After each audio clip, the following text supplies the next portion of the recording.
Cuitan SBY tentang mimpinya bertemu Jokowi dan Megawati di tengah rumor keretakan koalisi perubahan untuk persatuan menimbulkan beragam penafsiran. Apakah SBY hanya ingin rekonsiliasi atau juga ingin ikut gerbong koalisi yang dibangun Megawati? Dan bisakah mimpi SBY terrealisasi? Simak selengkapnya dalam Rosi Jokowi, Mimpi SBY, Mimpi Kita Bersama. Kamis 22 Juni, pukul 8:30 malam di Kompas TV.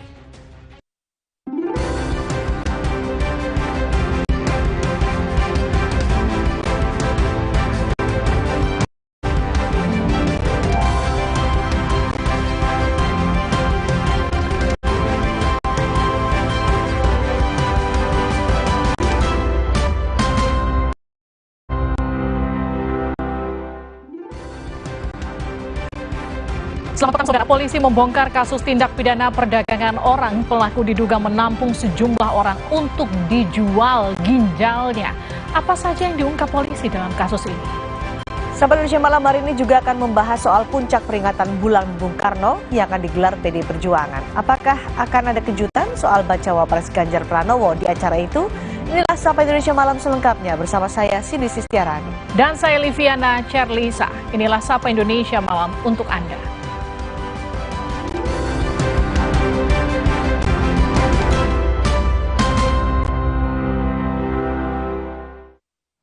Ketua DPP PDI Perjuangan Ahmad Basarah menafsirkan mimpi Presiden kelima Susilo Bambang Yudhoyono sebagai dukungan kepada Ganjar Pranowo. Menurut Basarah, yang dimaksud Presiden ke-8 yang disebut dalam mimpi adalah Ganjar Pranowo. Selain sinyal rekonsiliasi antara SBY dengan Megawati, Ahmad Basarah menyebut mimpi SBY sama dengan mimpi Jokowi dan Megawati, termasuk tentang bakal calon presiden di pemilu 2024. Menurut Ahmad Basarah, jika Presiden Jokowi dan Megawati bersama-sama mendukung Ganjar Pranowo, Ketua Majelis Tinggi Partai Demokrat SBY juga mendukung Ganjar. Sebelumnya Presiden kelima RI, Susilo Bambang Yudhoyono, bermimpi tentang pertemuan antara dirinya, Presiden Joko Widodo, dan Presiden kelima RI, Megawati Soekarno Putri. SBY juga menyebut ada sosok Presiden ke-8 RI di kereta yang sama. Pak SBY itu esensi filosofisnya adalah bahwa Presiden kelima, Presiden ke-6, Presiden ke-7 punya mimpi yang sama. Mimpinya adalah Pak Ganjar Presiden RI ke-8. Oke, gitu ya. Ya, itu makna filosofi mimpi Pak SBY, saya kira ke situ. Sementara itu, Ketua DPP Partai Nasdem menyebut Nasdem optimistis Partai Demokrat tetap mendukung Anies Baswedan sebagai bakal capres. Terkait mimpi SBY, Nasdem mengaku santai karena itu cuma mimpi. Ketua DPP Partai Nasdem, Willy Aditya, menjelaskan jika Partai Nasdem tidak mempermasalahkan mimpi SBY. Willy menyebut Nasdem santai karena itu hanya mimpi dan tidak di dunia nyata. Partai Nasdem pun optimis jika Partai Demokrat tetap mendukung Anies sebagai capres dari koalisi perubahan bersama dengan Nasdem dan PKS.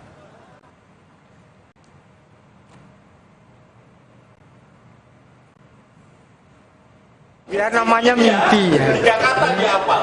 Kita hidup di dunia nyata. No problemo.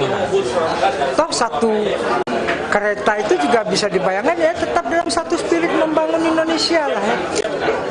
Membangun Indonesia ini kan tidak cukup hanya satu partai, dua partai, satu koalisi, dua koalisi. Kita harus bersama-sama untuk memajukan politik kebangsaan kita. Ini yang selama ini saya pikir, seolah-olah yang bertanggung jawab terhadap kebangsaan ini hanya partai penguasa saja. Semua kita bertanggung jawab. Tim 8 Koalisi Perubahan memastikan pembahasan nama bakal cawapres pendamping Anies Baswedan telah rampung. Kemungkinan bakal capres Anies Baswedan akan mengumumkan nama bakal cawapres pendampingnya usai pulang ibadah haji. Menurut anggota Tim 8 Koalisi Perubahan Sudirman Said, Anies tinggal mencari waktu terbaik untuk mengumumkan nama bakal cawapresnya. Kemungkinan waktu terbaik itu ialah usai kembali dari Tanah Suci.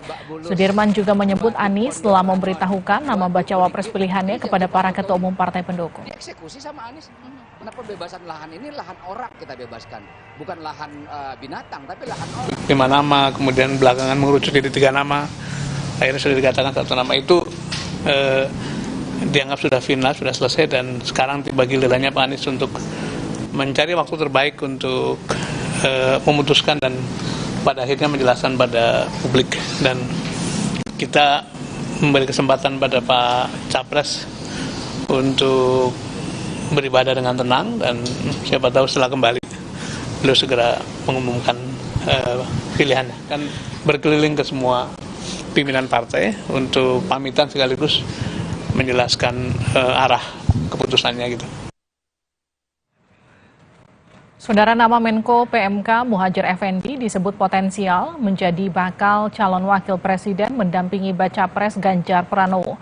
Ketua DPP PDIP Ahmad Basarah wajar jika Muhadjir Effendi masuk bursa cawapres karena merupakan tokoh yang dapat mewakili Muhammadiyah. Ketua DPP PDIP Ahmad Basarah menilai Muhadjir Effendi merupakan tokoh yang lekat dengan Muhammadiyah. Karena itu wajar jika Muhadjir masuk dalam bursa calon wakil presiden mendampingi Ganjar Pranowo. Namun menurut Basarah, keputusan PDIP soal siapa pendamping Ganjar tetap akan ditentukan Ketua Umum Megawati Soekarno Putri. Sementara Muhadjir Effendi enggan menanggapi soal namanya sebagai kandidat bacawa pres. Bacawa pres dari tokoh-tokoh Nahdlatul Ulama sudah ada beberapa. Nah, saya kira wajar saja kalau kemudian Prof. Muhadjir ini juga bisa menjadi kandidat bacawa pres yang mewakili tokoh Muhammadiyah. Kan Muhammadiyah juga ikut berjasa mendirikan negara dan bangsa ini. Ya, saya kira begitu. Ya, tapi yang jelas Muhammadiyah bukan parpol loh ya. Ini sebagai tokoh ya, sebagai figur ya. Kalau diminta mau nggak Pak? Ya. Kau tuh masuk nominasi Pak. Nggak ada permintaan kok ditanya mau itu gimana itu. Nama Muhadjir Effendi menambah panjang deretan Menteri Jokowi yang masuk dalam bursa Cawapres 2024. Nama-nama ini bahkan unggul di berbagai survei elektabilitas untuk calon wakil presiden yang akan berlaga di Pilpres mendatang.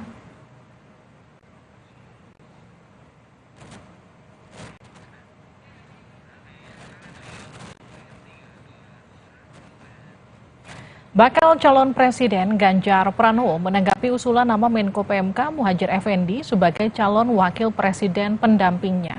Ganjar menjawab siapa saja boleh diusulkan sebagai bacawa pres. Usai menghadiri peringatan HUT Apkasi Asosiasi Pemerintah Kabupaten seluruh Indonesia di Kebumen, Jawa Tengah, Ganjar menanggapi usulan nama Menko PMK Muhadjir Effendi sebagai bakal cawapres. Ganjar menerima dan menyebut siapapun boleh diusulkan sebagai bakal calon wakil presiden pendampingnya. Semuanya mengatakan tangan? Ya. Oke. Menko PMK. Siapapun boleh.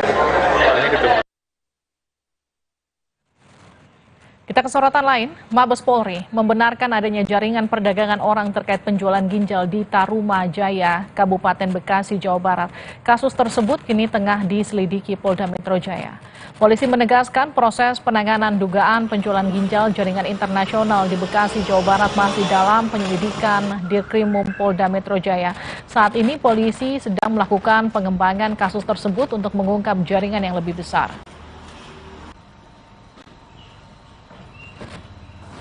Kami mendapatkan informasi ya, sampai saat ini proses penanganan kasus dugaan penjualan organ tubuh jaringan internasional di Bekasi tersebut masih dalam penyelidikan penyidik Ditkrimum Polda Metro Jaya. Polisi menyebut kasus perdagangan orang yang diduga akan menjual ginjal korban. Awalnya pelaku menawari korban untuk bekerja ke luar negeri. Selanjutnya para korban ditampung di sebuah rumah di Bekasi. Mereka kemudian akan dibawa ke Kamboja untuk diambil ginjalnya.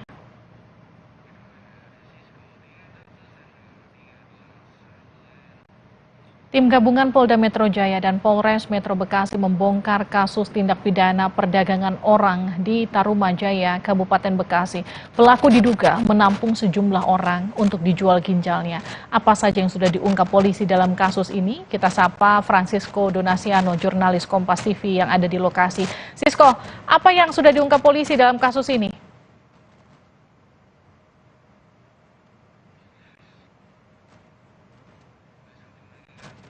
Sisko?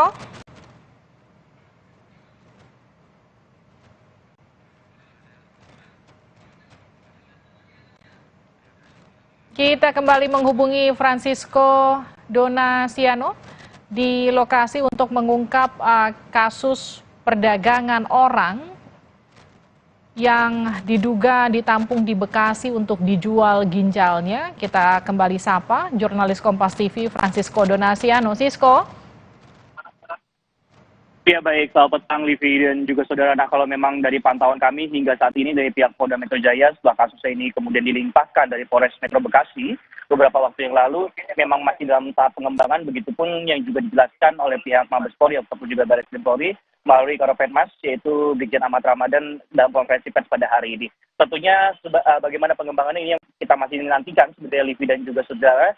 Setelah dilakukan penggerebekan pada hari Senin 19 Juni lalu, tepatnya pada pukul 1 dini hari, yang berlokasi di kawasan Tarumajaya, Bekasi, Jawa Barat.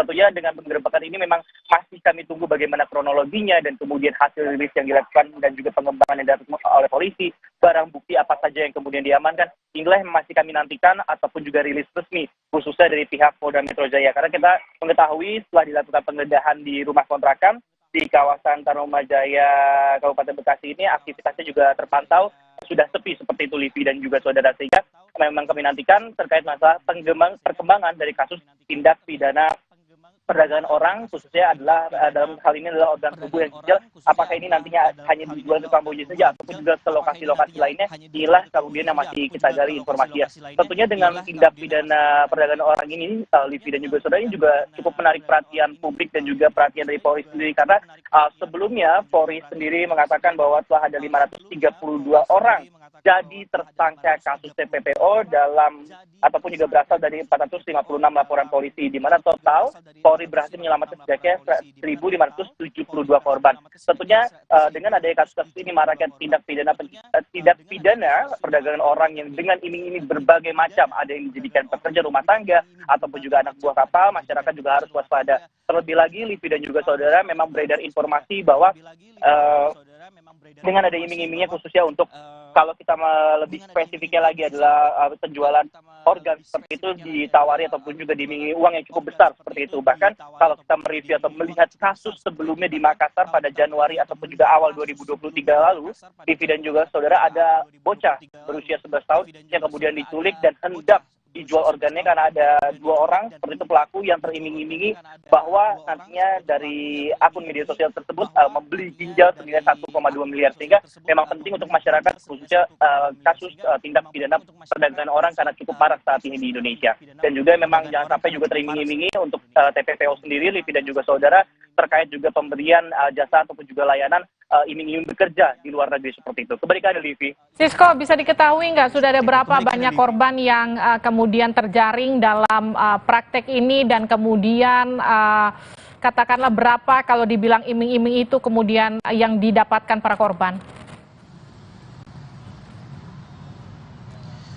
Tentunya ini yang memang masih kami gali sebenarnya informasi Livi dan juga saudara, karena kalau kita lihat polisi setidaknya baru hari Senin kemarin atau pada tanggal 19 Juni kemarin melakukan penggerebekan seperti itu, setidaknya masih membutuhkan beberapa hari lagi atau beberapa waktu lagi tentunya sampai akhirnya akan dirilis oleh polisi. Nah, terkait berapa orang, apakah ada tersangka juga yang dalam penggerebekan tersebut ataupun juga ada korban, ini yang juga terus kami gali informasi berapa orang tersebut dan juga jumlah iming-iming yang ditawari oleh para tersangka ataupun juga para pelaku kemudian terhadap sejumlah korban. Namun memang kalau berdasarkan penuturan warga sebenarnya Livi dan juga saudara, di rumah itu beberapa bulan seperti itu, kalau berdasarkan informasi terakhir kami dapatkan sekitar di kontrak 4 bulan seperti itu, memang ada sejumlah orang yang kerap berganti-ganti di dalam rumah tersebut, bahkan jumlahnya ini mencapai belasan orang, sehingga memang masih kami tunggu berapa jumlah kalkulasi tepatnya ataupun juga akuratnya jumlah orang yang kemudian berseliweran ataupun juga lalu lalang di dalam rumah kontrakan yang berada di Tarumajaya Kabupaten Bekasi tersebut,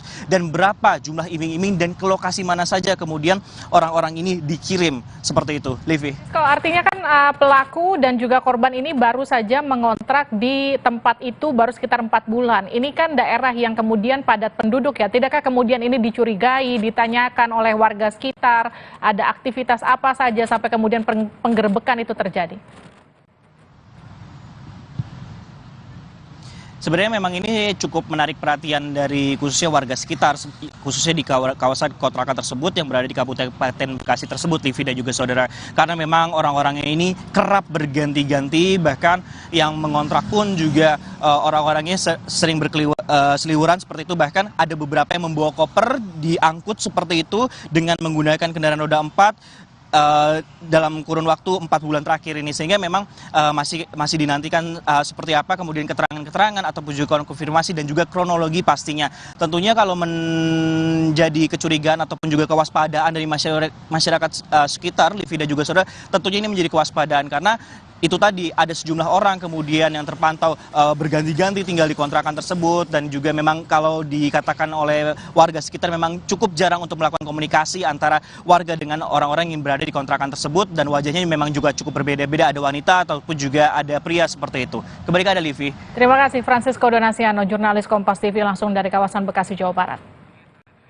Sementara itu, Saudara, Polri terus berupaya mengungkap kasus perdagangan orang lewat Satgas TPPO. Hingga kini ratusan orang telah ditetapkan sebagai tersangka.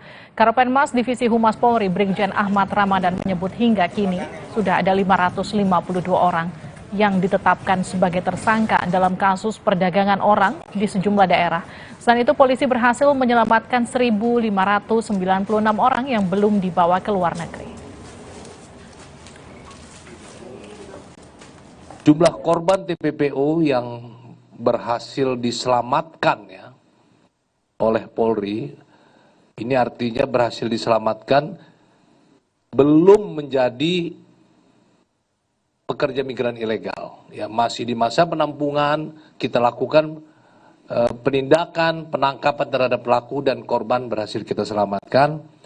Sampai tanggal 22 Juni sebanyak 1.596 orang. Kemudian jumlah tersangka pada kasus TPPO sebanyak 552 orang.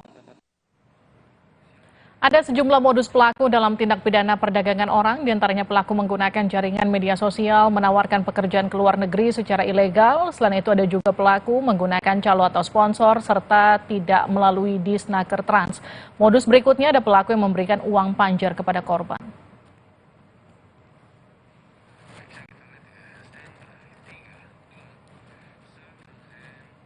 Saudara, KPK mulai menyelidiki kasus dugaan korupsi terkait pungli di rutan KPK yang nilainya diduga mencapai 4 miliar rupiah. Selain menyelidiki dugaan korupsi, KPK juga membentuk tim khusus untuk mengusut pelanggaran disiplin pegawai KPK. Wakil Ketua KPK Nurul Gufron menyatakan pimpinan KPK telah menandatangani surat perintah penyelidikan. Gufron menegaskan sesuai ketentuan KPK berwenang melakukan penyidikan dan penuntutan terhadap tindak pidana korupsi yang melibatkan aparat penegak hukum dan penyelenggara negara. Nurul Gufron menjelaskan pungli di rutan KPK terkait dengan pemberian fasilitas seperti akses pada peralatan komunikasi dan uang pada tahanan.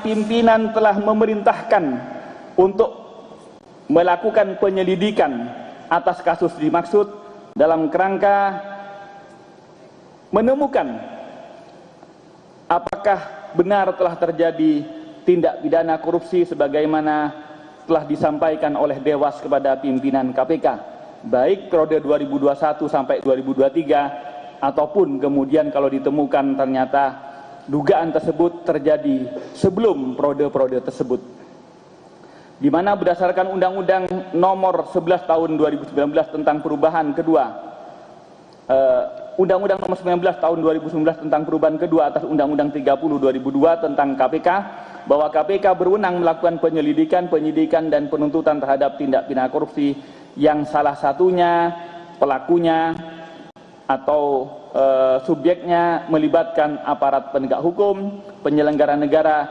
dan orang lain yang berkaitan dengan tindak pidana korupsi yang dilakukan oleh keduanya. Sekjen akan membentuk tim khusus dalam rangka pemeriksaan atas dugaan pelanggaran disiplin. Jadi kami akan membagi 2 klaster. Dewas KPK mengungkap adanya dugaan pungli di rutan KPK. Nilai pungli mencapai 4 miliar rupiah. Angka 4 miliar rupiah merupakan nilai pungli selama 4 bulan atau pada periode Desember hingga Maret 2022 lalu.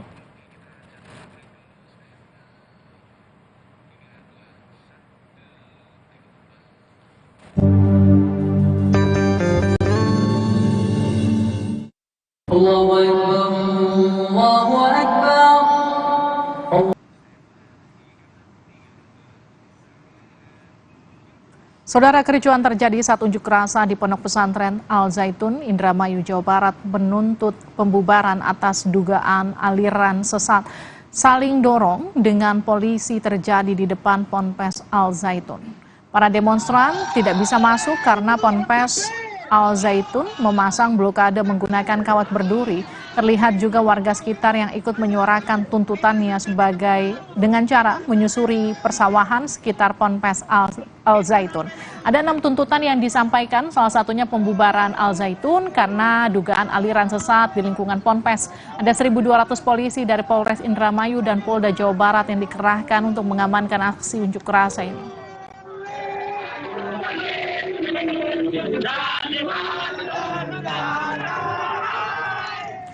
Menteri Koordinator Bidang Politik Hukum dan Keamanan Mahfud MD masih mempelajari polemik di Pondok Pesantren Al Zaitun. Mahfud enggan menyampaikan banyak pandangan lantaran proses investigasi sedang berlangsung.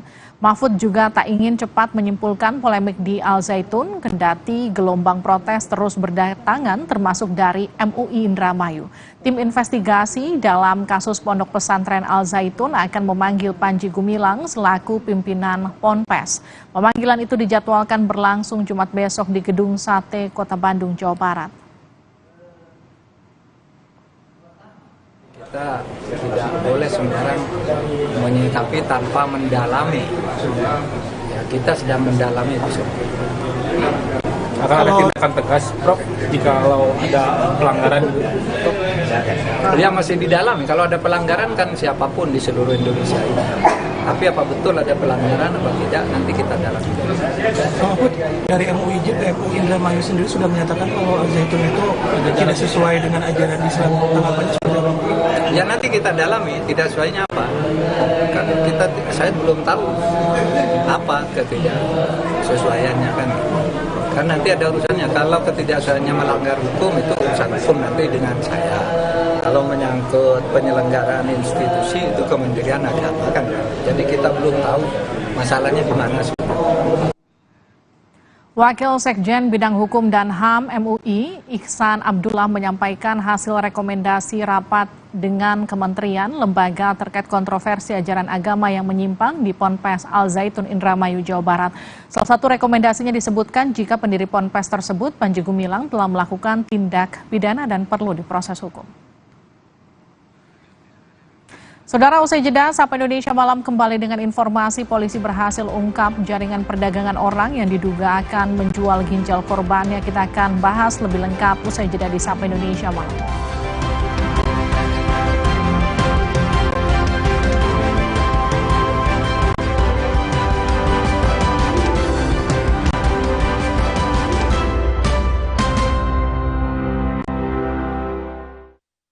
Perhatian, beli better bisa gratis better lagi. Yeay, dapat better lagi. Gue mau tuker dong. Semua di sana. Buruan beli, bisa gratis better lagi. Le Mineral beda banget, lebih smooth, lebih segar. Le Mineral memang berbeda. Setiap tetesnya mengandung mineral esensial seimbang yang penting untuk tubuh dan juga membuat rasa airnya lebih segar. Dan lebih enteng. Le Mineral. Baru Mayora Mie Oven. Bukan mie biasa. Pembuatannya di oven, bukan digoreng. Air rebusannya jernih. Bumbunya medok. Mie-nya lurus, enak diseruput. Lebih kenyal. Sehat lagi. Mie Oven. Inovasi Mayora. Aku pikir semua air mineral itu sama. Le Mineral itu beda. Le Mineral memang berbeda. Setiap tetesnya mengandung mineral esensial seimbang yang penting untuk tubuh dan juga membuat rasa airnya lebih segar. Segernya. Le Mineral.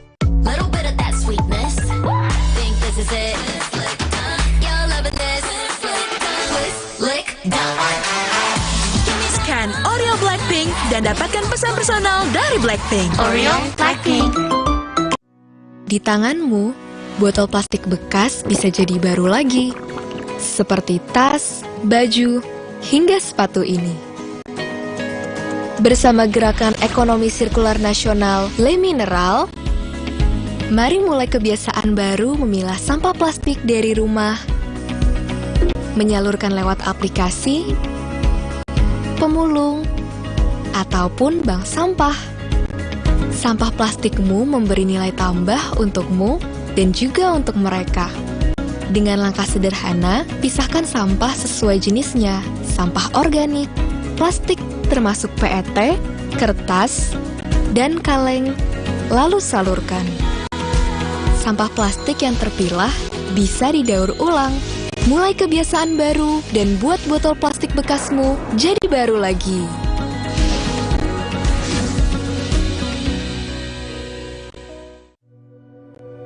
Dia cerita ke saya, kenapa setiap minum dingin, saya merasa ngilu. Itu semua karena memang dia memiliki kondisi gigi sensitif. Ada kemungkinan kondisi ini akan semakin memburuk. Saya merekomendasikan Sensodyne, teruji secara klinis untuk menenangkan gigi yang sedang ngilu, dan memberikan perlindungan hingga 24 jam. Sehingga kamu tidak perlu ragu lagi untuk mengonsumsi makanan dan minuman yang kamu suka. Ini sangat bagus. Aku pikir semua air mineral itu sama. Le mineral itu beda. Le mineral memang berbeda. Setiap tetesnya mengandung mineral esensial seimbang yang penting untuk tubuh dan juga membuat rasa airnya lebih segar. Segernya. Le mineral. Bosen nih. Diputar, dijilat, dan dicelupin. Oreo Soft Cake, selezat Oreo, selembut cake. Baru, Oreo Soft Cake kemasan isi 3. Praktis 3 kali lebih seru.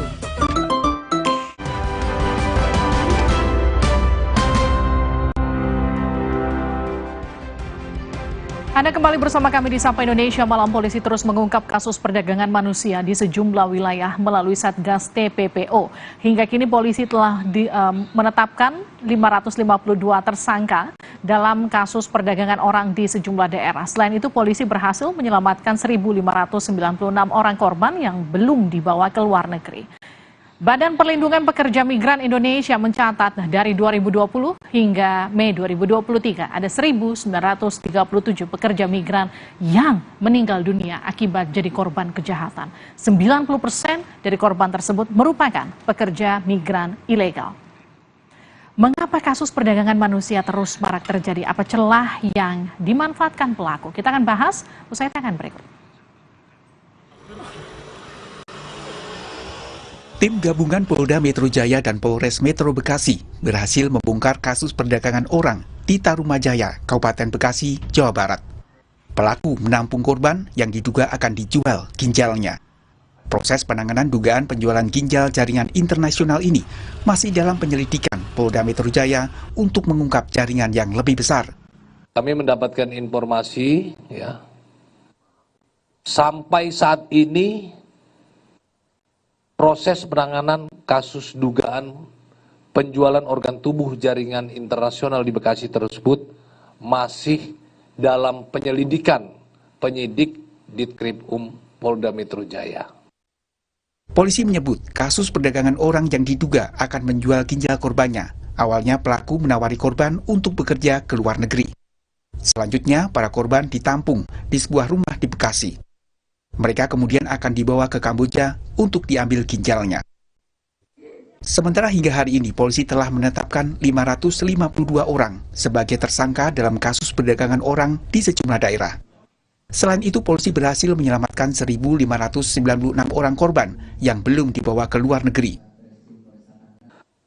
Jumlah korban TPPO yang berhasil diselamatkan oleh Polri, ini artinya berhasil diselamatkan, belum menjadi pekerja migran ilegal. Masih di masa penampungan, kita lakukan penindakan, penangkapan terhadap pelaku dan korban berhasil kita selamatkan. Sampai tanggal 22 Juni sebanyak 1.596 orang. Kemudian jumlah tersangka pada kasus TPPO sebanyak 552 orang. Ada sejumlah modus pelaku dalam tindak pidana perdagangan orang. Di antaranya, pelaku menggunakan jaringan media sosial untuk menawarkan pekerjaan ke luar negeri secara ilegal. Selain itu, ada juga pelaku yang menggunakan calo atau sponsor, serta tidak melalui Disnaker Trans. Modus berikutnya ada pelaku yang memberikan uang panjar kepada korbannya. Kepala Badan Perlindungan Pekerja Migran Indonesia, Benny Ramdhani menyebut saat ini sedang memperbaiki tata kelola penempatan dan perlindungan pekerja migran agar mereka tidak jadi korban kasus perdagangan orang. Ya, kita sedang memperbaiki tata kelola penempatan, pelindungan agar para pekerja kita memiliki pride, memiliki rasa kebanggaan, percaya diri, ya, dan harga diri dan martabat mereka ini kan harus dijaga oleh negara. Mereka ini pahlawan devisa loh. Nah, di saat kita sedang melakukan kerja keras ini, kita diganggu nih oleh sindikat mafia yang berpesta pora memperjualbelikan anak-anak bangsa, ya, dengan cara-cara bisnis kotor mereka.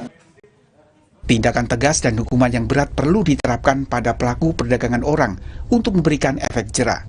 Tim Liputan, Kompas TV. Seperti apa perkembangan penyelidikan kasus perdagangan orang, termasuk adanya dugaan penjualan ginjal korban, kita akan bahas bersama Karo Penmas Divisi Humas Polri, Brigjen Ahmad Ramadan. Pak Ramadan, selamat malam. Selamat malam, Mbak. Kita juga sapa Koordinator Bantuan Hukum Migran Care, Nur Harsono. Pak Nur, selamat malam. Selamat malam, Assalamualaikum. Waalaikumsalam, saya ke Pak Ramadan dulu ya, Pak Nur. Pak Ramadan, jadi update terbaru apa Pak? Ada berapa tersangka, ada berapa korban? Baik, update terbaru sejak Satgas TPPO diberlakukan sampai hari ini tersangka yang udah kita amankan ada 552, ini dari 472 laporan. Dan sampai saat ini yang telah kita selamatkan 1.596 orang. Oke. Itu update terakhir. Kalau yang untuk kasus Bekasi, Pak Ramadan? Ya, sampai sore ini juga kita masih konfirmasi dengan Polda Metro Jaya. Kasus ini terus dalam penyelidikan. Tentu ini tidak bisa kita sampaikan ke publik. Ini terkait dengan teknis penyidikan yang dilakukan. Artinya sudahkah ada tersangka, Pak Ramadan? Kami belum bisa katakan, kami tidak mendahului dari penyidik. Nanti tentunya ketika sudah ada update pasti kami sampaikan, Pak. Oke, kalau bicara soal TPPO, apalagi dengan modus seperti ini dibawa ke luar negeri, diambil ginjalnya, artinya kan ada hubungannya dengan jaringan internasional ya Pak Ramadan ya? Ya. Kalau kita bicara umum, secara umum yang kita lakukan, memang sebagian besar modus dari TPPO ini adalah dengan modus mempekerjakan pekerja migran secara ilegal.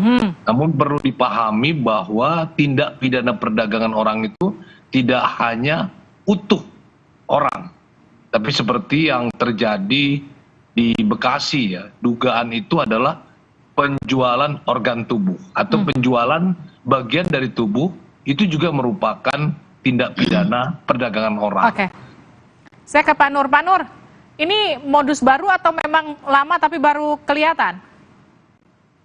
Ya, saya kira yang pertama adalah mengapresiasi apa yang sudah dilakukan oleh pihak kepolisian, telah melakukan tindakan yang saya kira ini tidak mudah.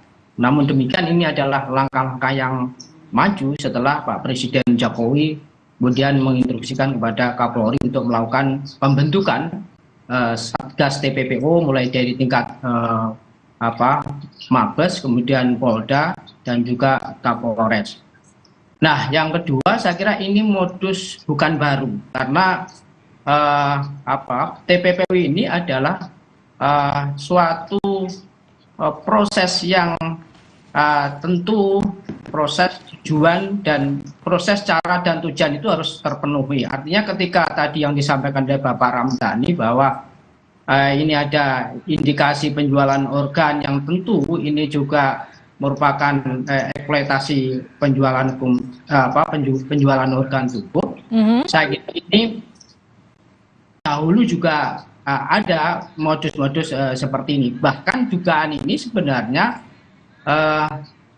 perlu didalami bahwa sebenarnya saat ini ada tren baru khususnya di ASEAN, yaitu perekrutan mereka memakai model kejahatan digital dengan menawarkan kerjaan melalui media sosial dengan tujuan negara-negara tetangga kita seperti di Kamboja, kemudian Myanmar, Vietnam, dan mereka kemudian dieksploitasi baik tenaganya maupun ya mungkin itu juga mengarah pada sindikat untuk menjual organ tubuhnya, karena beberapa kasus yang dilaporkan ke kita ada yang kemudian ketika mereka tidak mau bekerja karena pekerjaannya adalah scammer dan judi online, mereka kemudian diintimidasi juga, mereka dilakukan kekerasan baik fisik maupun mental. Bahkan informasi yang kami terima waktu itu ada yang meninggal dunia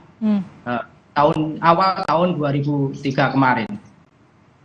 Pak Nur, kalau kasus kayak gini tuh biasanya korbannya betul-betul terjebak, dia diiming-imingi pekerjaan, atau memang beberapa di antaranya mungkin saja sudah tahu bahwa ada kesepakatan untuk jual beli ginjal begitu? Ya, itu tidak mungkin tahu. Mereka itu korban itu biasanya diiming-imingi oleh suatu pekerjaan dengan gaji tinggi, proses cepat, dan tanpa biaya, semua dibiayai oleh sindikat tersebut, sehingga mereka tergiur untuk menerima tawaran itu dan mengikuti apa yang menjadi arahan dari sindikat tersebut. Mau ditampung, kemudian juga dibiayai, dibikinkan paspor, bahkan kemudian harus berangkat ke negara-negara yang dituju. Kalau dengan modus penipuan sampai penipuan pekerjaan sampai kemudian jual beli organ, ini pernah ditangani Migrancare, Pak Nur?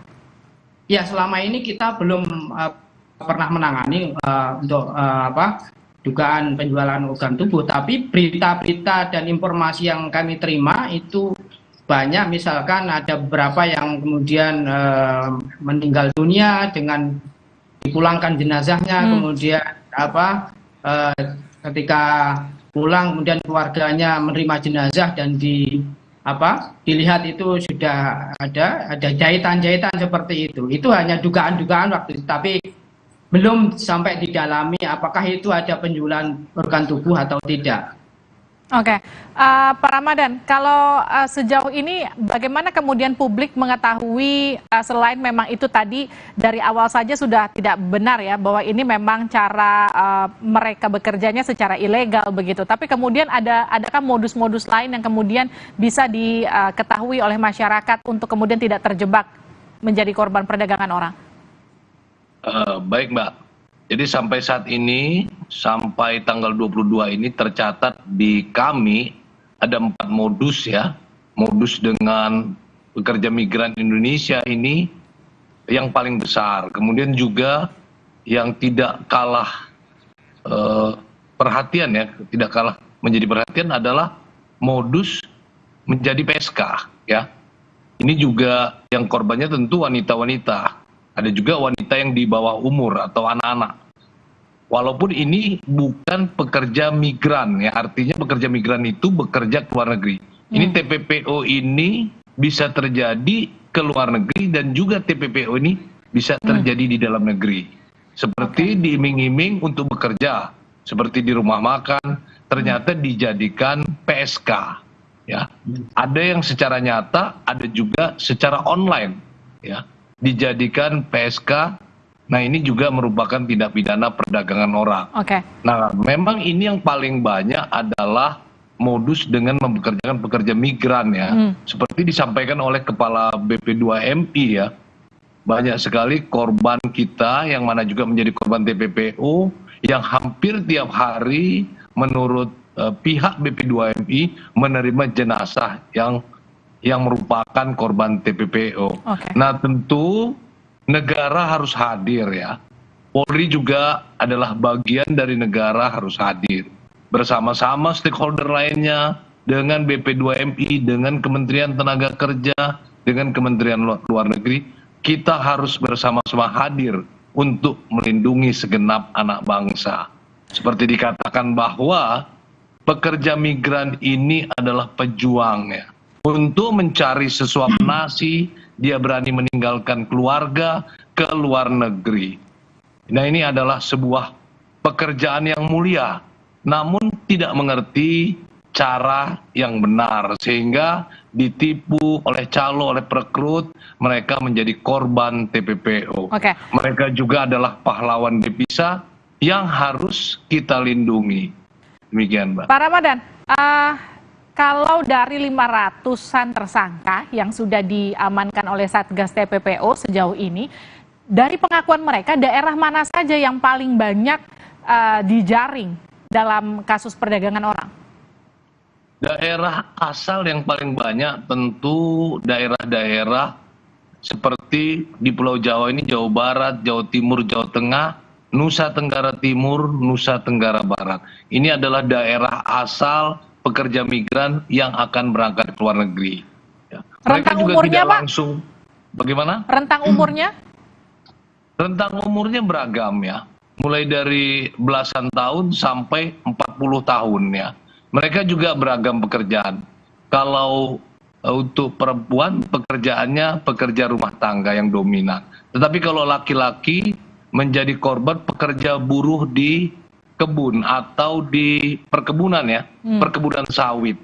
Mereka bekerja namun bekerja sebagai ilegal ya. Di mana pihak calo yang memperdagangkan mereka, mempekerjakan mereka di perkebunan-perkebunan secara ilegal. Sehingga keberadaan mereka menjadi, kalau orang contoh Malaysia itu menyebut mereka adalah pendatang haram, yang ketika ketemu aparat, apakah ketemu aparat kepolisian di sana, ketemu petugas imigrasi di sana, mereka kucing-kucingan dikejar-kejar. Dan ketika mereka ditangkap, kalau di kita mereka korban, tapi di sana mereka sebagai pelanggar, yang tentu mereka akan menghadapi sanksi hukuman di negara tempat mereka bekerja. Ya. Nah itu bagaimana Sebelum peran mereka- negara soal itu, Pak? Gimana? Peran negara soal itu bagaimana? Kita melihat mereka sebagai korban, tapi di negara lain mereka dianggap sebagai pelanggar, sebagai bisa saja sebagai tersangka begitu. Betul, karena mereka memasuki suatu negara tanpa dokumen yang sah. Ya, ada yang tidak memiliki dokumen keimigrasian, dalam hal ini tidak memiliki paspor. Ada juga yang tidak memiliki paspor tetapi tidak dilengkapi dengan dokumen ketenaga kerjaan. Jadi pekerja ilegal dia. Ada yang tidak memiliki sama sekali, ya. Yang mana itu mereka berangkat dari Indonesia menuju misalnya Malaysia, seperti yang ditangkap oleh Satgas TPPO. Baik, Pak Nur, kalau bicara celah yang membuat TPPO ini marak seperti apa, Pak? Ya, saya kira ini kan marak ini ada beberapa faktor ya. Yang faktor pertama ini adalah saya kira minimnya informasi tentang bagaimana cara migrasi yang benar. Kenapa itu minim? Karena korban-korban atau masyarakat yang potensi menjadi pekerja migran itu adalah masyarakat tinggal di desa-desa, tinggal di kampung-kampung. Sehingga mereka biasa menerima informasi itu yang dari temannya, dari sponsor, dari calo, plus diiming-imingi uang fit namanya. Satu orang misalkan mau berangkat, nanti tak kasih uang 2 juta, 5 juta, bahkan ada yang 21 juta. Yang tergiur, kemudian mereka ikut.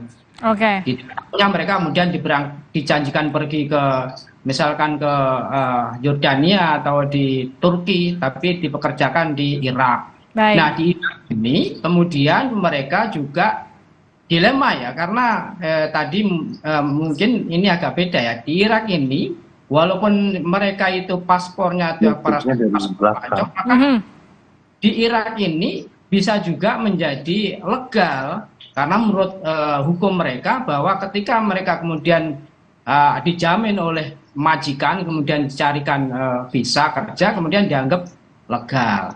Dan gitu juga di Malaysia, ini juga dilema karena ada faktor yang membuat mereka itu jadi unprosedural. Misalkan memang ada, misalkan dari Indonesia memang sama sekali tidak punya paspor, mereka direkrut oleh jaringan mafia, kemudian masuk melalui nunukan tanpa paspor, tanpa visa, mereka bisa bekerja di kebun-kebun sawit.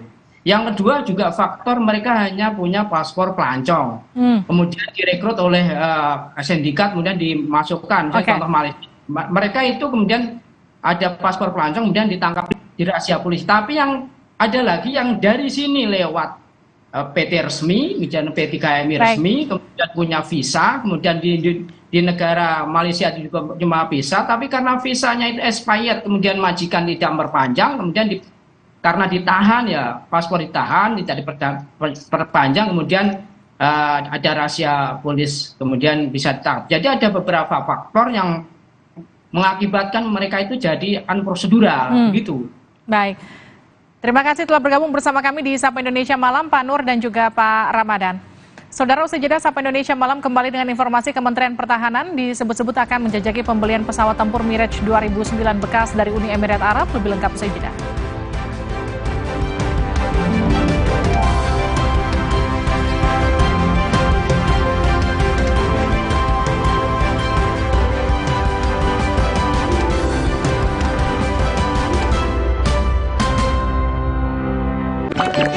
Nggak enak?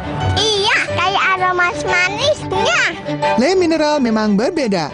Setiap tetesnya mengandung mineral esensial seimbang yang penting untuk tubuh dan juga membuat rasa airnya lebih segar. Le Mineral. Alah, lapar sih. Aha, Roma Makis Abon aja. Ekstra abon, ekstra abon, ekstra energi. Roma Makis, banyak rasa, siap asik lagi. Sekarang isi 3 lebih banyak. Orang Jepang suka minum ukon. Bagus buat perokok dan peminum. Ukon itu kunyit baru. Sudah muncul natural Sari Kunyit Plus. Mini kapsulnya maksi khasiatnya dengan zat aktif kurkumin dan black pepper. Dari tanaman rempah, diproses dengan suhu rendah agar zat aktifnya terjaga. Aman tiap kapsulnya, mudah ditelan, gampang diserap. Lebih cepat atasi masalah lambung, daya tahan tubuh kuat. Sudah muncul natural Sari Kunyit Plus. Good health, better life. Le Mineral beda banget, lebih smooth, lebih segar. Le Mineral memang berbeda. Setiap tetesnya mengandung mineral esensial seimbang yang penting untuk tubuh dan juga membuat rasa airnya lebih segar. Lebih enteng. Le Mineral. Baru Mayora mie oven. Bukan mie biasa. Pembuatannya di oven, bukan digoreng. Air rebusannya jernih. Bumbunya medok. Mie-nya lurus, enak diseruput. Lebih kenyal. Sehat lagi. Mie oven. Inovasi Mayora. Bosen nih. Diputar, dijilat, dan dicelupin. Oreo Soft Cake, selezat Oreo, selembut cake. Baru, Oreo Soft Cake kemasan isi 3. Praktis 3 kali lebih seru. Kata orang, gue itu si paling kerja, syuting seharian, tiba-tiba sakit kepala, mau minum obat, takut ngantuk pas kerja. Beli Oskadon. Anjan, oh ye. Nggak bikin ngantuk. Pas wawancara, ada yang sakit kepala, untung ada Oskadon. Tapi belum makan. Oskadon, oke diminum sebelum makan. Oskadon, oke buat sakit kepala. Bekerja aktif di pusatnya, dapat diminum sebelum makan, tanpa ngantuk. Oskadon, solusi oke, sakit kepala. Oke kan? Oke. Baru, Indomie Ramen Series otentik Jepang. Ada Indomie Tori Miso, paduan kuah kental gurih dan aromanya bikin nagih. Ada juga Indomie Takoyaki dan shoyu. Indomie Ramen Series, nikmat otentiknya memuaskan. Aku pilih Morinaga karena triple bifidusnya bantu jaga daya tahan tubuh dan dukung proses belajarnya serta optimalkan tumbuh kembangnya. Karena waktu tak bisa kembali. Morinaga. Hamil. Tahukah Ibu, protein penting untuk pembentukan organ tubuh bayi. Prenagen Mami sumber protein, DHA, dan asam folat. Nutrisi lengkap untuk ibu dan buah hati. Rasanya enak, tidak enak, nggak bikin gemuk.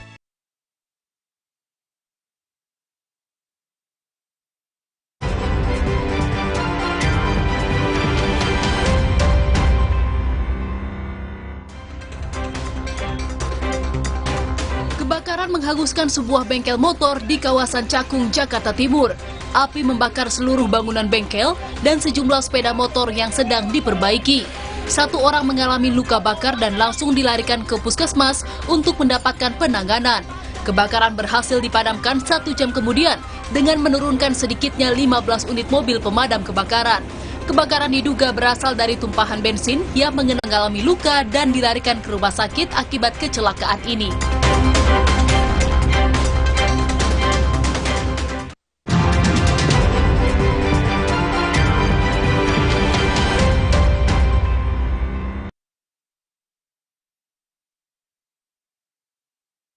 Aku pilih Morinaga karena Triple Bifidusnya bantu jaga daya tahan tubuh dan dukung proses belajarnya serta optimalkan tumbuh kembangnya. Karena waktu tak bisa kembali. Morinaga. Hamil. Tahukah Ibu, protein penting untuk pembentukan organ tubuh bayi. Prenagen Mami sumber protein, DHA, dan asam folat. Nutrisi lengkap untuk ibu dan buah hati. Rasanya enak, tidak enak, nggak bikin gemuk.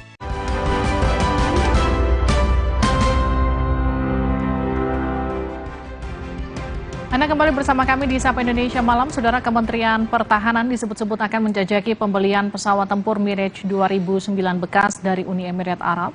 Sebelumnya Prabowo Subianto sudah membeli 12 unit pesawat tempur Mirage 2005 bekas Qatar.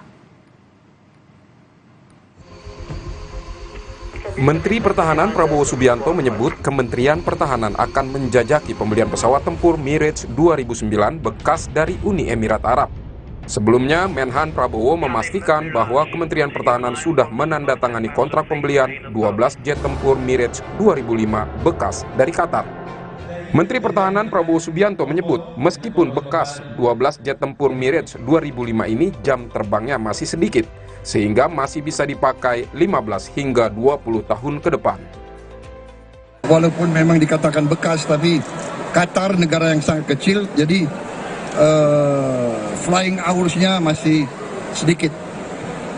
Jadi masih kita bisa pakai mungkin minimal 15 tahun, 20 tahun lagi. Dan teknologinya sudah sangat canggih dan nanti mengarah kepada Rafale. Dari inilah pilot-pilot kita nanti akan kita latih di Mirage. Begitu Rafale datang, dia akan transisi ke Rafale. Pesawat tempur Mirage 2005 ini diproduksi tahun 1994 dan beroperasi di Qatar sejak tahun 1997.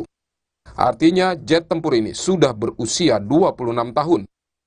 Anggaran untuk pembelian jet tempur bekas ini 733 juta euro atau senilai 11,8 triliun rupiah. Mirage 2005 adalah jet tempur produksi Dassault, Prancis. Pertama kali beroperasi tahun 1986, jet tempur ini memiliki kecepatan 2.333 km per jam. Jet tempur ini dilengkapi dengan berbagai persenjataan canggih. Komisi 1 DPR mempertanyakan kebijakan Menteri Pertahanan Prabowo Subianto memborong pesawat tempur Mirage 2000 bekas dari Qatar. Anggota Komisi 1 DPR Dev Laksono menilai pembelian pesawat tempur Mirage 2000 bekas dari Qatar akan berdampak pada efektivitas dan efisiensi anggaran. Sebab pesawat tempur jenis baru otomatis menambah biaya operasi dan perawatan. Tetapi dengan konsep yang lain. Hanya saja yang menjadi pertanyaan, mengapa memilih pesawat bekas dengan harga yang sangat tinggi? Karena jenisnya itu kan tipenya beda ya dengan tipe yang ada di yang sekarang. Kita kan sekarang banyak kan F-16 atau Sukhoi. Bila pengadaannya jenis yang sama, itu lebih memudahkan ground service-nya, ground crew-nya, air crew-nya, maintenance, training, segala macamnya itu sudah ada, tinggal ditambah, ataupun juga diperkuat. Nah, kalau kita menambah jenis baru, berarti kan ini harus ada penambahan berbagai macam hal. Pengamat militer Hairul Fahmi juga mengatakan pembelian alutsista bekas akan berdampak pada pembengkakan anggaran untuk pemeliharaan dan perawatan. Sudah cukup lanjut usianya, ya Kementerian Pertahanan kayaknya tetap ngotot merealisasikan ya dengan asumsi hanya akan digunakan sebagai transisi sebelum komitmen pembelian baru benar-benar terrealisasi. Ini yang menurut saya hanya memindah masalah gitu ya, selain soal efektivitas dan efisiensi, keterbatasan anggaran juga akan berdampak pada upaya pemeliharaan, perawatan, maupun kesiapan tempur, ya baik Mirage itu sendiri maupun pesawat-pesawat lainnya. Saat ini TNI Angkatan Udara mengandalkan pesawat tempur Sukhoi, Su-27, SK, dan Su-30MK. Selain itu ada juga pesawat F-16 yang usianya sudah di atas 30 tahun. Tim Liputan, Kompas TV.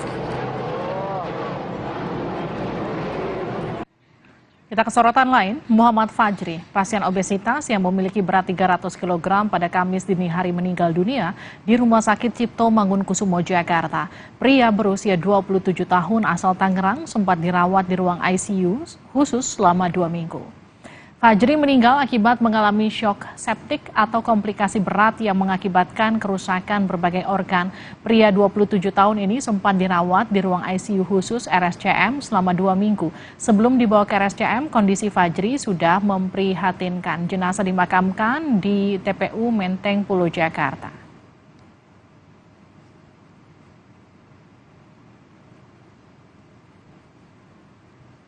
Kakinya itu semakin berat dan juga ada infeksi di bagian paru-parunya. Nah, kemudian infeksi ini kemudian kita bisa bilang menimbulkan kejadian yang namanya shock sepsis. Kemudian berkoordinasi juga dengan dokter lain, dokter pencernaannya juga kena masalah juga. Sehingga kita bisa bilang bahwa akibat dari infeksi tadi itu mengakibatkan kegagalan organ tubuh namanya MODS, multi organ dysfunction syndrome. Nah, ini yang membuat kondisinya semakin turun. Dan memang pada akhirnya tadi malam memang kami sudah tidak bisa mempertahankan kondisi beliau lagi. Jenazah Fajri siang tadi dimakamkan di TPU Menteng Pulo Tebet, Jakarta Selatan. Keluarga dan kerabat ikut mengantar Fajri ke tempat peristirahatan terakhir setelah sempat dirawat di RSCM Jakarta.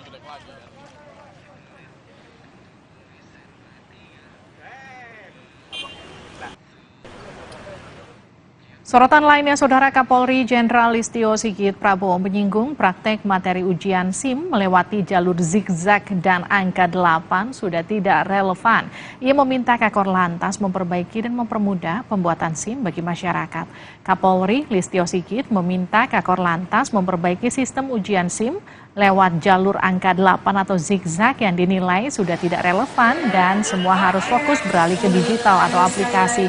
Untuk pembuatan SIM seharusnya fokus pada nilai-nilai yang ingin dicari daripada pengemudi. Yang terpenting adalah menghargai keselamatan para pengguna jalan dan punya keterampilan berkendara. Sementara praktek transaksi di bawah meja untuk meluluskan peserta ujian SIM harus dihilangkan.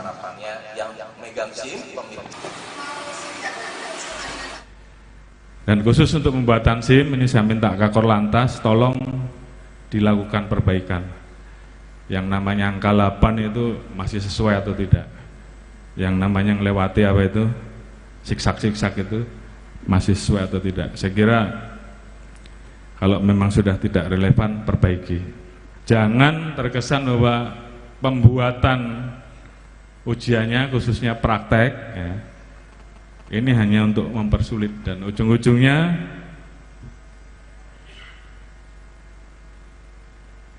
di bawah meja.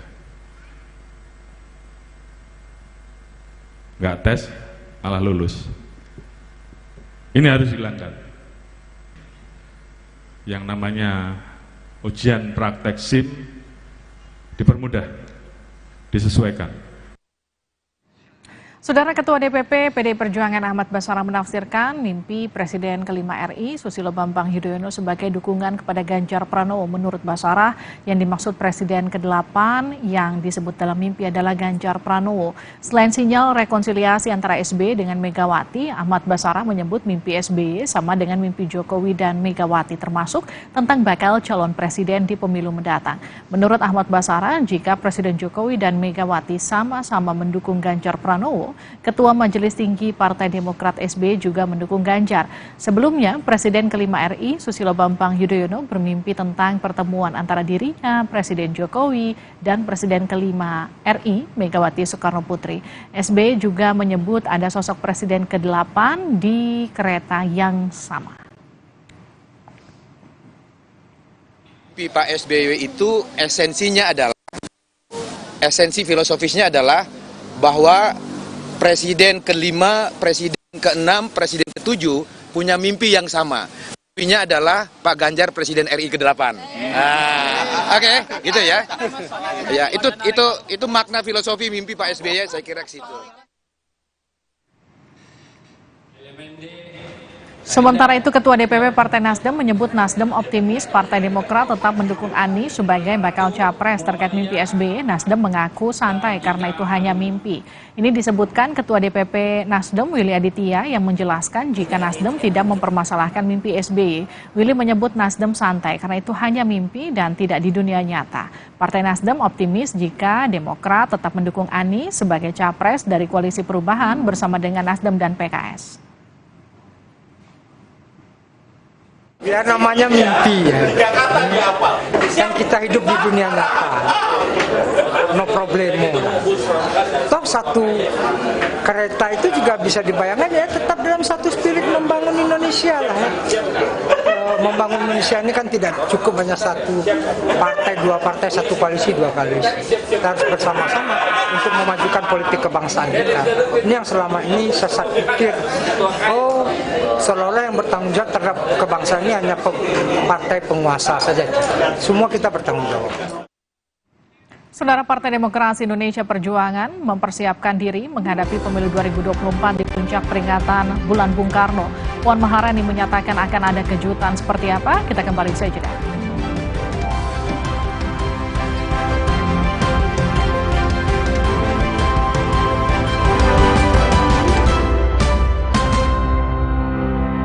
Mayora mie oven. Bukan mie biasa. Pembuatannya di oven, bukan digoreng. Air rebusannya jernih. Bumbunya medok. Mie-nya lurus, enak diseruput. Lebih kenyal. Sehat lagi.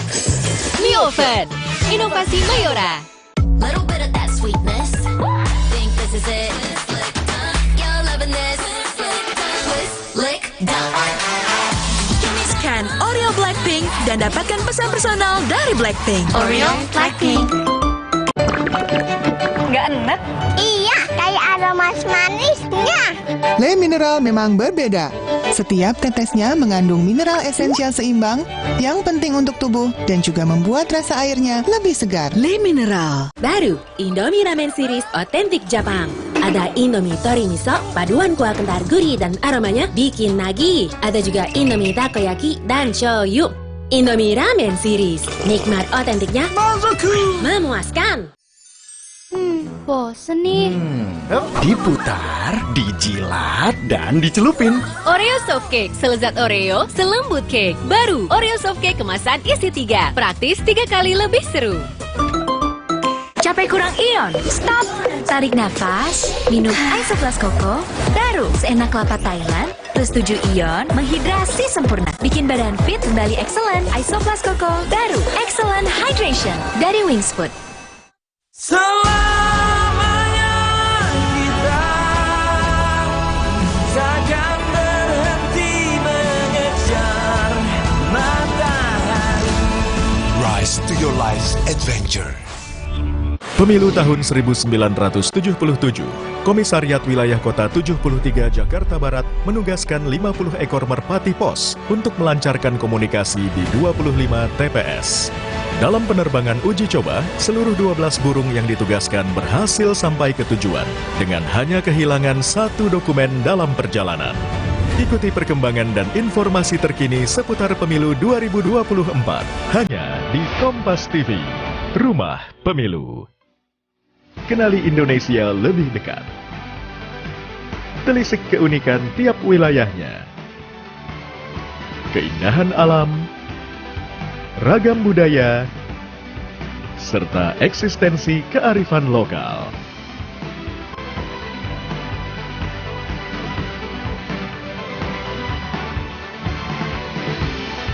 VVIP setiap Sabtu di Kompas TV.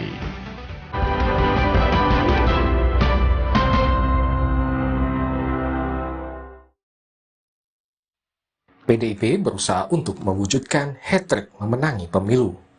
Untuk memenangi pemilu 2024, PDIP terus menggelar kegiatan konsolidasi. Awal Juni lalu, PDIP menggelar Rakernas. Presiden Joko Widodo pun hadir bersama Ketua Umum PDIP Megawati Soekarno Putri. Jokowi bahkan memberi wejangan pada bakal capres PDIP Ganjar Pranowo. Jokowi menyebut Ganjar sebagai sosok yang berani dan bernyali. Kemudian kalau pemimpin ke depan seperti Pak Ganjar Pranowo Yang paling penting itu memang nyali itu nomor satu. Berani itu nomor satu. Berani dan punya nyali. Di bulan Juni ini, PDIP juga akan menggelar puncak peringatan Bulan Bung Karno di Stadion Gelora Bung Karno. Kegiatan puncak Bulan Bung Karno ini juga akan menjadi arena konsolidasi akbar kader PDIP. Puan Maharani menyatakan di acara puncak Bulan Bung Karno kali ini bisa jadi akan ada kejutan lagi dari PDIP. Ya, biasanya PDI Perjuangan itu kalau bikin kejutan itu nggak pakai tanda-tanda, tapi mendadak, namanya kejutan ya begitu. Jadi semoga tanggal 24 akan ada kejutan-kejutan yang indah, menggembirakan, dan membuat kita semua merasa wow gitu ya PDI Perjuangan gitu. Sebelumnya, Sekjen PDIP Hasto Kristianto sempat menyatakan peringatan puncak Bulan Bung Karno nanti akan menjadi arena konsolidasi PDIP terbesar setelah kegiatan konsolidasi PDIP tahun 1999 lalu. Konsolidasi akbar dalam rangka puncak peringatan Bulan Bung Karno di Stadion Gelora Bung Karno akan digelar 24 Juni mendatang. Tim Liputan, Kompas TV.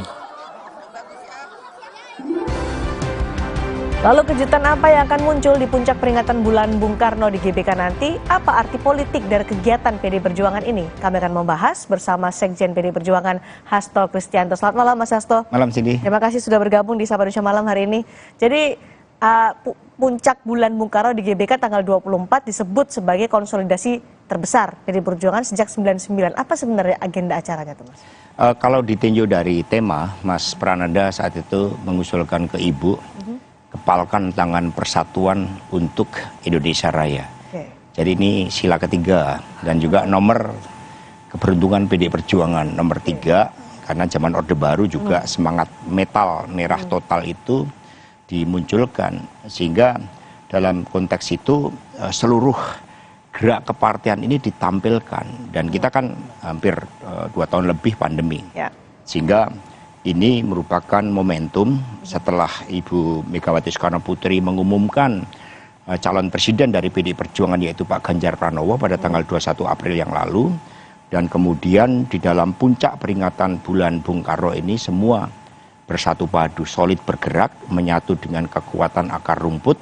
Dan dengan tema kepalkan tangan persatuan untuk Indonesia Raya, PDI Perjuangan menghadirkan dengan seluruh kebesarannya karena rakyat, untuk memastikan kesinambungan kepemimpinan masa depan sejak Bung Karno, Ibu Mega, kemudian Presiden Jokowi dan Pak Ganjar Pranowo. Maka seluruh elemen kepemimpinan yang menyatu dengan akar rumput ini dihadirkan. Itulah makna kebesaran sejak tahun 99, karena bersatunya akar rumput dengan seluruh jajaran dari partai dan elit-elit partai. Artinya konsolidasi terbesar PDI Perjuangan sejak 99 ini siapa saja yang hadir besar dalam jumlah anggota yang akan hadir dalam puncak Bulan Bung Karno, atau ada besar kejutan besar di situ? Yang pertama dari sisi jumlah, karena di sini satgasnya aja ada 7.000. Ini dari seluruh pelosok Indonesia dan sangat mengharukan. Misalnya dari Papua, dari Aceh, mereka naik kapal laut. Di dalam kapal itu mereka menggembleng dirinya dengan semangat nasionalisme, patriotisme. Jadi dari jumlah masanya. Kemudian ada penari yang sudah juga dilatih 3.000 yang akan menampilkan Indonesia dalam wataknya yang berkepribadian dalam kebudayaan. Kemudian yang hadir, yang dijanjikan oleh Ibu Megawati Soekarno Putri ketika ulang tahun ke-50 bersama dengan Presiden Jokowi, mengatakan beliau, ini akan hadir kekuatan akar rumput, yaitu anak ranting. Jumlahnya total ada 101.000. Wow, 101.000. Dan ini kekuatan gotong royong, karena mereka memang sudah lama. Saya laporkan kepada Ibu Ketua Umum ketika melihat antusiasme dari daerah. Saya bilang, Ibu, ini anak-anak Ibu mau bertemu semua. Karena selama pandemi tidak bisa bertemu dengan Ibu, karena Ibu biasanya kan keliling ke seluruh Indonesia. Maka dengan puncak peringatan Bulan Bung Karno ini, dan kemudian dari Presiden Jokowi juga sudah dinyatakan kita sudah memasuki suatu tahap tidak hanya new normal, tetapi sudah pulih. Sehingga akhirnya antusiasme inilah yang muncul dari sisi jumlah massa. Kemudian juga dari spirit yang ingin dibawa. Karena ini merupakan kelanjutan dari Rakernas yang ketiga bulan Juni kemarin, yang sangat tegas partai mengangkat kesinambungan kepemimpinan. Apa yang telah dilakukan oleh Presiden Jokowi dengan pembangunan koridor-koridor strategis melalui infrastruktur, kepemimpinan Indonesia bagi dunia, upaya kita melaju cepat dengan manfaatkan bonus demografi, ini juga dimaknakan dengan besarnya gagasan yang visioner tetapi membumi. Sehingga dengan kesinambungan inilah PDI Perjuangan mengawal, memberikan arah kepastian dari pemerintahan ke depan, karena milih Pak Ganjar dapat 4 presiden, Bung Karno, Bu Mega, dan Pak Jokowi. Nah, sehingga besar dari ide itu yang akan ditampilkan, dan kami mengundang juga teman-teman sahabat partai politik khususnya yang memang sudah mendukung Pak Ganjar Pranowo, itu juga akan kami undang. Siapa saja? P3 kan sudah jelas. Ada, itu bagian dari kejutan nanti. Jadi tidak siapa yang hadir di dalam puncak peringatan bulan Bung Karno, dan itu bukan karena semata-mata untuk pemilu 2024, tetapi semangat kepalkan tangan persatuan itu.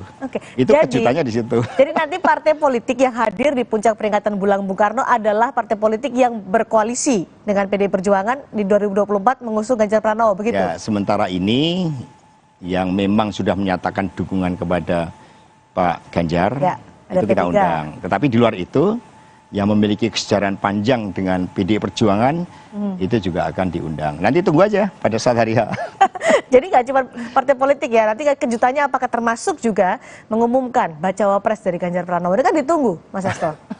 Tadi Mbak Puan kan udah menyampaikan akan ada kejutan, itu selalu ciri khas PDI Perjuangan, selalu ada elemen of surprise-nya. Rakernas kemarin kan kita tunggu kejutan dari budayawannya yang kita undang di situ, itu menunjukkan bahwa ya PDI Perjuangan ini mencoba untuk memahami mata hati rakyat, dan itulah yang ditampilkan sebenarnya sebagai ciri khas dari PDI Perjuangan. Sedangkan kejutannya ya nanti Ibu Ketua Umum yang akan bersama juga, tentu saja ada Mas Prananda, ada Mbak Puan, ada Presiden Jokowi, ada Pak Ganjar Pranowo. Ini kan kesatu paduan. Baik, dalam konsolidasi terbesar PDI Perjuangan nanti Ketua Umum Ibu Megawati Soekarno Putri akan berbicara langsung kepada akar rumput PDI Perjuangan, tapi tidak hanya komunikasinya pasti tidak hanya kepada akar rumput, tapi juga beramplifikasi kepada dunia politik dan juga kenegaraan Indonesia. Apa nanti akan disampaikan oleh Bu Mega di puncak bulan Bung Karno? Jangan jauh dulu, Mas Hasto. Kita akan kembali usai jeda. Tetap bersama kami sampai Indonesia Malam.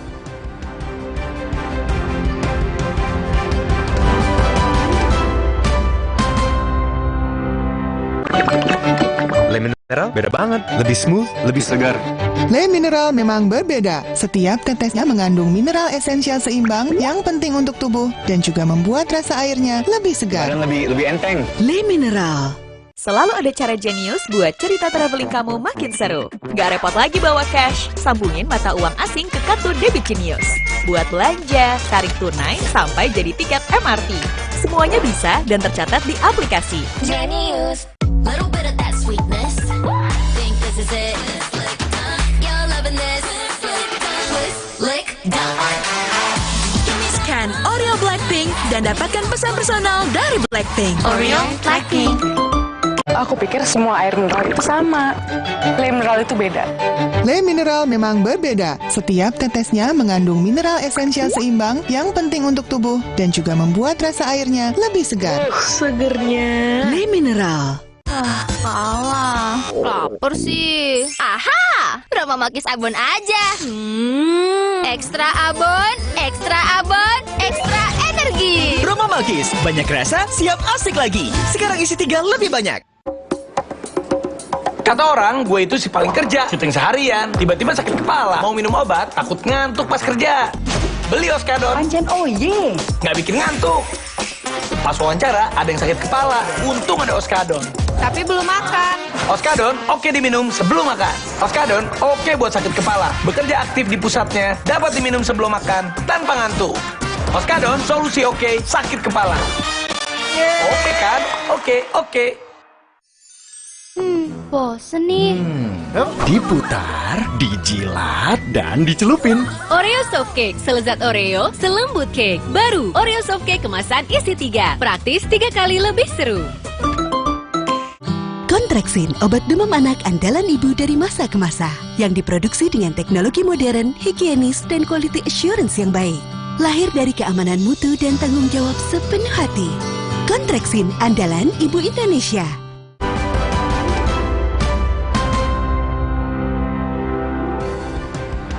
PDI Perjuangan terus mempersiapkan diri menghadapi pemilu 2024 dan PDI Perjuangan akan menggelar acara puncak peringatan Bulan Bung Karno yang akan menjadi arena konsolidasi terbesar kader PDI Perjuangan.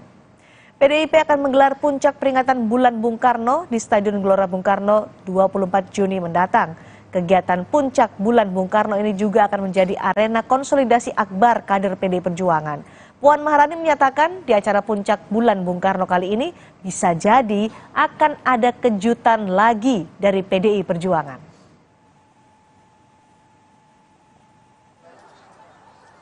Ya biasanya PDI Perjuangan itu kalau bikin kejutan itu nggak pakai tanda-tanda tapi mendadak, namanya kejutan ya begitu. Jadi semoga tanggal 24 akan ada kejutan-kejutan yang indah, menggembirakan dan membuat kita semua merasa wow gitu ya PDI Perjuangan gitu. Kejutan ini ditunggu-tunggu Mas Hasto, tidak hanya pasti oleh akar rumput PDI Perjuangan, tapi juga nanti dalam puncak Bulan Bung Karno ditunggu oleh semua orang, mata akan tertuju ke GBK, siapa bacawa pres Ganjar Pranowo. Tadi Mbak Puan bilang kalau kejutan itu kita nggak ada tanda-tanda, tiba-tiba saja. Nanti apa yang akan disampaikan oleh Ketua Umum PDI Perjuangan Bu Mega? Tapi tadi Mbak Puan kan juga bilang itu indah, itu wow. Sehingga kalau yang akan disampaikan oleh Ibu Megawati Soekarno Putri tentu saja adalah pandangan politik beliau menghadapi dinamika politik saat ini. Dan karena ini adalah puncak peringatan Bulan Bung Karno, tentu saja mengangkat berbagai ide, pemikiran, gagasan, cita-cita Bung Karno yang sangat relevan agar ini juga menjadi panduan khususnya bagi generasi muda Indonesia.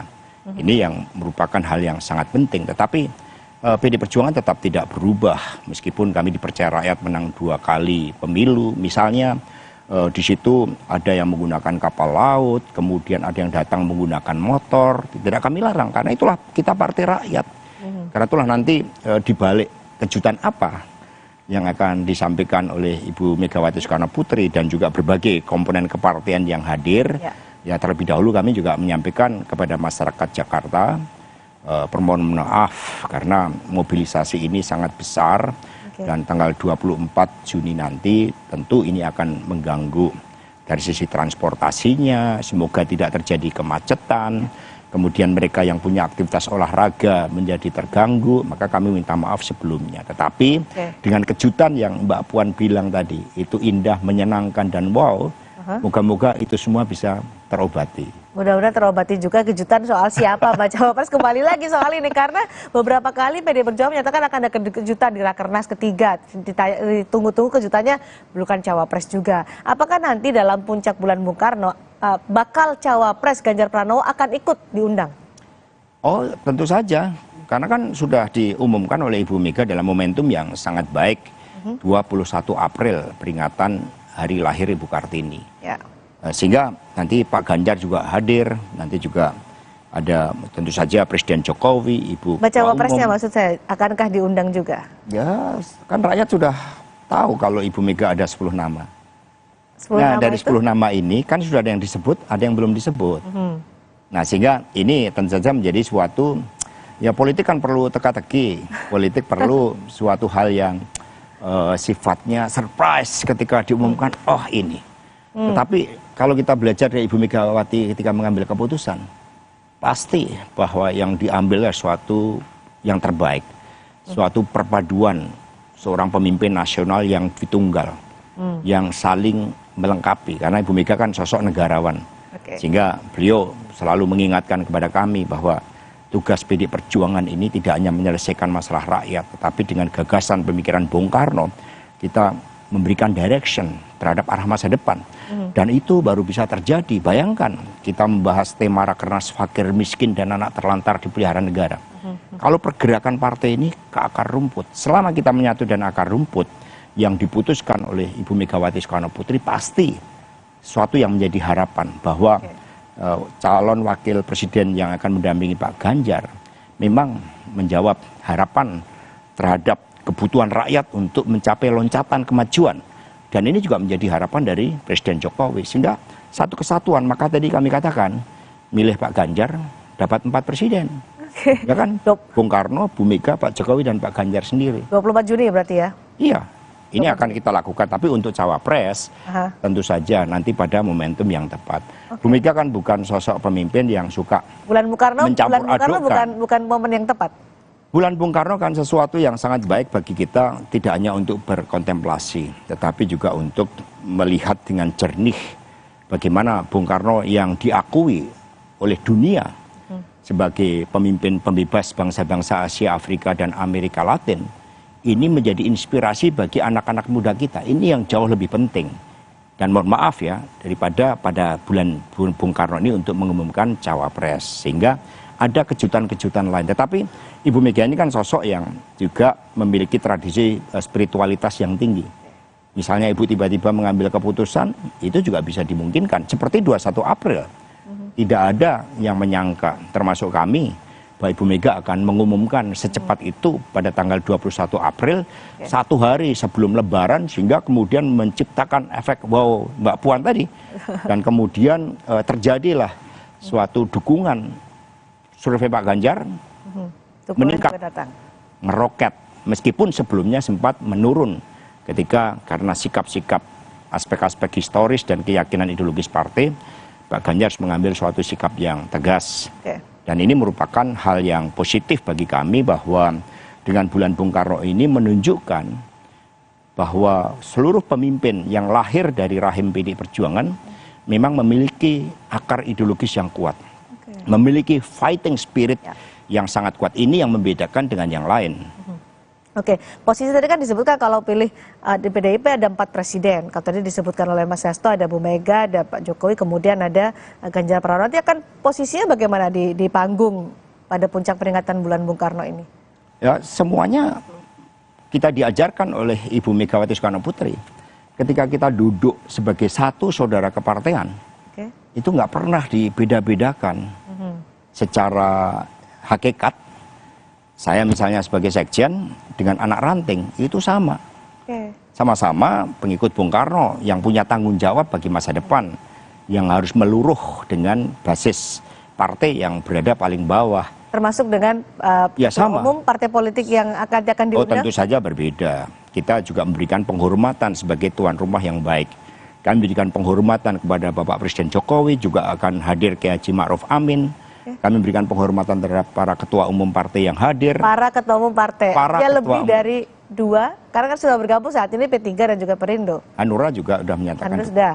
Ya. Ada lagi? Lebih dari itu? 5? Yang mencerminkan suatu arah yang kita harapkan kerjasama politik ke depan. Dan ini juga tidak terlepas dari partai politik yang sudah berada di dalam kabinet Presiden Jokowi. Untuk memperingati puncak bulan Bung Karno, apa yang dititipkan, semangat dari Bung Karno dititipkan Ibu Megawati Soekarno Putri kepada Baca Pres Ganjar Pranowo dan nanti Bacawa Presnya? Yang lebih penting adalah watak politik yang turun ke bawah. Bu Mega mengingatkan menjadi orang partai itu harus menangis dan tertawa bersama rakyat. Artinya kita memahami seluruh harapan rakyat. Kalau Bung Karno mengingatkan amanat penderitaan rakyat, inilah yang akan ditampilkan dalam puncak peringatan bulan Bung Karno. Karena kami diajarkan politik itu harus dengan keyakinan. Politik itu kalau kita diajarkan oleh Bung Karno, meskipun akibat peristiwa 65 menerima berbagai perlakuan yang sangat pahit untuk diceritakan, tetapi ide, gagasan, cita-cita Bung Karno itu tidak bisa dibunuh. Buktinya dalam Rakernas ketika yang lalu Ibu Mega menyatakan UNESCO saja itu pidato Bung Karno itu dinyatakan sebagai memory of the world, sehingga ini merupakan pengakuan dunia atas kepemimpinan Bung Karno. Ini yang kita harapkan melalui puncak peringatan bulan Bung Karno ini menjadi inspirasi anak-anak muda. Ketika pemikiran-pemikiran Bung Karno sudah memberikan mimpi bagi anak muda untuk berani meletakkan cita-cita setinggi langit, ini sudah suatu keberhasilan di dalam proses transformasi kepemimpinan, mempersiapkan generasi-generasi muda Indonesia menjadi pemimpin masa depan. Itu yang juga dilakukan terhadap Pak Ganjar Pranowo. Baik, apa yang mau disampaikan Mas Hasto, Sekjen PDI Perjuangan kepada kader yang besok akan hadir tanggal 24 Juni di GBK? Ya, kami sudah melakukan persiapan cukup lama, disiplin sebagai kader partai dan persatuan dengan rakyat itu adalah suatu hakikat terpenting dari PDI Perjuangan di dalam menyongsong pemilu 2024, sehingga dengan melihat antusiasme terhadap mereka yang datang naik kapal, kami meyakini bahwa melalui gelora Bung Karno akan bergelora juga semangat kesatu paduan dengan rakyat, dan juga PDI Perjuangan menjadi pilar di dalam membangun persatuan dan kesatuan bangsa menghadapi pemilu 2024 agar tidak membelah kita, tetapi menampilkan suatu narasi-narasi yang membangun kemajuan bangsa dalam seluruh aspek kehidupan. Dan itu harus diawali dengan tekad yang kuat, membangun diri kita sebagai bangsa bermartabat dan menguasai ilmu pengetahuan dan teknologi. Tanpa itu kita tidak akan bisa maju. Itu pesan yang terpenting. Terima kasih Mas Hasto, semoga lancar besok tanggal 24 Juni hari Sabtu ya. Konsolidasi terbesar PDI Perjuangan di puncak bulan Bung Karno di Gelora Bung Karno Jakarta. Ditunggu kejutan besarnya juga. Terima kasih. Terima kasih Mas Hasto sudah bergabung. Dan saudara, tetaplah bersama kami di Sapa Indonesia Malam. Kami kembali dengan informasi uji coba kereta cepat Jakarta-Bandung dengan kecepatan 355 km per jam dilakukan hari ini. Jarak Jakarta hingga Padalarang hanya ditempuh dalam waktu 20 menit. Selengkapnya usai jeda.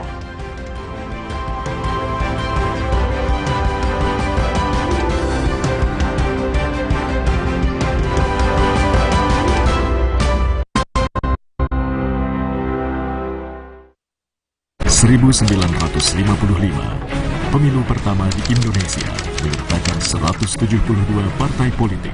Dibagi dalam dua tahap. Tahap pertama, 29 September 1955, memilih anggota DPR. Tahap kedua, 15 Desember 1955, memilih anggota konstituante. Kompas TV, independen, terpercaya.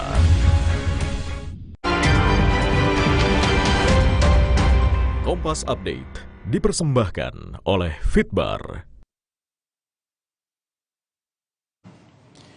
Selamat malam saudara, Anda menyaksikan Kompas Update bersama dengan saya Arizona Gali. Sebuah truk pengangkut BBM terguling dan terperosok ke kebun warga usai menabrak mobil pickup di Kabupaten Sika, Nusa Tenggara Timur.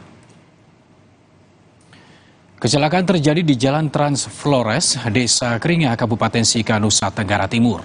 Insiden bermula ketika truk pengangkut BBM yang melaju dari Flores Timur tak bisa menghindari mobil pickup yang tengah berbalik arah. Truk BBM kemudian hilang kendali hingga terguling dan terperosok ke kebun warga. Tak ada korban dalam kecelakaan ini. Kedua kendaraan langsung dibawa ke Mapolres Sika guna diperiksa lebih lanjut.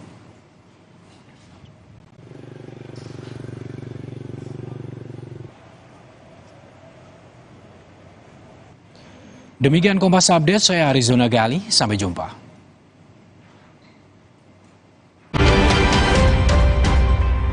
Kompas Update dipersembahkan oleh Entrasol, bantu jaga kesehatan otot, tulang, dan jantung. Entrasol, baru Fitbar Cheese Delight dengan multigrain dan keju cheddar berkualitas.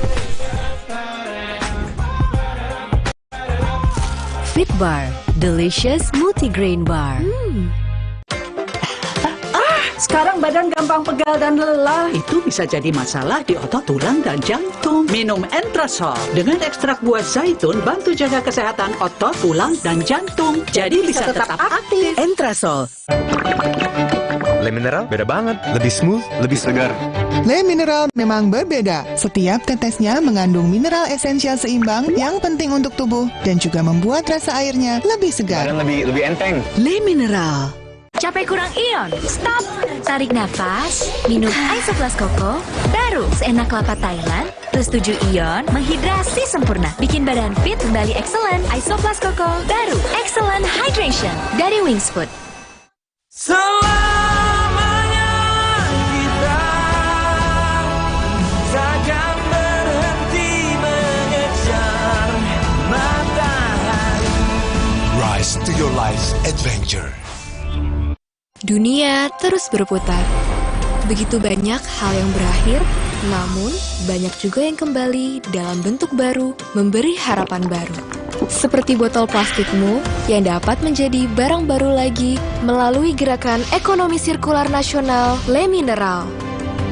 Kini, plastik tidak lagi menjadi sampah, namun terus berputar dengan dipilah dan didaur ulang menjadi baru. Semua bisa mengambil peran penting dalam perputaran itu dari hulu ke hilir. Mulai dari kamu yang memilah sampah dari rumah, pemulung yang mengumpulkannya, hingga pekerja pabrik yang mendaur ulang. Bersama gerakan ekonomi sirkular nasional Le Mineral, mari jadikan botol plastikmu jadi baru lagi.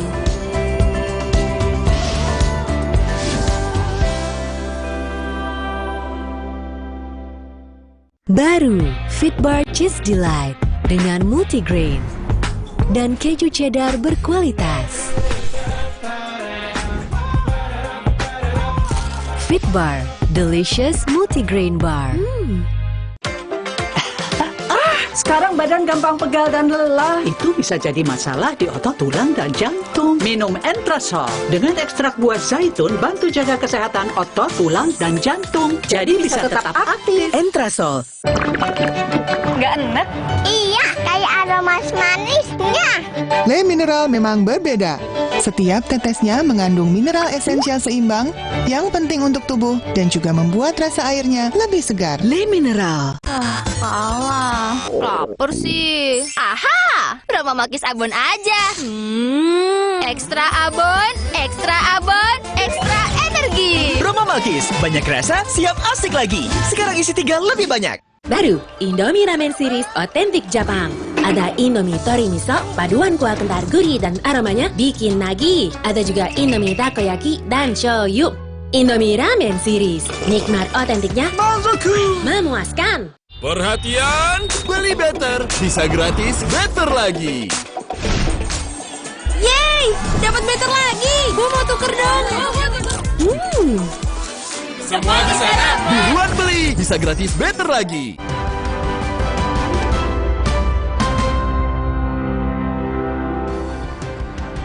Menteri Koordinator Bidang Kemaritiman dan Investasi menjajal kereta cepat Jakarta-Bandung. Luhut Binsar Panjaitan juga meninjau kesiapan stasiun Tegaluar yang dijadikan pemberhentian terakhir kereta cepat Jakarta-Bandung. Menko Marves Luhut Binsar Panjaitan mengikuti uji coba kereta cepat Jakarta-Bandung. Dengan kecepatan 355 km per jam, perjalanan dari stasiun LRT Halim menuju stasiun Padalarang hanya berkisar 20 menit. Menurut Menko Marves, pekerjaan proyek kereta cepat ini belum tuntas meski sudah dilakukan beberapa kali uji coba sebelum nantinya kereta cepat Jakarta-Bandung bakal diresmikan 18 Agustus 2023. Coba ini terus naik kereta cepat sampai di Padalarang kira-kira 20 menit, kemudian sampai di sini 45 menit. Satu perjalanan yang sangat lama. Ke depan ini akan ada 68 kali perjalanan satu hari dengan rata-rata penumpang yang 101 orang. Jadi saya kira akan buat orang yang lebih nyaman kembali. Mabes Polri membenarkan adanya jaringan perdagangan orang terkait penjualan ginjal di Tarumajaya, Kabupaten Bekasi, Jawa Barat. Kasus ini tengah diselidiki Polda Metro Jaya. Polisi menegaskan proses penanganan dugaan penjualan ginjal jaringan internasional di Bekasi, Jawa Barat masih dalam penyelidikan Ditkrimum Polda Metro Jaya. Saat ini polisi sedang melakukan pengembangan kasus itu untuk mengungkap jaringan yang lebih besar. Kami mendapatkan informasi ya, sampai saat ini proses penanganan kasus dugaan penjualan organ tubuh jaringan internasional di Bekasi tersebut masih dalam penyelidikan penyidik Ditkrimum Polda Metro Jaya. Polisi menyebut kasus perdagangan orang yang diduga akan menjual ginjal korbannya, awalnya pelaku menawari korban untuk bekerja ke luar negeri. Selanjutnya, para korban ditampung di sebuah rumah di Bekasi. Mereka kemudian akan dibawa ke Kamboja untuk diambil ginjalnya.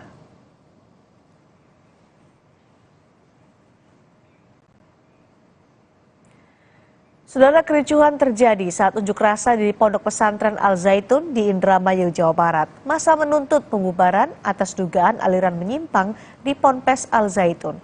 Pemprov Jawa Barat pun membentuk tim investigasi terkait Ponpes Al Zaitun ini. Ratusan demonstran terlibat saling dorong dengan polisi yang berjaga di depan Pondok Pesantren Al Zaitun, Indramayu, Jawa Barat. Massa tidak bisa masuk karena Ponpes Al Zaitun memasang blokade menggunakan kawat berduri. Ada juga warga sekitar yang ikut menyuarakan tuntutannya dengan cara menyusuri pesawahan sekitar Ponpes Al Zaitun. Ada 6 tuntutan yang disampaikan warga, salah satunya pembubaran Ponpes Al Zaitun karena diduga aliran menyimpang. Syiar dakwah pendidikan, tetapi telah melenceng daripada akidah kita, saudara-saudara. Gubernur Jawa Barat Ridwan Kamil menyebut pemerintah Provinsi Jawa Barat sudah membentuk tim investigasi untuk menangani permasalahan di Ponpes Al Zaitun. Kami membentuk tim investigasi yang akan bekerja selama 7 hari. Okay? Karena prinsip kita harus hati-hati, berkeadilan, dan tabayun. Jadi diberi ruang itu dulu. Ya. Tim akan bekerja selama 7 hari, nanti kita lihat hasilnya. Kalau hasilnya ternyata ada pelanggaran-pelanggaran secara fikih, syariat, dan lain sebagainya, maka akan ada tindakan-tindakan administrasi, tindakan hukum, dan lain-lain. Tapi belum bisa disimpulkan karena timnya baru akan mulai bekerja selama 7 hari. Menteri Koordinator Bidang Politik, Hukum, dan Keamanan Mahfud MD menyebut pemerintah masih mempelajari polemik di Pondok Pesantren Al Zaitun. Mahfud menyebut tim investigasi akan memanggil Panji Gumilang selaku pimpinan Ponpes Al Zaitun. Masih dipelajari, karena itu kan fenomena yang baru saja kan. Tapi kita tidak boleh sembarang menyikapi tanpa mendalami. Ya, kita sedang mendalami itu. Akan ada tindakan tegas, Prof, jikalau ada pelanggaran? Ya masih didalami. Kalau ada pelanggaran kan siapapun di seluruh Indonesia ini. Tapi apa betul ada pelanggaran apa tidak, nanti kita dalami. Wakil Sekjen Bidang Hukum dan HAM Majelis Ulama Indonesia MUI, Ihsan Abdullah menyampaikan hasil rekomendasi rapat dengan kementerian dan lembaga terkait kontroversi ajaran agama yang menyimpang di Ponpes Al Zaitun. Proses hukum Panji Gumilang karena dia telah melecehkan agama, menghina agama, dan menodai agama Islam sekaligus. Maka apabila dilakukan pembiaran oleh negara, keadaan seperti ini, maka kegaduhan, keributan, dan seterusnya, atau disharmoni, itu akan terus terjadi dan ini akan tidak kondusif bagi menyongsong hajat kita, yaitu pemilu 2024. Jadi selekasnya memang negara harus hadir, dan ini menjadi tupoksi dari Jaksa Agung Muda Intelijen, juga aparat kepolisian. Pesantren Al Zaitun belakangan mendapat sorotan publik seiring dengan kebijakan yang disampaikan diduga menyimpang oleh pengelolanya Panji Gumilang. Hingga akhirnya muncul desakan agar Ponpes tersebut segera dibubarkan. Tim Liputan Kompas TV. Saudara, Gubernur Nonaktif Papua Lukas NMB hari ini kembali menjalani sidang lanjutan kasus suap dan gratifikasi proyek infrastruktur di Papua. Agenda sidang Lukas hari ini adalah pembacaan replik atau jawaban jaksa penuntut umum atas nota keberatan terdakwa dan penasihat hukum. Pada sidang sebelumnya, Lukas NMB dan tim penasihat hukum menyebut dalam eksepsinya bahwa jaksa KPK telah berlaku diskriminatif terhadap terdakwa. Lukas membantah telah menerima suap seperti yang didakwakan oleh jaksa, serta mengklaim ia telah dizolimi, difitnah, dan dimiskinkan oleh KPK. Jaksa penuntut umum mendakwa Lukas NMB melakukan tindak pidana korupsi dengan menerima suap dan gratifikasi yang nilainya mencapai lebih dari 45 miliar rupiah. Jaksa juga membantah jika Lukas NMB tidak diberikan pelayanan kesehatan yang baik selama di rutan KPK. Dua Romawi, materi pendapat dan tanggapan atas eksepsi. Jadi gimana penanganan mengenai selama saudara berada di rutan, penanganan mengenai kesehatan beliau apa? Maksimal enggak? Menurut saudara tidak maksimal? Maksimal. Baik. Minum obat.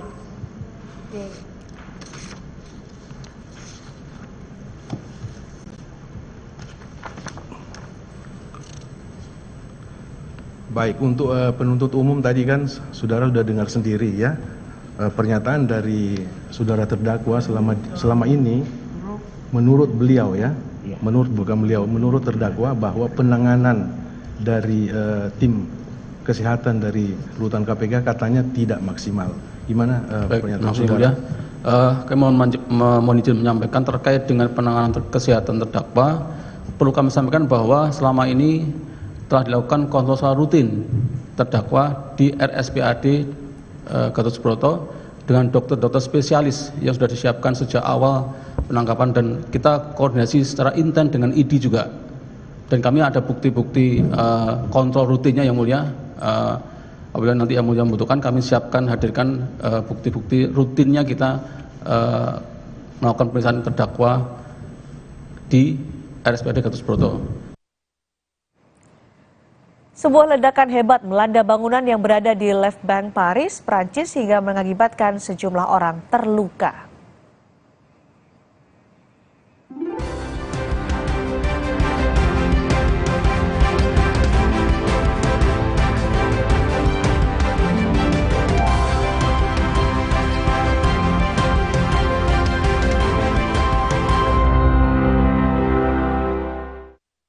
Alah, lapar sih. Aha, Roma Makis abon aja. Ekstra abon, ekstra energi. Roma Makis, banyak rasa, siap asik lagi. Sekarang isi 3 lebih banyak. Perhatian, beli better bisa gratis better lagi. Yeay, dapat better lagi. Gue mau tuker dong. Semua di sana. Buruan beli, bisa gratis better lagi. Baru, Indomie Ramen Series otentik Jepang. Ada Indomie Tori Miso, paduan kuah kental gurih dan aromanya bikin nagih. Ada juga Indomie Takoyaki dan shoyu. Indomie Ramen Series, nikmat otentiknya memuaskan. Bosen nih. Diputar, dijilat, dan dicelupin. Oreo Soft Cake, selezat Oreo, selembut cake. Baru, Oreo Soft Cake kemasan isi 3. Praktis 3 kali lebih seru. Cuitan SBY tentang mimpinya bertemu Jokowi dan Megawati di tengah rumor keretakan koalisi perubahan untuk persatuan menimbulkan beragam penafsiran. Apakah SBY hanya ingin rekonsiliasi atau juga ingin ikut gerbong koalisi yang dibangun Megawati? Dan bisakah mimpi SBY terrealisasi? Simak selengkapnya dalam Rosi Jokowi, Mimpi SBY, Mimpi Kita Bersama. Kamis 22 Juni, pukul 8:30 malam di Kompas TV. Alah, lapar sih. Aha, Roma Makis abon aja. Ekstra abon, ekstra energi. Roma Makis, banyak rasa, siap asik lagi. Sekarang isi 3 lebih banyak. Baru Mayora Mie Oven. Bukan mie biasa, pembuatannya di oven bukan digoreng. Air rebusannya jernih, bumbunya medok, mie-nya lurus, enak diseruput, lebih kenyal, sehat lagi. Mie Oven, inovasi Mayora.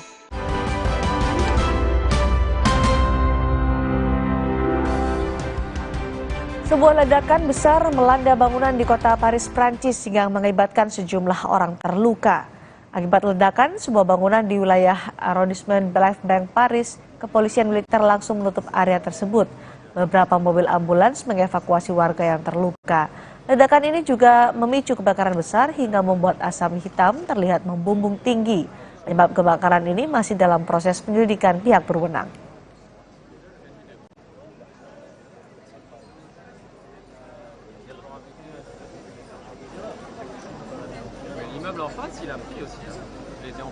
Perusahaan teknologi asal Jerman menciptakan taksi terbang mirip drone yang bernama Velocity yang mampu terbang hingga 25 km. Kami kembali dengan informasi selengkapnya.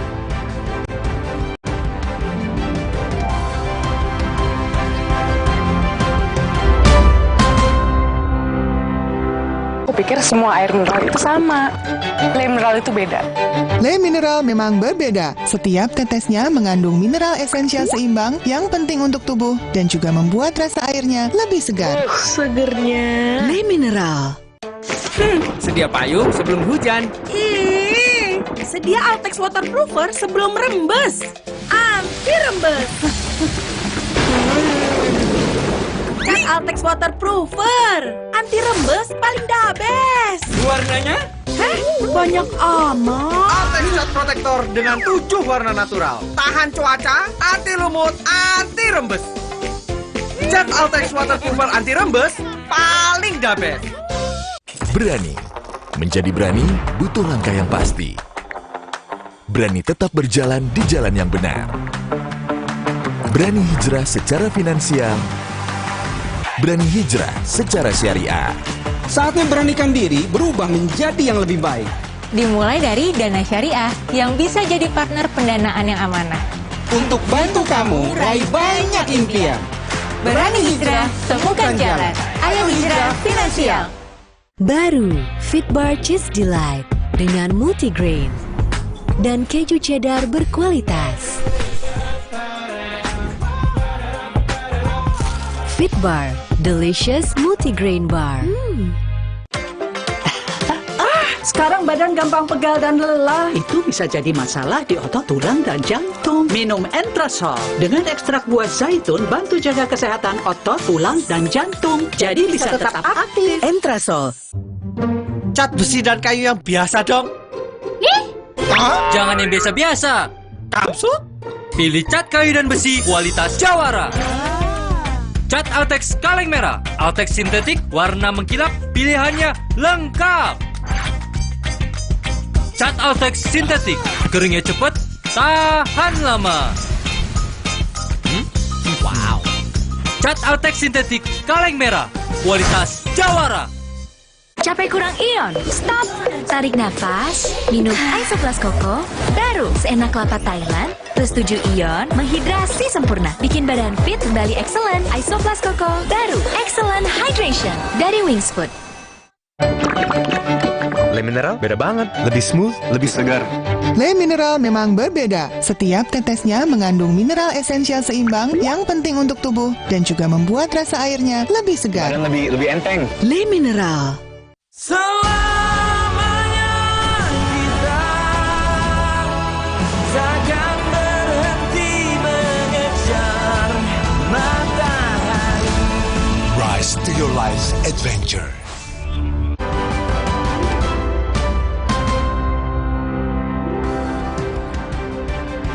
Masa depan dunia penerbangan tanpa pilot semakin nyata hadir di tengah masyarakat. Perusahaan teknologi asal Jerman menciptakan taksi terbang mirip drone bernama Velocity yang mampu terbang hingga 25 km.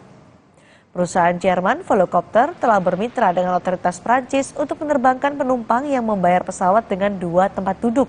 Penumpangnya bisa menikmati layanan taksi terbang ke bandara atau menjelajahi kota Paris hingga melintasi Sungai Seine. Taksi terbang ini sepenuhnya bertenaga listrik dan tidak berisik seperti helikopter. Velocity memiliki muatan maksimum 200 kg dan dapat terbang hingga 110 km per jam hingga jarak 25 km. Volocopter sudah mempresentasikan Velocity-nya di Paris Air Show.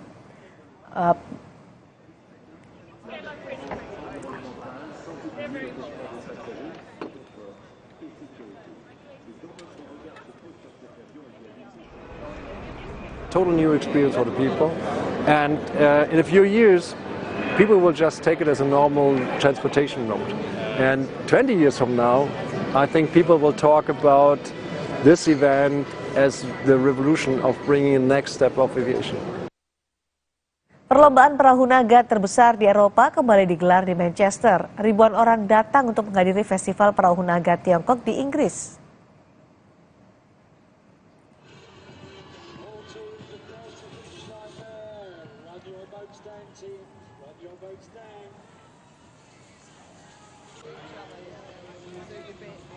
Saat sinyal start terdengar di Salford Quays, perahu naga dengan cepat melaju dengan para pendayung melepaskan pukulan kuat selaras dengan ketukan yang dilakukan penabuh gendang di depan perahu. Saat perahu semakin dekat ke garis finish, sorakan, tabuhan gendang dan percikan dayung semakin keras bergema. 40 tim dari berbagai latar belakang mengikuti kompetisi ini. Festival Perahu Naga Tiongkok adalah acara yang populer di Inggris dan seluruh Eropa. Tahun ini merupakan festival ke-9 yang digelar di Inggris.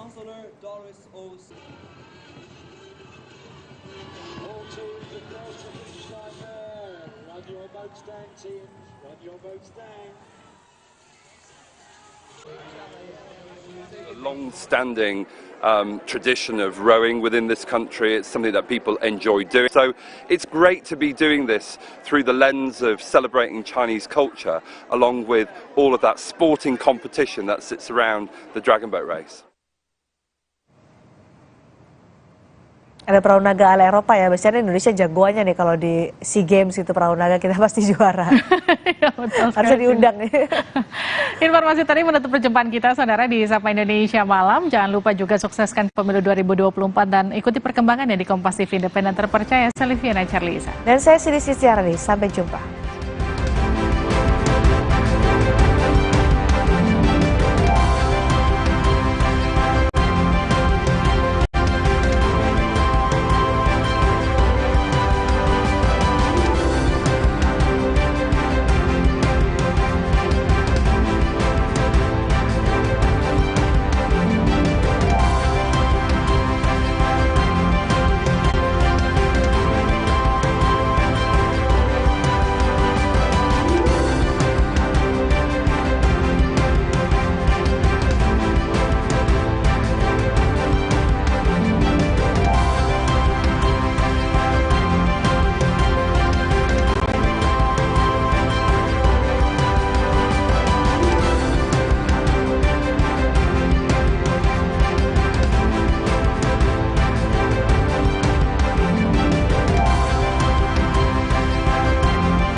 Cuitan SBY tentang mimpinya bertemu Jokowi dan Megawati di tengah rumor keretakan koalisi perubahan untuk persatuan menimbulkan beragam penafsiran. Apakah SBY hanya ingin rekonsiliasi atau juga ingin ikut gerbong koalisi yang dibangun Megawati? Dan bisakah mimpi SBY terrealisasi? Simak selengkapnya dalam Rosi Jokowi, Mimpi SBY, Mimpi Kita Bersama. Kamis 22 Juni pukul 8:30 malam di Kompas TV. Sesaat lagi, Anda akan menyaksikan berita utama yang didukung oleh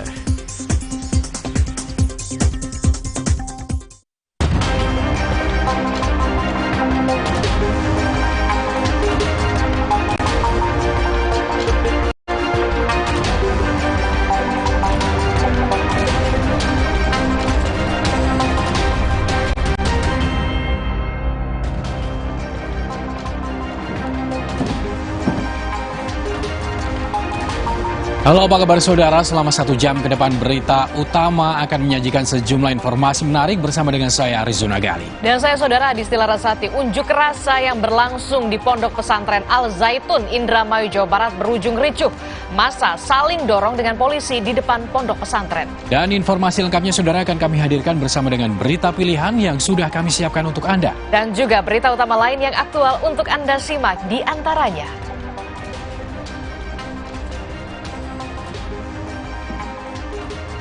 Dalam suasana haru serta dramatis, jenazah Fajri, pria penderita obesitas dengan berat 300 kg, dimakamkan.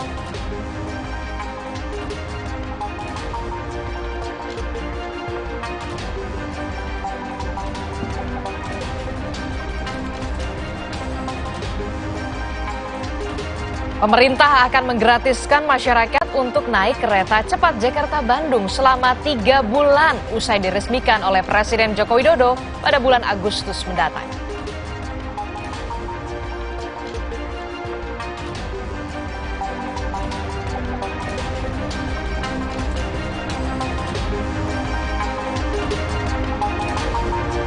Sebuah mobil menabrak toko swalayan di kawasan Duren Sawit, Jakarta. Akibatnya, para pembeli di dalamnya yang tengah asik berbelanja panik berhamburan.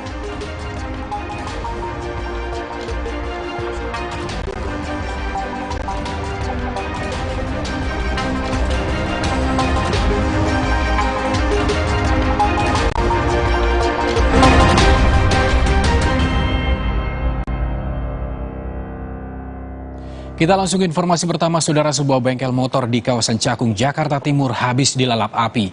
Kebakaran ini dipicu bensin yang tumpah dan terkena percikan api.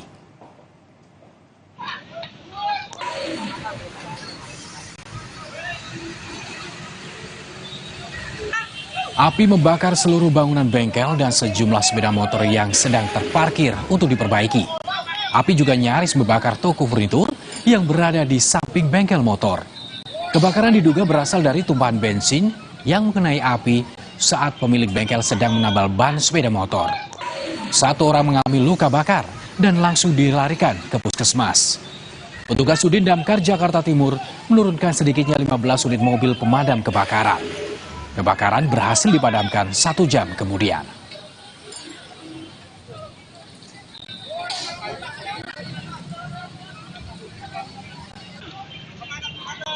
Dua unit rumah terbakar di Palembang, Sumatera Selatan. Pelakunya merupakan anak pemilik rumah yang memiliki gangguan kejiwaan. Ini besarnya apinya. Ayo besar ini besar. Besarnya dipelap. Lorong bakti. Mana banyak? Besarnya. Minta tolong anggota. 2 unit rumah dengan cepat dilalap api. Besarnya kobaran api membuat warga sekitar dan pengendara panik. 8 mobil pemadam kebakaran dikerahkan untuk memadamkan api. Namun, banyaknya kerumunan warga yang menonton kebakaran membuat petugas cukup kesulitan. Dari keterangan polisi, kebakaran terjadi karena anak pemilik rumah yang terbakar ini sengaja membakar rumahnya. Api kemudian merembet ke rumah tetangganya. Pelaku adalah pria berusia 35 tahun yang mengalami gangguan jiwa. Pelaku kini telah diamankan polisi. Minta tolong anggota. Ini besarnya apinya. Ayo besar ini besar. Besarnya dipelap. Lorong bakti. 2 kapal nelayan dibakar warga lokal lantaran menggunakan cantrang saat menangkap ikan. Peristiwa ini terjadi di Kabupaten Kuburaya, Kalimantan Barat. Sejumlah nelayan di Kabupaten Kuburaya, Kalimantan Barat membakar 2 kapal motor yang menggunakan cantrang saat menangkap ikan. Sebelumnya mereka sempat terlibat cekcok antar nelayan lantaran menangkap ikan sesuai aturan. Diduga akibat perbuatan nelayan tak bertanggung jawab ini, tangkapan masyarakat lokal pun menurun drastis.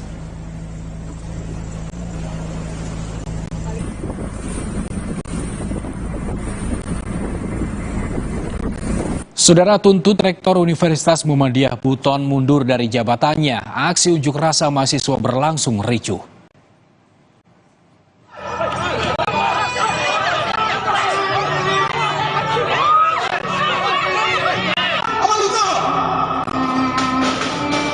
Aksi unjuk rasa mahasiswa Universitas Muhammadiyah Buton yang menuntut rektor turun dari jabatannya berlangsung ricuh.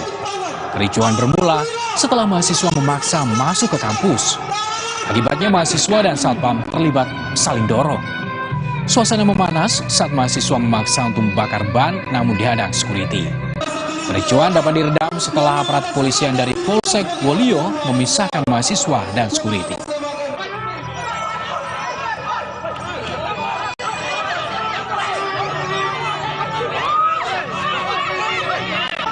Informasi selanjutnya, saudara, emosi karena diklakson seorang pria pecahkan kaca mobil pengendara lain dengan menggunakan dongkrak.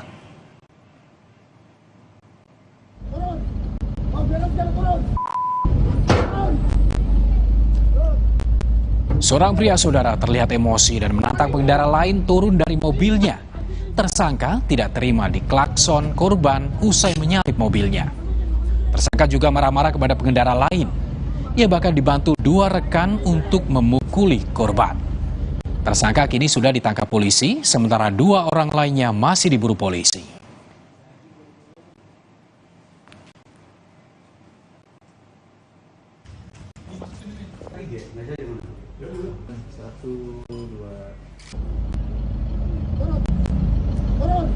Aksi tawuran antar pelajar terjadi di Pantura, Ciasem, Subang, Jawa Barat. 1 orang pelajar meninggal dunia.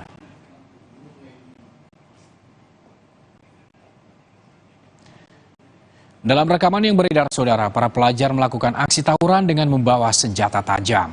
Mereka beraksi di Jalan Pantura, Ciasem, Subang, Jawa Barat 15 Juni lalu. Seorang pelajar tewas akibat sabetan senjata tajam. 4 pelajar ditetapkan sebagai tersangka dan sudah dilakukan penahanan.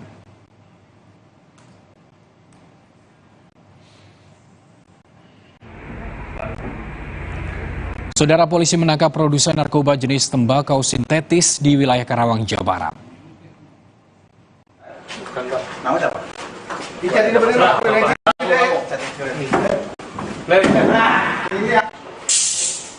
Tersangka digerebek saat memproduksi tembakau sintetis di rumah kontrakannya.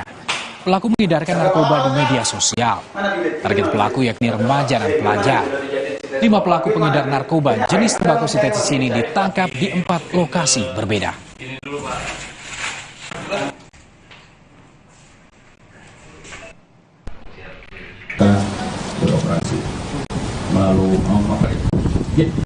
Kita ke sorotan lainnya, saudara. Unjuk rasa yang berlangsung di Pondok Pesantren Al Zaitun, Indramayu, Jawa Barat berlangsung ricuh. Massa saling dorong dengan polisi di depan Ponpes.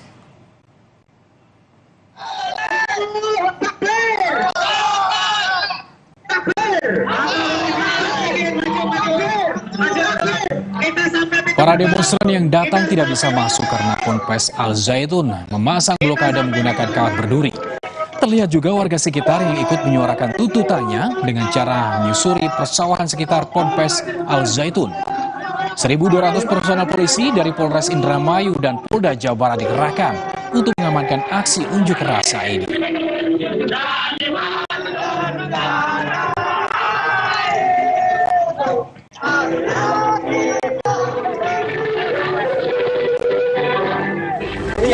Diam. Antisipasi kericuan meluas, polisi menangkap terduga provokator dalam aksi unjuk rasa dugaan penyimpangan ajaran agama di Ponpes Al Zaitun, Indramayu, Jawa Barat. Kedua pendemo ini ditangkap polisi karena mencoba memprovokasi massa aksi saat hendak mencoba menerobos barikade polisi. Setelah menyampaikan aspirasi, massa aksi dari Forum Solidaritas Dharma Ayu Kabupaten Indramayu, Jawa Barat membubarkan diri dengan tertib.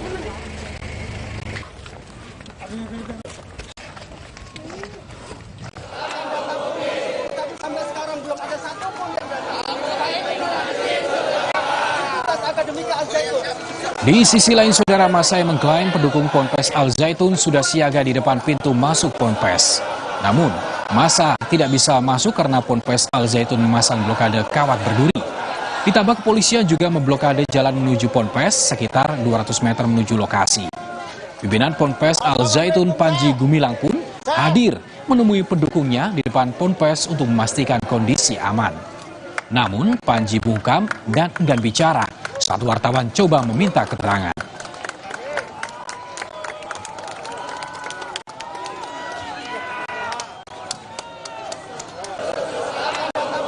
Sementara itu, saudara, Menteri Koordinator Politik, Hukum dan Keamanan Mahfud MD menegaskan pemerintah akan mengambil tindakan jika ditemukan ada pelanggaran di Pondok Pesantren Al Zaitun.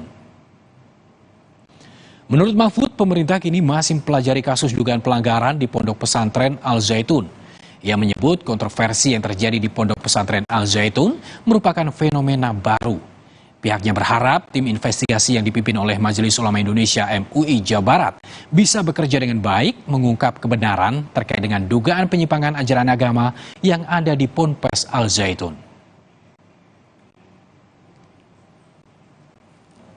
Masih dipelajari karena itu kan fenomena yang baru saja kan.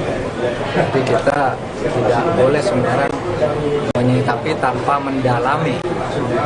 Ya, kita sedang mendalami itu. Akan ada tindakan tegas, Prof, jika ada pelanggaran? Dia masih didalami. Kalau ada pelanggaran kan siapapun di seluruh Indonesia. Tapi apa betul ada pelanggaran atau tidak, nanti kita dalami. Kita ke informasi selanjutnya, saudara. Muhammad Fajri, pasien obesitas dengan berat badan 300 kg, Kamis dini hari meninggal dunia di Rumah Sakit Cipto Mangunkusumo, Jakarta. Fajri meninggal akibat mengalami shock septik atau komplikasi berat yang mengakibatkan kerusakan berbagai organ. Di tangan sejumlah dokter spesialis, pria berusia 27 tahun asal Tangerang, Banten dirawat di ruang ICU khusus RSCM selama 2 minggu. Sebelum dibawa ke RSCM, kondisi Fajri ini, saudara, sudah memprihatinkan.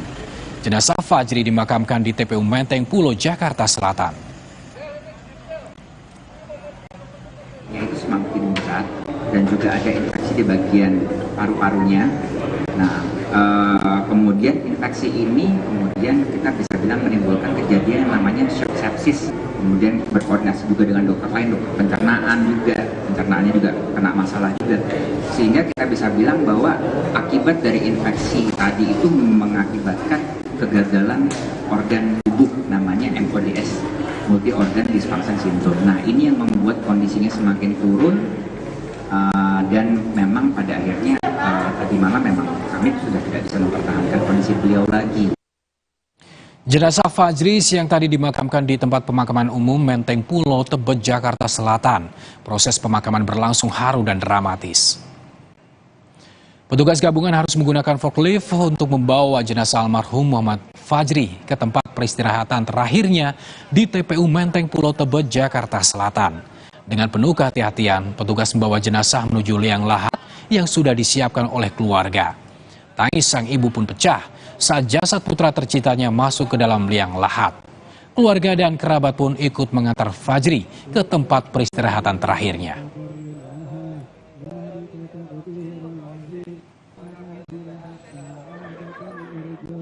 Sebelumnya, saudara, Muhammad Fajri menjadi perhatian publik karena menderita obesitas hingga kesehatannya terganggu. Saat akan dievakuasi dari rumahnya ke rumah sakit, petugas kala itu sempat mengalami kesulitan. Evakuasi Fajri pun berlangsung dramatis. Petugas bahkan harus membongkar pintu rumah agar Fajri ini bisa dikeluarkan dari rumah untuk dibawa ke rumah sakit.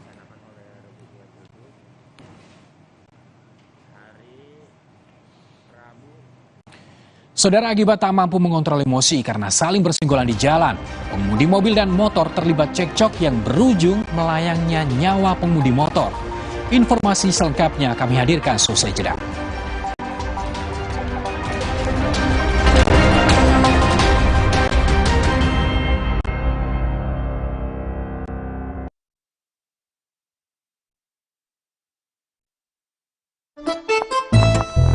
Hah?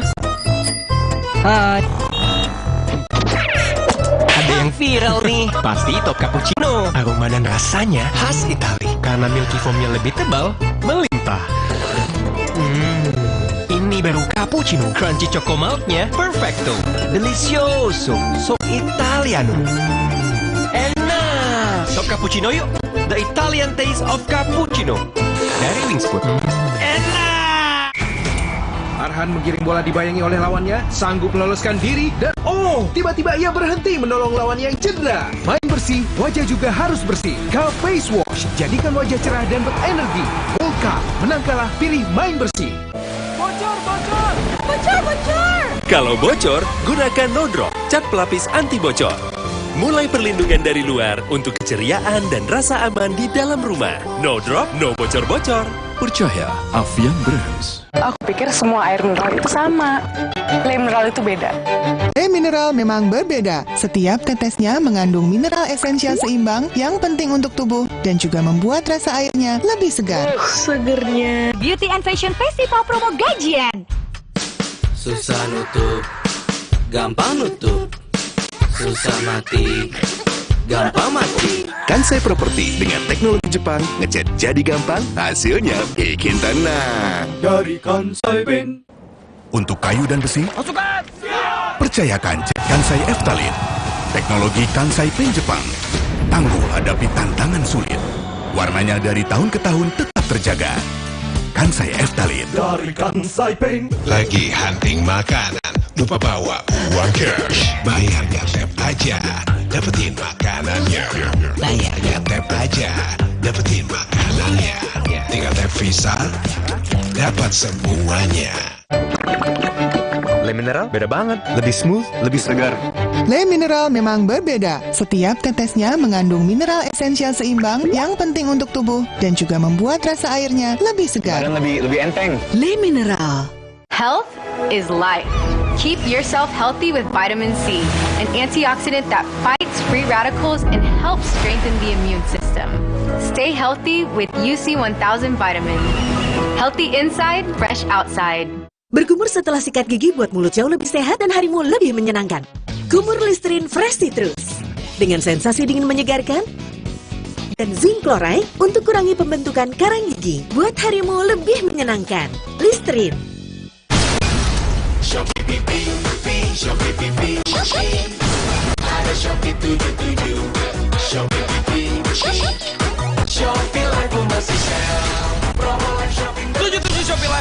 pasti sale. Nggak enak? Iya, kayak ada manis-manisnya. Le Mineral memang berbeda. Setiap tetesnya mengandung mineral esensial seimbang yang penting untuk tubuh dan juga membuat rasa airnya lebih segar. Le Mineral. Susah nutup, gampang nutup. Susah mati, gampang mati. Kansai Property dengan teknologi Jepang, ngecat jadi gampang, hasilnya bikin tenang. Dari Kansai Paint. Untuk kayu dan besi, percayakan cat Kansai Eftalin. Teknologi Kansai Paint Jepang. Tangguh hadapi tantangan sulit. Warnanya dari tahun ke tahun tetap terjaga. Kansai Eftalin. Dari Kansai Paint. Buat gue, cuma ada satu kecap. Kecap sedap kedelai hitam spesial. Hitam kecapnya pekat. Ngebersih mulut. Lumer di lidah. Lebih kental, lebih wangi. Sedap. Wilgos Approve. Kecap sedap kedelai hitam spesial. Looks good, tastes good. Dari Wings Food. Hah? Hai. Ada yang viral nih. Pasti top cappuccino. Aroma dan rasanya khas Itali. Karena milky foamnya lebih tebal, melimpah. Ini baru cappuccino. Crunchy choco milknya perfecto. Delicioso. So Italiano. Enak. Top cappuccino yuk. The Italian taste of cappuccino. Dari Wings Food. Enak.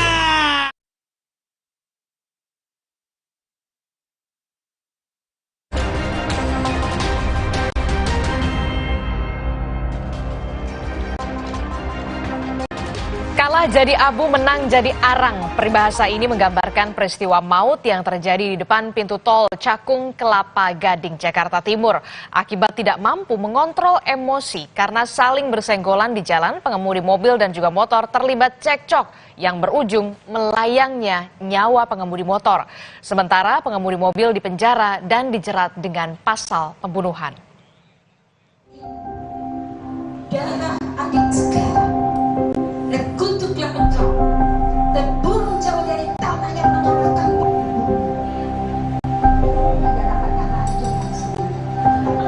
Saudara, duka menyelimuti keluarga Moses Bagus Prakoso, korban dari tabrak lari di tol Cakung. Jenazah Moses dimakamkan di tempat pemakaman umum Perwira, Kecamatan Bekasi Utara, Kota Bekasi pada hari Jumat. Bak petir di siang bolong, kepergian Moses sangat mengejutkan keluarga, lantaran Moses ini sebelumnya masih berpamitan untuk berangkat bekerja. Pihak keluarga berharap agar proses hukum berjalan seadil-adilnya, lantaran adanya dugaan kuat unsur kesengajaan. Kiranya yang menabrak anak saya dan membunuh anak saya boleh memiliki belas kasih untuk bertanggung jawab, itu saja. Saya tidak punya niat jahat, tapi bertanggung jawablah, punya hati nuranilah.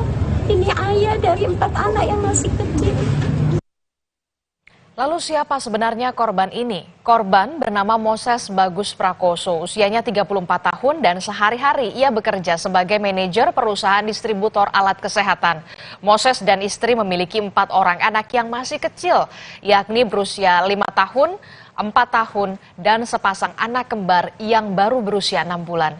Dan di mata keluarga, Moses dikenal sebagai sosok pribadi yang baik dan juga penyayang.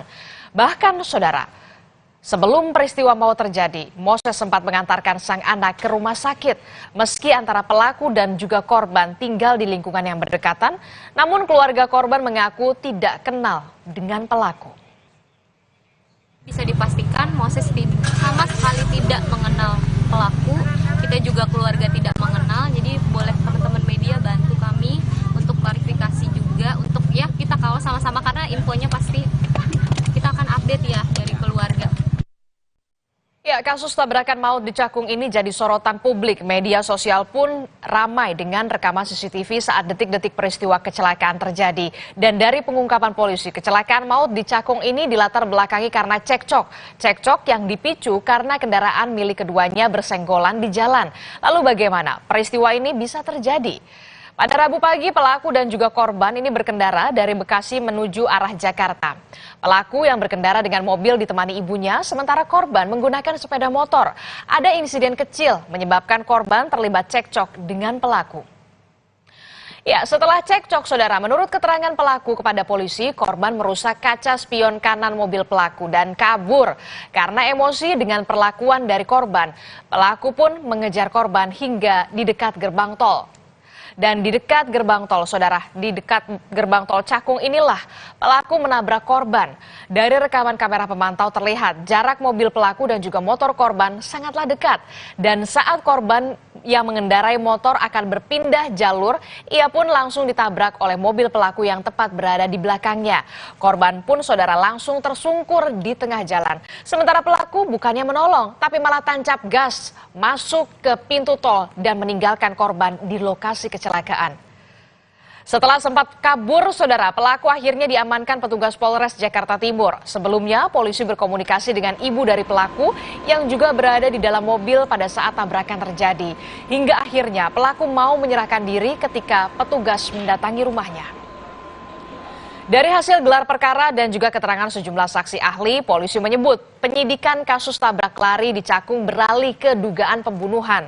Penyidik menemukan adanya unsur kesengajaan ataupun pidana dalam kasus kecelakaan yang menewaskan Moses Bagus Prakoso di Cakung, Jakarta Timur.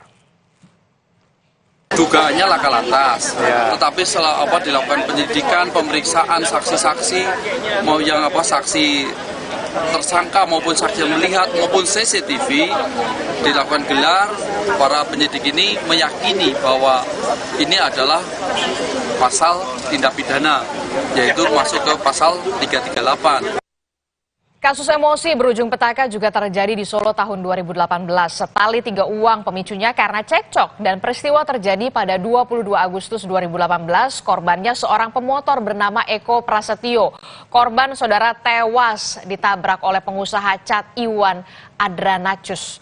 Pelaku sempat melarikan diri hingga akhirnya dikejar warga dan juga ditangkap polisi. Sama seperti di Cakung, polisi menduga ada unsur kesengajaan dan dalam kasus ini salah satu alasan ialah tak ada bekas pengereman di lokasi kejadian. Lalu bagaimana peristiwa ini bisa terjadi? Pada saat kejadian, pelaku dan juga korban sempat terlibat cekcok sebanyak 3 kali. Yang pertama, saat berada di Simpang Pemuda, lantaran mobil tersangka menghalangi laju motor korban. Korban lantas mengetuk jendela dan mengatakan kata yang tidak jelas. Geram, saudara, teman pelaku lantas keluar dari dalam mobil dan memukul korban. Selanjutnya, karena tidak terima dengan teguran ini, korban pun berbuat kasar terhadap teman pelaku. Korban pun akhirnya dikejar mobil pelaku. Sampai akhirnya, saudara, korban dan juga pelaku ini sempat berpisah jalan. Pelaku kemudian pulang ke rumah yang juga masih satu kawasan dengan korban. Ternyata dari belakang, korban kembali muncul dan menghampiri mobil pelaku. Korban sempat menendang mobil pelaku sebanyak 2 kali. Pelaku yang tidak terima lantas mengejar korban. Cekcok pun kembali terjadi untuk ketiga kalinya. Saat keduanya membalikkan kendaraan ke arah utara, korban, saudara, lagi-lagi menendang bagian belakang mobil pelaku.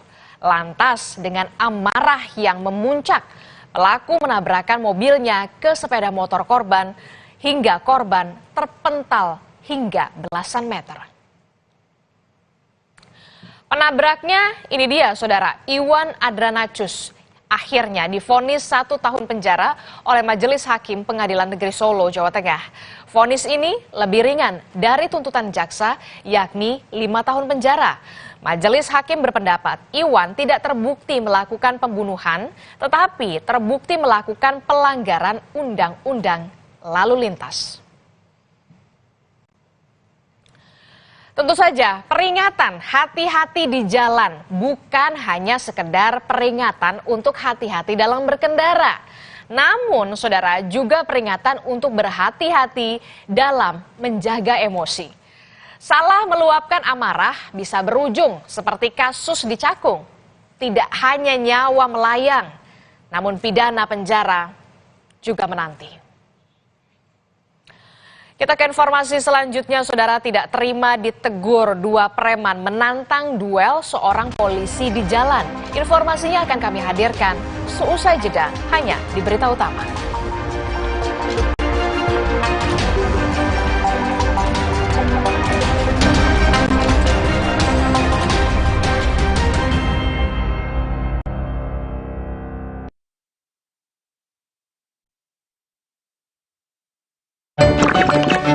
Le Mineral beda banget, lebih smooth, lebih segar.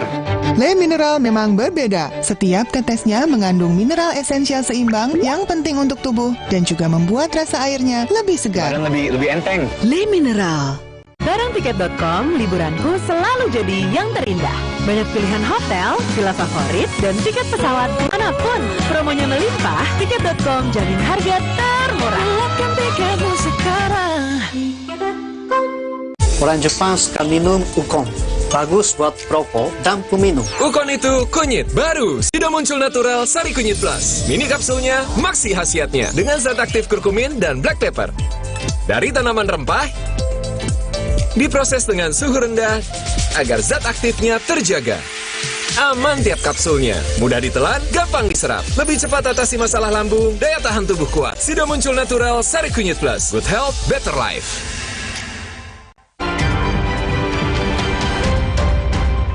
Kompas Update dipersembahkan oleh Morinaga. Anda menyaksikan Kompas Update, saudara. Diduga karena salah menginjak gas, sebuah minibus menabrak pasar swalayan di kawasan Durensawit, Jakarta Timur, Kamis siang. Seorang anak sempat terdorong saat minibus tersebut merangsek masuk ke pasar swalayan dan mengalami luka ringan. Dari rekaman CCTV, saudara, minibus ini tiba-tiba saja melaju hingga menabrak bagian dalam pasar swalayan yang berada di Jalan Pahlawan Revolusi, Durensawit, Jakarta Timur. Kondisi pasar swalayan yang sedang ramai membuat sejumlah pengunjung sempat terdorong minibus yang tiba-tiba saja merangsek masuk. Seorang anak kecil sempat mengalami luka ringan dan langsung dilarikan ke rumah sakit. Minibus menabrak pasar swalayan karena pengemudi diduga salah menginjak pedal gas.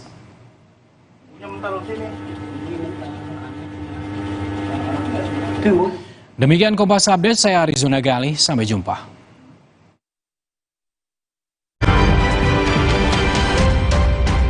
Kompas Update dipersembahkan oleh Prenagen.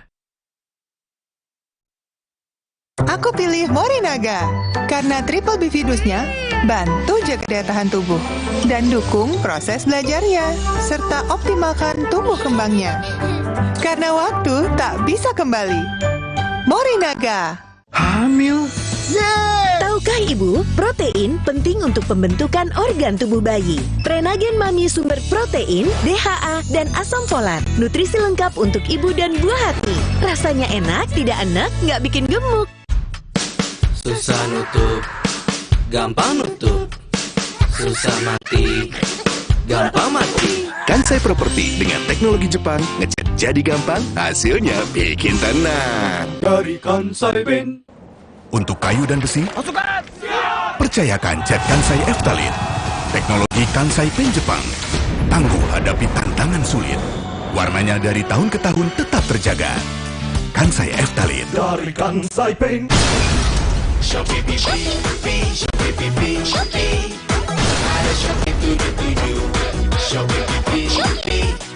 Shopee Live Bombastic Sale. Promo Live Shopping 77 Shopee Live Bombastic Sale. Aku pikir semua air mineral itu sama. Le Mineral itu beda. Le Mineral memang berbeda. Setiap tetesnya mengandung mineral esensial seimbang yang penting untuk tubuh dan juga membuat rasa airnya lebih segar. Segernya. Le Mineral. Selalu ada cara jenius buat cerita traveling kamu makin seru. Gak repot lagi bawa cash, sambungin mata uang asing ke kartu debit Genius. Buat belanja, tarik tunai, sampai jadi tiket MRT. Semuanya bisa dan tercatat di aplikasi Genius. Baru, Indomie Ramen Series Otentik Jepang. Ada Indomie Tori Miso, paduan kuah kental gurih dan aromanya bikin nagih. Ada juga Indomie Takoyaki dan shoyu. Indomie Ramen Series, nikmat otentiknya memuaskan. Le Mineral beda banget. Lebih smooth, lebih segar. Le Mineral memang berbeda. Setiap tetesnya mengandung mineral esensial seimbang yang penting untuk tubuh dan juga membuat rasa airnya lebih segar. Dan lebih enteng. Le Mineral.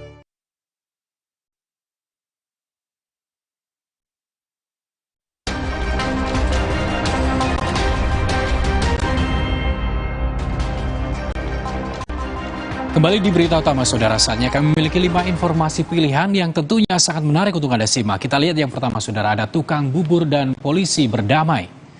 Tukang bubur yang ditipu oleh polisi berpangkat AKP di Cirebon, Jawa Barat mencabut laporannya di kepolisian lantaran tersangka sudah mengganti rugi uang korban.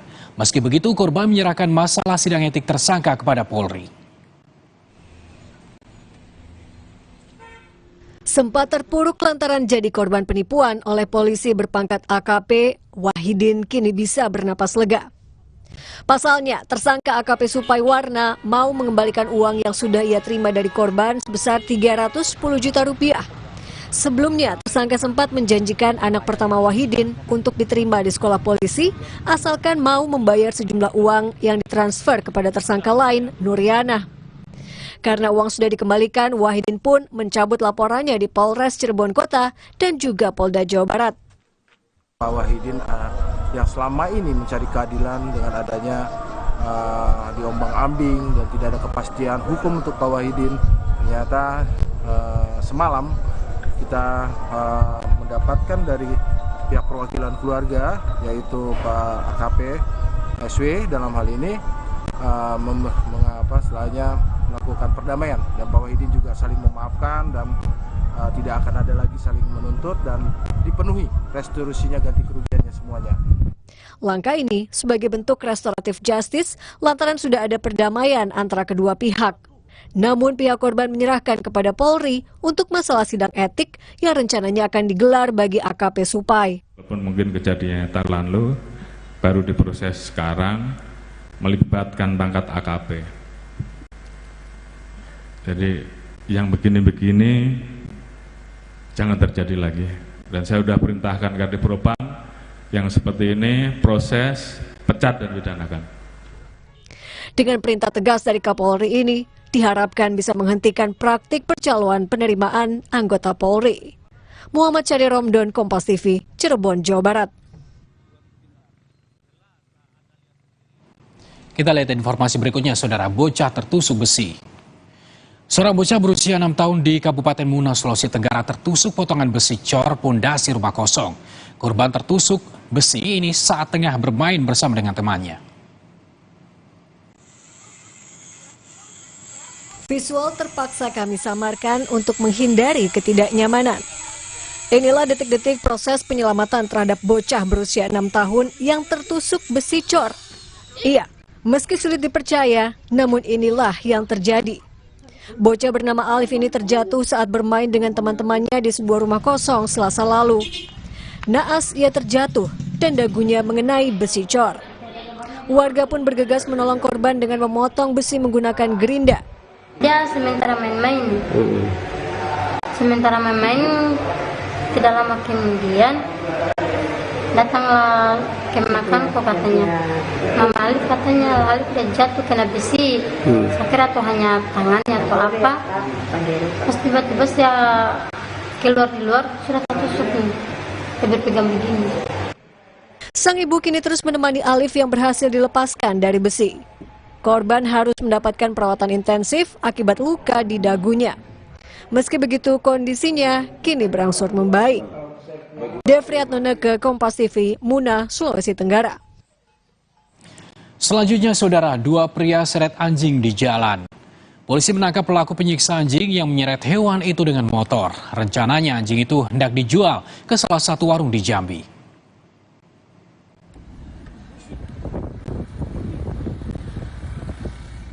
Rekaman amatir ini memperlihatkan detik-detik saat 2 pria menyiksa seekor anjing. Mereka tega mengikat hewan tak berdaya itu dan menyeretnya di sepanjang jalan. Peristiwa di kota Jambi ini pun diunggah ke media sosial dan langsung mendapat respon dari pecinta binatang. Mereka melaporkan kejadian ini ke polisi yang langsung mendapatkan penindakan.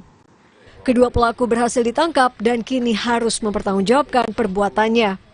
keterangan pelaku memang dijerat dengan alat yang dia buat sendiri di pinggir jalan, lalu setelah itu sambil mencari karung di daerah tempat sampah dia masukkan. Jadi tidak sejalan yang sampai sepanjang jalan itu tidak, tapi dia masukkan ke dalam karung. Penganiayaan hewan memiliki aturan hukum di negara ini. Jerat pidana penjara selama 3 bulan serta denda uang dapat dikenakan kepada para pelakunya. Jumadi, Aan Prianto, Kompas TV. Informasi pilihan berikutnya, saudara, anak meninggal setelah disuntik. Seorang bocah berusia 6 tahun meninggal dunia usai diduga mendapat suntikan dari perawat di rumah sakit di Kabupaten Malang, Jawa Timur. Pihak keluarga berencana akan melaporkan kejadian ini ke Dinas Kesehatan untuk mencari kejelasan. Ini itu nggak mau apa itu sakit aja ya. Senyum bocah berusia 6 tahun ini takkan ada lagi. Alvito meninggal dunia usai mendapatkan perawatan di Rumah Sakit Prasetya Husada, Kabupaten Malang, Jawa Timur. Kedua orang tua Alvito masih tak percaya dengan apa yang dialami sang anak kesayangan. Pasalnya, Alvito hanya mengeluh mual dan saat diantar ke rumah sakit pun dalam kondisi sadar serta bisa berjalan sendiri. Namun tiba-tiba Alvito kejang-kejang usai mendapat suntikan dari perawat rumah sakit. Faktor yang saya duga ini ya, pertama yang dan saya tanyakan SOP-nya di rumah sakit, pemberian infus dan injek itu jedahnya waktunya cuma 5 menit. Apakah tidak ada observasi dulu kepada anak setelah datang itu dan menunggu hasil labnya, sehingga sudah waktunya pemberi AW itu setelah infus masuk dan pemberian obat itu antara 5 menit. Itu yang saya duganya, itu yang tanya pelanggaran SOP. Yang kedua, pemberian obat itu tidak menjelaskan dan minta izin ke saya, tiba-tiba langsung bilang disuntik obat mal, gitu langsung dikasih suntikan. Pihak rumah sakit pun memberikan klarifikasi terkait kematian Alvito. Mereka menjelaskan bahwa sang anak meninggal karena henti jantung dan penanganan pasien saat itu sudah sesuai prosedur. Setelah kami melakukan audit internal, tidak ditemukan pelanggaran SOP. Jadi saya tegaskan di sini bahwa penanganan untuk anak Alvito itu sudah sesuai prosedur dan SOP yang ada di rumah sakit. Tak puas dengan penjelasan pihak rumah sakit, kini pihak keluarga mempertimbangkan untuk mengadu ke Dinas Kesehatan Kabupaten Malang serta ke pihak kepolisian untuk mendapat kejelasan penyebab pasti kematian Alvito. Tim Liputan, Kompas TV. Kita lihat yang terakhir, saudara, ada preman tantang duel polisi. 2 preman di Kabupaten Bandung, Jawa Barat ditangkap lantaran menantang polisi saat hendak ditertibkan di jalan. Keduanya dalam pengaruh miras bahkan nekat mengancam polisi dengan senjata tajam. Aibtu Denny Suherlan, anggota Lantas Polsek Margahayu ini mencoba bersabar. Ia harus menghadapi 2 preman yang terus mengancamnya. Mereka dalam pengaruh miras dan nekat mengeluarkan senjata tajam. Kejadian ini bermula lantaran kedua preman tak terima saat ditegur oleh Aibtu Denny yang mencoba menertibkan keduanya yang membawa pedang di jalan. Lantas Aibtu Denny pun meminta bantuan personel polisi lainnya hingga kedua preman pun ditangkap. Pukul 5 selesai gatur, ada warga masyarakat ngasih tahu ada yang bawa samurai sambil mabuk naik motor. Akhirnya saya kejar. Udah sampai dikejar, pas dia ngelewat ke belakang, ngelihat saya langsung tepi cepat di mobilnya. Akhirnya dia nabrak tiang listrik. Saya kepingin mengamankan, malahan dia bawa samurai ngancam saya ke leher saya. Saya langsung. Perbuatan meresahkan kedua preman ini pun berujung pada penahanan polisi. Mereka harus mendekam selama 10 tahun penjara atas ulah yang membahayakan serta mengancam nyawa orang lain. Novel Rabani, Kompas TV, Bandung, Jawa Barat. Saudara, kereta cepat Jakarta-Bandung akan diresmikan langsung oleh Presiden Joko Widodo pada 18 Agustus 2023. Pemerintah nantinya akan menggratiskan tarif kereta cepat selama 3 bulan.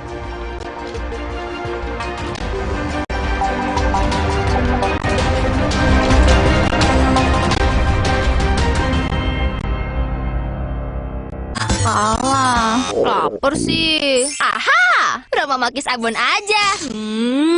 Ekstra abon, ekstra abon, ekstra energi. Roma Makis, banyak rasa, siap asik lagi. Sekarang isi 3 lebih banyak. Yeay, jadi baru lagi. Jadi baru lagi. Jadi baru lagi. Jadi baru lagi. Jadi baru lagi. Jadi baru lagi. Avia, cat kayu dan besi. Dengan 10.000 warna pilihan mesin tinting. Kembalikan perabotan dan barang di rumah jadi baru lagi. Cepat keringnya, baru selamanya. Yeay, jadi baru lagi. Avia, cat kayu dan besi. Percaya Avian Brands. Nggak enak? Iya, kayak aroma manisnya. Le Mineral memang berbeda. Setiap tetesnya mengandung mineral esensial seimbang yang penting untuk tubuh dan juga membuat rasa airnya lebih segar. Le Mineral. Susah nutup, gampang nutup. Susah mati, gampang mati. Kansai Property dengan teknologi Jepang, ngecat jadi gampang, hasilnya bikin tenang. Dari Kansai Paint. Untuk kayu dan besi, percayakan cat Kansai Eftalin. Teknologi Kansai Paint Jepang. Tangguh hadapi tantangan sulit. Warnanya dari tahun ke tahun tetap terjaga. Kansai Eftalin. Dari Kansai Paint. Buat gue, cuma ada satu kecap. Kecap sedap kedelai hitam spesial. Hitam kecapnya pekat. Ngebers di mulut. Lumer di lidah. Lebih kental, lebih wangi. Sedap. Wilgos approve. Kecap sedap kedelai hitam spesial. Looks good, tastes good. Dari Wings Food.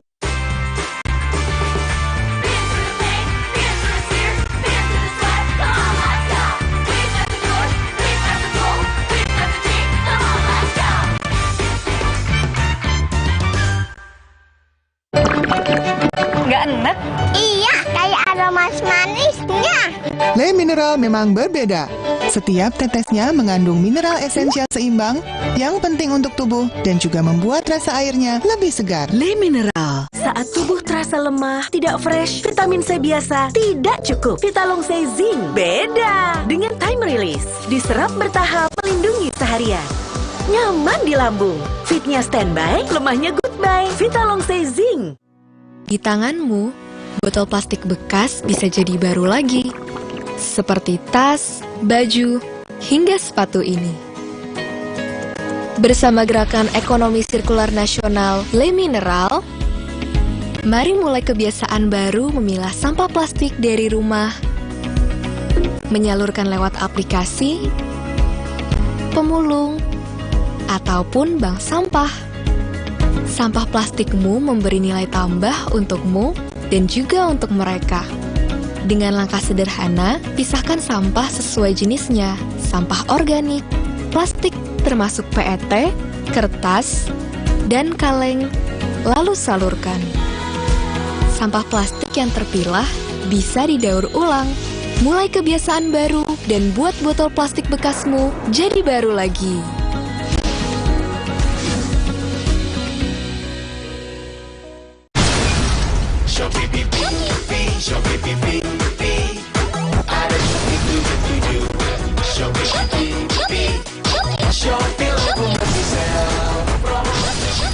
Shopee Live Bombastic Sale. Baru Fitbar Cheese Delight dengan multigrain dan keju cheddar berkualitas. Fitbar Delicious Multigrain Bar. Sekarang badan gampang pegal dan lelah. Itu bisa jadi masalah di otot, tulang, dan jantung. Minum Entrasol. Dengan ekstrak buah zaitun, bantu jaga kesehatan otot, tulang, dan jantung. Jadi bisa tetap aktif. Entrasol. Hasil ujian membuat bangga. Saatnya liburan bersama keluarga. Bikin memori bareng yang tercinta. Seru-seruan di desa wisata. Nikmati keragaman kuliner Nusantara. Dan jangan lupa beli produk kreatif lokal. Dapatkan pengalaman lebih banyak di Indonesia aja. Oh, wonderful Indonesia.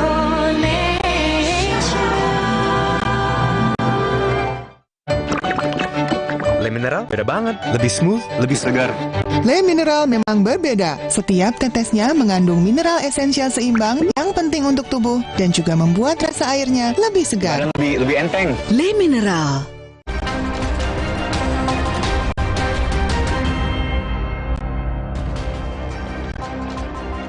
Saudara, menurut rencana kereta cepat Jakarta-Bandung atau KCJB akan diresmikan oleh Presiden Joko Widodo pada 18 Agustus 2023. Pemerintah nantinya akan menggratiskan tarif kereta cepat selama 3 bulan. Hal ini disampaikan oleh Gubernur Jawa Barat Ridwan Kamil usai menjajal laju kereta cepat dari Stasiun Halim Jakarta menuju Stasiun Tegaluar Bandung. Ridwan Kamil mengatakan pemerintah akan menggratiskan tarif kereta cepat mulai 18 Agustus hingga Oktober 2023. Warga Jawa Barat yang akan mencoba kereta cepat harus mendaftar secara online mengingat kapasitas kereta yang terbatas. Dari 18 Agustus selama 90 harian kereta api cepat akan digratiskan kepada warga. Silahkan daftar, nanti ada pembukaan secara online karena kapasitas per set kereta api itu sekitar 600-an penumpang. Ya.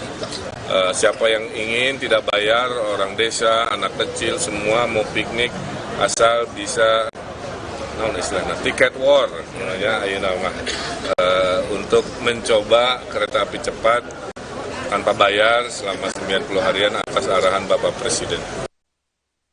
Kita beralih ke informasi lain, saudara. Adu mulut mewarnai proses eksekusi dan pembongkaran sejumlah rumah warga di kawasan Jalan Kalianak Timur, Kota Surabaya. Penghuni rumah bersikeras menolak proses pembongkaran Satpol PP Kota Surabaya pada Rabu siang. Warga meminta mediasi ulang karena belum ada titik temu soal ganti rugi dan juga relokasi. Pihak Pemkot Surabaya telah memberikan pemberitahuan eksekusi lahan. Akhirnya dari 3 rumah yang akan dieksekusi, tersisa 1 rumah yang masih tertunda eksekusinya karena ada penolakan warga. Eksekusi lahan dilakukan dalam upaya mengamankan aset milik pemerintah Kota Surabaya.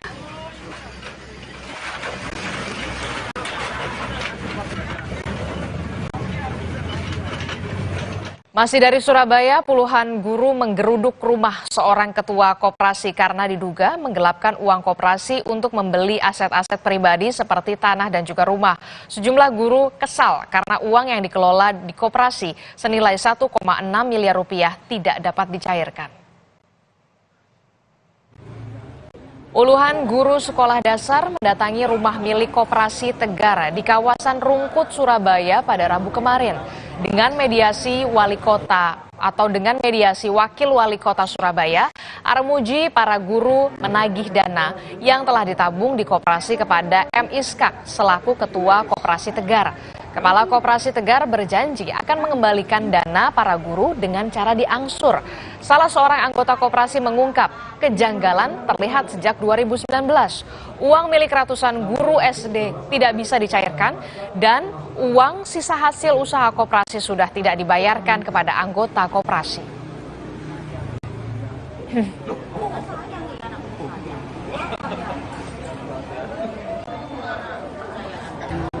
Kita beralih ke informasi lain, saudara. Kaisar Jepang Hironomiya Naruhito berkunjung ke Candi Borobudur di Magelang, Jawa Tengah. Kaisar Jepang mengaku kagum dengan Candi Borobudur. Didampingi oleh pemandu dari Museum Cagar Budaya Borobudur serta pemerintah Provinsi Jawa Tengah, Kaisar Jepang naik ke Candi Borobudur. Sekitar 40 menit, Kaisar Jepang mengitari candi dan bersuah foto di pelataran candi. Kepada pemandu wisata, Kaisar mengaku kagum dengan arsitektur candi. Setelah bertemu Presiden Jokowi pada Senin lalu, Kaisar Jepang berkunjung ke sejumlah tempat di Indonesia.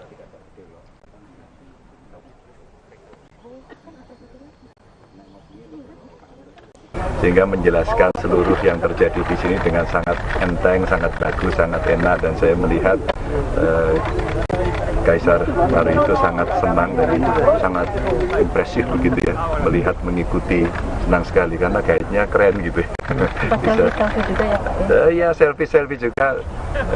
Kebanyakan Pak saya melayang. Saudara, satu unit mobil menabrak pasar swalayan di kawasan Duren Sawit, Jakarta Timur. Akibatnya diduga salah menginjak pedal gas. Informasinya hadir dalam video pilihan usai jeda berikut.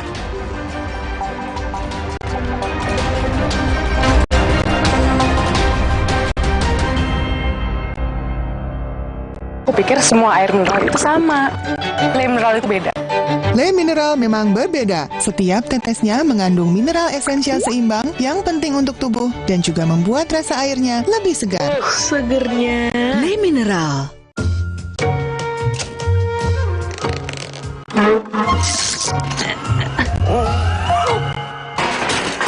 Rasa nikmat dan creamy dari oat dibuat tanpa susu sapi. Oatside, enaknya bikin lupa segalanya. Susah nutup, gampang nutup.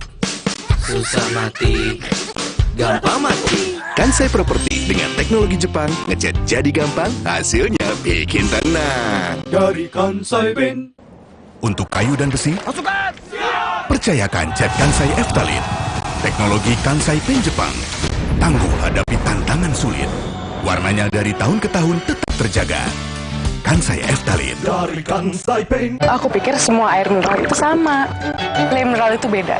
Le mineral memang berbeda. Setiap tetesnya mengandung mineral esensial seimbang yang penting untuk tubuh dan juga membuat rasa airnya lebih segar. Segernya Le mineral. Baru, kini pasta favoritmu hadir dengan ekstra topping. Makin banyak pilihan pastanya. Siap mencoba? Susah nutup, gampang nutup. Susah mati, gampang mati. Kansai Property dengan teknologi Jepang, cat jadi gampang, hasilnya bikin tenang. Dari Kansai Ben. Untuk kayu dan besi, Pasukan! percayakan cat Kansai Eftalin. Teknologi Kansai Pen Jepang. Tangguh hadapi tantangan sulit. Warnanya dari tahun ke tahun tetap terjaga. Kansai Eftalin. Dari Kansai Ben. Nggak enak? Iya, kayak aroma manisnya. Le mineral memang berbeda. Setiap tetesnya mengandung mineral esensial seimbang yang penting untuk tubuh dan juga membuat rasa airnya lebih segar. Le mineral. Baru, Indomie Ramen Series otentik Jepang. Ada Indomie Tori Miso, paduan kuah kental gurih dan aromanya bikin nagih. Ada juga Indomie Takoyaki dan shoyu. Indomie Ramen Series, nikmat otentiknya memuaskan. Dunia terus berputar. Begitu banyak hal yang berakhir, namun banyak juga yang kembali dalam bentuk baru, memberi harapan baru. Seperti botol plastikmu yang dapat menjadi barang baru lagi melalui gerakan ekonomi sirkular nasional Le Mineral. Kini, plastik tidak lagi menjadi sampah, namun terus berputar dengan dipilah dan didaur ulang menjadi baru. Semua bisa mengambil peran penting dalam perputaran itu dari hulu ke hilir. Mulai dari kamu yang memilah sampah dari rumah, pemulung yang mengumpulkannya, hingga pekerja pabrik yang mendaur ulang. Bersama gerakan ekonomi sirkular nasional Le Mineral, mari jadikan botol plastikmu jadi baru lagi.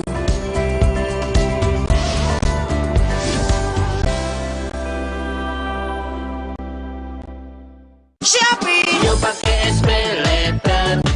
Beli sekarang, bayarnya nanti. Yuk pakai SPayLater.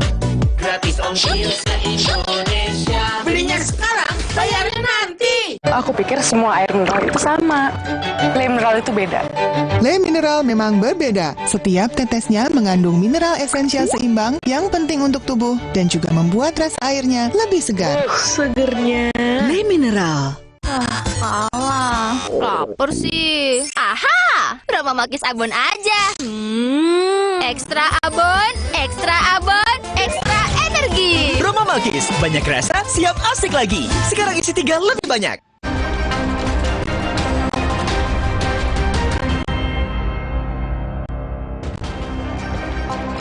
Saudara, sebuah mobil menerobos dan menabrak supermarket di kawasan Duren Sawit, Jakarta Timur, Kamis siang. Sejumlah pengunjung sempat terdorong akibat pengendara mobil ini diduga salah menginjak pedal gas dan secara tiba-tiba masuk ke dalam supermarket.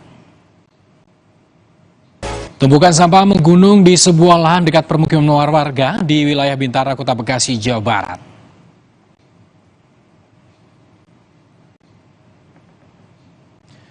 Inilah visual di tempat pembuangan sampah yang sudah menggunung setinggi kurang lebih 10 meter. Di tempat pembuangan ini tidak ada alat berat maupun truk pengangkut sampah yang bekerja mengangkut sampah ke tempat pembuangan akhir TPA Sumur Batu milik Pemkot Bekasi. Saat ini lahan seluas lebih dari 1 hektar yang dijadikan tempat pembuangan air sampah belum diketahui milik siapa. Warga mengatakan gunungan sampah di lokasi tersebut berdampak pada bau yang ditimbulkan dan asap pembakaran sampah yang terbawa angin.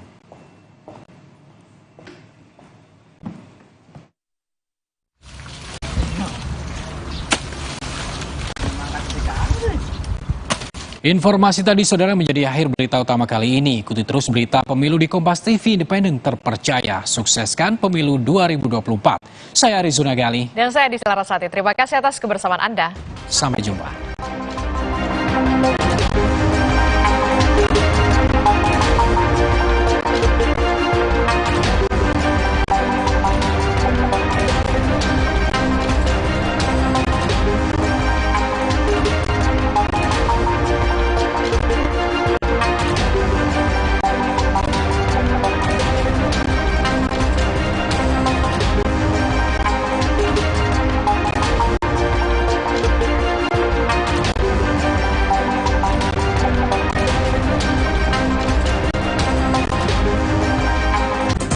Terima kasih. Anda telah menyaksikan berita utama yang didukung oleh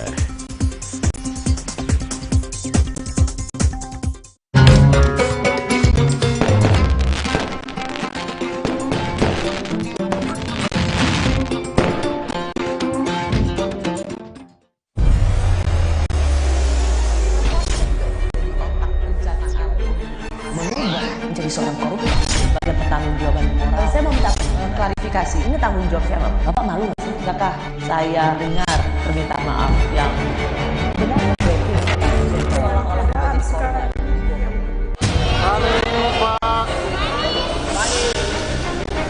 Ketika ditanya apakah saya sudah membicarakan apakah tempat beliau misalnya pencalonan Bung Anies, kan yang beliau ucapkan ya baik, bagus.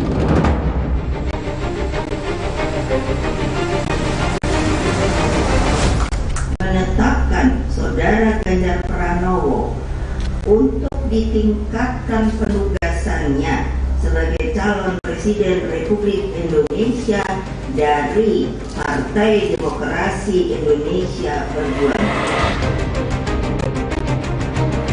Prabowo, Prabowo, Prabowo. Saya menerima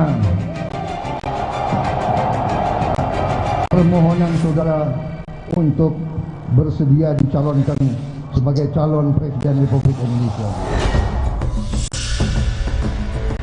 Anies Baswedan, Ganjar Pranowo, dan Prabowo Subianto adalah 3 nama bakal capres yang semakin gencar berpromosi jelang 4 bulan masa pendaftaran peserta Pilpres 2024. Namun, baik Anies Baswedan, Ganjar Pranowo, hingga Prabowo Subianto hingga kini belum menentukan pilihan pendamping di Pilpres 2024. Bahkan, koalisi partai politik pengusung bakal capres justru rentan isu bubar jalan. Adalah Partai Nasdem, partai yang pertama kali mendeklarasikan bakal capres. Namun hingga kini masih bergeming, belum menentukan pilihan cawapres Anies Baswedan. Partai Demokrat bahkan mengancam akan keluar dari koalisi perubahan untuk persatuan bila Partai Nasdem tidak segera menentukan pilihan cawapres Anies Baswedan. Ya, kita melihat bahwa ini perlu untuk dideklarasikan secepatnya karena kita tidak begitu banyak memiliki waktu untuk bertemu dengan rakyat. Jadi akan lebih bagus kalau lebih cepat. Wajar lah, namanya partai besar juga. Pengen kader sendiri yang muncul sebagai cawapres Anies. Iya, mereka maksa pokoknya untuk AHY mendampingi Anies. Pilpres 2024 memiliki wajah baru. karena tidak ada lagi peserta petahana, sebab Jokowi sudah 2 periode memimpin negeri ini. Koalisi partai pun mulai lirik kanan-kiri, berdalih silaturahmi, seperti PAN yang menemui Prabowo dan Megawati mencoba menawarkan solusi nama bakal cawapres untuk dipasangkan dengan Prabowo atau Ganjar Pranowo. Ada juga olahraga pagi Agus Harimurti dan Puan Maharani yang berujung pada cuitan mimpi Susilo Bambang Yudhoyono berharap satu gerbong kereta dengan Megawati dan Jokowi. Pesannya dari Ibu Mega ya ketemu hari ini senyum, nggak boleh kemudian ketemunya berdua nih kayak wah tegang nggak kan? Tadi saya masih boleh bilang nggak diri saya muda, masih boleh ya, boleh. Anak-anak muda yang akan membawa insya Allah bisa membantu membangun bangsa ini ke depan untuk bisa punya masa depan yang lebih baik daripada sebelumnya. Tapi hadirnya kami berdua mudah-mudahan juga menjadi oase bahwa politik itu seringkali menempatkan seseorang atau partai dalam posisi dan sikap yang berbeda. Tetapi persahabatan kami berdua, Mbak Puan Maharani, yang juga selama ini berhubungan baik dengan kami sekeluarga, mudah-mudahan juga menjadi bentuk yang baik bahwa segala sesuatunya bisa kita carikan solusinya. Pertemuan 2 generasi penerus ini dianggap angin segar yang memecah kebuntuan komunikasi politik generasi pendahulunya. Siapa tahu akan ada kejutan yang lahir dari pertemuan awal ini. Ya, bagus. Bagus. Kalau presiden-presiden, mantan presiden itu bekerja sama, bersama-sama membangun negara ini, ya itu mimpi kita semuanya. Sudah bersama saya seorang politisi senior yang sudah berkiprah di parlemen sejak tahun 1982, menjadi kader Golkar sejak tahun 83 hingga 2014, dan terakhir menjabat sebagai Ketua Dewan Pertimbangan Partai Nasdem tahun 2015 hingga 2022. Bapak Siswono Yudhohusodo. Pak Sis, terima kasih sudah di Rosi. Terima kasih Rosi. Kalau bisa dibilang rasanya Pak Sisnis sudah senior sekali, politisi yang sudah malang melintang sekian puluh tahun dari tahun 82. Jadi saya yang merasa sangat terhormat bisa. Rosi, saya ini baru pertama kali ini untuk diwawancara terbuka dengan Rosi ini karena saya menghargainya, acara Rosi bagus sekali. Terima kasih Pak Sis. Saya dan penonton Rosi ingin sekali mendapat perspektif politik dari seorang Siswono Yudhohusodo. Saya mau masuk dulu ke Partai Nasdem. Partai terakhir hati seorang Pak Sis berlabuh. Saya mau klarifikasi bahwa Pak Sis itu sudah berhenti atau mengundurkan diri dari Partai Nasdem. Benarkah karena mendeklarasikan capresnya Anies Baswedan? Tidak benar ya, karena Nasdem mendeklarasikan Pak Anies itu bulan Oktober 2022. Saya mengajukan surat pengunduran diri dari Nasdem itu Januari 2022. Jadi ada jeda beberapa bulan sebelumnya. Ya. Dan pengunduran saya itu lebih kepada ketika saya keluar dari Golkar 2014. Karena pertimbangan pribadi yang terkait dengan hasil Munas di Bali.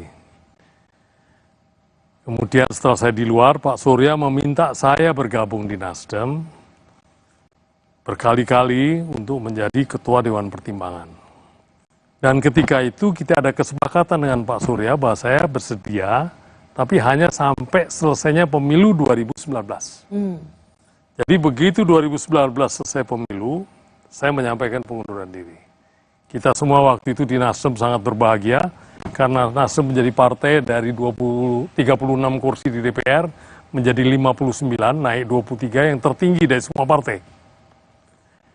Tapi kemudian Pak Surya menggodari saya, dan saya bisa mengerti bahwa pasca pemilu 2019, dinamika politik begitu tinggi, dan saya bisa menerima itu. Tapi kemudian beberapa bulan kemudian, di akhir 2021, waktu saya mau mengirimkan surat yang kedua, Pak Surya kena COVID. Saya tidak sampai hati untuk meninggalkan dia.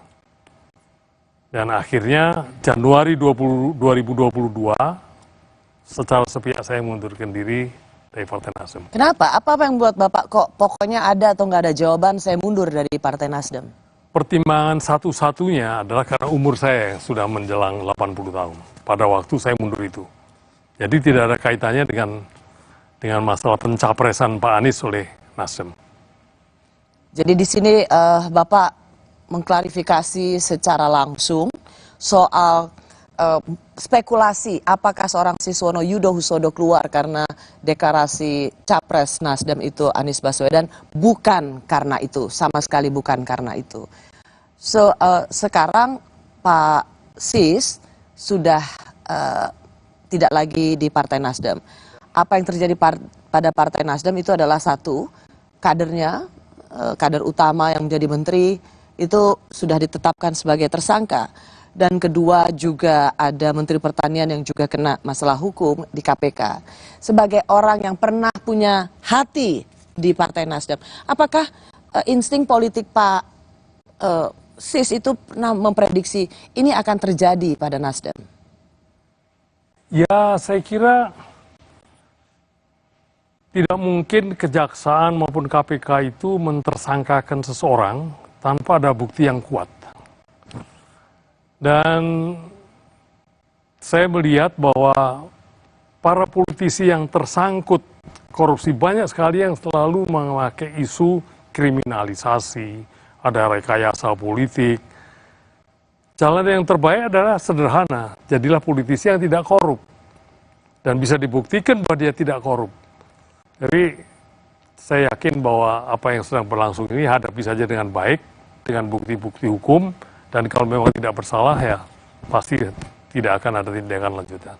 Karena banyak sekali yang kemudian mengatakan apa yang terjadi pada Partai Nasdem karena berseberangan dengan kekuasaan, maka sekarang urusan hukumnya dijadikan alat politik. Wah ya, selalu saja kalau tindakan pidana dikenakan pada tokoh politik, selalu saja isunya politisasi. Tapi kita melihat Menteri Sosial itu dari PDI, partai penguasa, ditangkap juga kan. Jadi saya kira kok lebih baik dihadapi dengan baik, berikan bukti-bukti bahwa itu tidak betul, terekspos, dan akan menjadi credit point bagi partai yang bersangkutan. Daripada menggiring itu menjadi masalah politik, tapi nanti bisa dibuktikan bahwa ternyata terjadi penyimpangan, ini malah merugikan sendiri. Dan kalau sekarang Pak Jokowi, kita tahu pernah ada kalimat yang sangat menggemparkan, saya akan cawe-cawe, meskipun itu disebut demi kepentingan rakyat Indonesia, sehingga ketika berseberangan itu, apakah Bapak juga merasakan cawe-cawe Presiden Jokowi itu juga termasuk merongrong Partai Nasdem yang berseberangan dengan kekuasaan? Atau mengganggu konsolidasi internal Partai Nasdem? Saya kok tidak melihat itu sebegitu jauh ya. Jadi apa yang terjadi di Menkominfo ataupun yang ditersangkakan kepada Menteri Pertanian, kalau itu dikaitkan dengan urusan politik, saya kira kok tidak sesederhana itu. Atau ingin menggagalkan bakal calon presiden dari 3 koalisi ini? Saya tidak melihat itu. Dalam arti kata, kita sama-sama mengenal presiden kita ini. Tidak mungkin dia melakukan langkah-langkah yang begitu ceroboh untuk ikut mencelakakan orang lain untuk demi kepentingan politik. Saya kira bahaya sekali bagi seorang presiden. Dan kejaksaan maupun KPK tidak mungkin memeriksa seseorang tanpa ada bukti-bukti awal. Jadi misalnya ada semacam prediksi politik, alarm, wake up call dari kelompok-kelompok yang menginginkan bahwa Pak Anies Baswedan tetap maju sebagai calon presiden dan mengatakan bahwa apa yang dilakukan oleh Presiden Jokowi adalah misalnya mendukung Pak Ganjar, mencadangkan Pak Prabowo, atau misalnya mendukung Pak Prabowo, mencadangkan Pak Ganjar, dan menggagalkan Anies Baswedan, apakah Pak Sis tidak melihat bahwa peringatan politik ini penting untuk diwaspadai? Saya kira saya berprasangka baik ya. 3 calon presiden ini, apakah Pak Anies, Pak Prabowo, Pak Ganjar itu punya niat baik untuk memajukan Indonesia. Dan masing-masing pendukungnya pun punya niat baik untuk memajukan Indonesia. Apakah koalisi perubahannya Nasdem, PKS dengan Demokrat, apakah Gerindra dengan PKB, ataukah PDI dengan P3, semua punya niat yang baik. Bahwa dalam perjalanannya kemudian ada yang tersandung, kenapa mesti dikaitkan ke situ? Sebab nggak mungkin lah kalau Pak Jokowi sampai memerintahkan aparat hukum untuk terjun mencelakakan lawan politiknya. Terlalu berbahaya, terlalu amat berbahaya. Jadi cara yang paling baik adalah politisi yang ini jangan korup saja lah, itu paling aman. Dan kalau sudah ditersangkakan, buktikan aja bahwa tidak. Sebagai orang yang sangat mengenal Pak Surya Paloh, saat ini sudah hampir katanya final, akhir Juli setelah Pak Anies pulang dari ibadah haji, itu akan dideklarasikan calon wakil presidennya. Dan sampai saat ini sudah hampir final, calon wakil presidennya adalah Mas Agus Yudhoyono. Apakah menurut Pak Sis, ini juga menjadi bagian dari pilihan Pak Surya Paloh? Saya tidak yakin juga ya. Tidak yakin apa? Tidak yakin. Sebab tidak yakin apa Pak Sis? Tidak yakin bahwa itu pilihannya Pak Surya Paloh. Tidak yakin bahwa pilihan cawapres. Tidak yakin itu belum tentu benar ya. Tidak yakin deh. Karena tadi Anda menyebutkan apakah itu pilihannya Pak Surya Paloh. Bahwa itu pilihannya Demokrat saya yakin. Apakah itu pilihannya PKS saya setengah yakin. Tidak yakin juga. Jadi kalau ditanya apakah itu juga Surya Paloh, saya kira saya bisa mengatakan tidak 100% saya yakin. Tapi bahwa itu pilihannya Demokrat, ya. Tapi apakah itu nanti menjadi kesepakatan bertiga PKS dan Nasdem, bisa saja terjadi. Jadi kalau orang nggak yakin, masa itu bisa bisa menjadi koalisi yang mulus, Pak Sis? Ya. Bagaimanapun juga suara Pak Surya Paloh adalah suara Nasdem. Kalau ketua umumnya tidak legowo atau tidak ridho dengan pilihan itu, meskipun sudah ada prolog bahwa menyerahkan sepenuhnya pada pilihan baca pres Pak Anies Baswedan. Dalam politik itu pilihan-pilihan itu bisa pilihan optimal, itu yang kita senangi, itu yang kita pilih, tapi bisa juga setengah optimal kan. Jadi belum tentu juga 3 koalisi menyepakati satu nama dengan 100%. Bisa saja yang satu 100%, yang satu 50%, yang satu 30%. Tapi itu pilihan yang lebih baik dari pilihan yang lain. Pak Sis tidak percaya bahwa akan ada gangguan eksternal untuk menggagalkan Pak Anies Baswedan untuk menjadi baca pres 3 koalisi ini. Bapak tidak percaya. Tapi kalau mendengar dari penjelasan Bapak, saya ingin tanya lebih jelas lagi. Kalau secara internal, apakah 3 partai ini akan solid sampai pendaftaran capres di KPU? Bagi 3-3-nya pasti. Karena undang-undang kita mengatur kalau ada partai yang Tapi menurut Bapak secara internal, apakah ini memang akan solid sampai pendaftaran capres? Bisa. Bisa solid, bisa tidak. Itu bukan That is politics. That is politics. Artinya Bapak sendiri masih belum yakin 3-3 ini secara internal bisa solid? Karena belum persyaratan untuk menyalonkan itu kan bukan hanya presidennya. Presidennya mereka bertiga udah solid. Wapresnya belum. Ya kita tunggu aja. Jadi bisa saja ada deklarasi calon wakil presiden dalam waktu dekat, tapi pada saat pendaftaran di KPU bisa berubah. Bisa belajar sekali, dari apa yang terjadi pada karena yang sah adalah yang didaftarkan. Oke.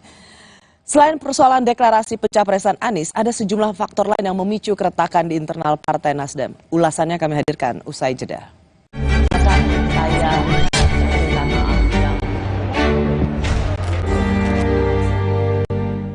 Baru Fitbar Cheese Delight dengan multigrain dan keju cheddar berkualitas.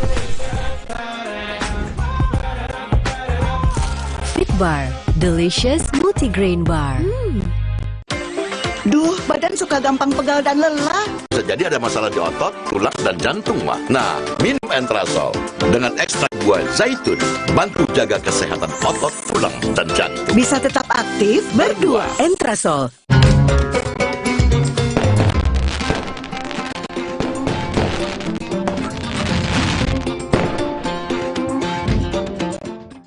Orang Jepang suka minum ukon. Bagus buat perokok dan peminum. Ukon itu kunyit baru. Sudah muncul natural Sari Kunyit Plus. Mini kapsulnya maksi khasiatnya dengan zat aktif kurkumin dan black pepper. Dari tanaman rempah, diproses dengan suhu rendah agar zat aktifnya terjaga.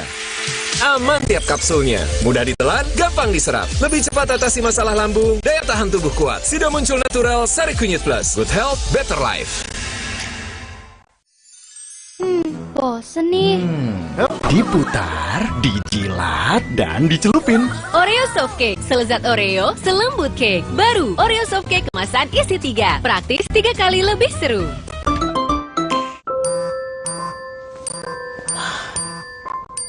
Baru bangun kerjaan udah numpuk. Aqua dulu. Dengan mas kawin seperangkat alat sholat dibayar tunai. Paham? Silakan. Gak usah gugup, Aqua dulu. Diciptakan oleh alam, 100% murni air mineral pegunungan. Apapun aktivitasmu, Aqua dulu. Baru, Fitbar Cheese Delight dengan multigrain dan keju cheddar berkualitas. Fitbar, delicious multigrain bar. Duh, badan suka gampang pegal dan lelah. Bisa jadi ada masalah di otot, tulang, dan jantung, mah. Nah, minum Entrasol dengan ekstrak buah zaitun, bantu jaga kesehatan otot, tulang, dan jantung. Bisa tetap aktif berdua. Entrasol. Capek kurang ion? Stop. Tarik nafas. Minum Isoplas Koko. Baru, seenak kelapa Thailand. Plus 7 ion, menghidrasi sempurna. Bikin badan fit kembali excellent. Isoplas Koko. Baru, excellent hydration. Dari Wings Food. Little bit of that sweetness. Think this is it. You're loving this. Lick done. Scan Oreo Blackpink dan dapatkan pesan personal dari Blackpink. Oreo Blackpink.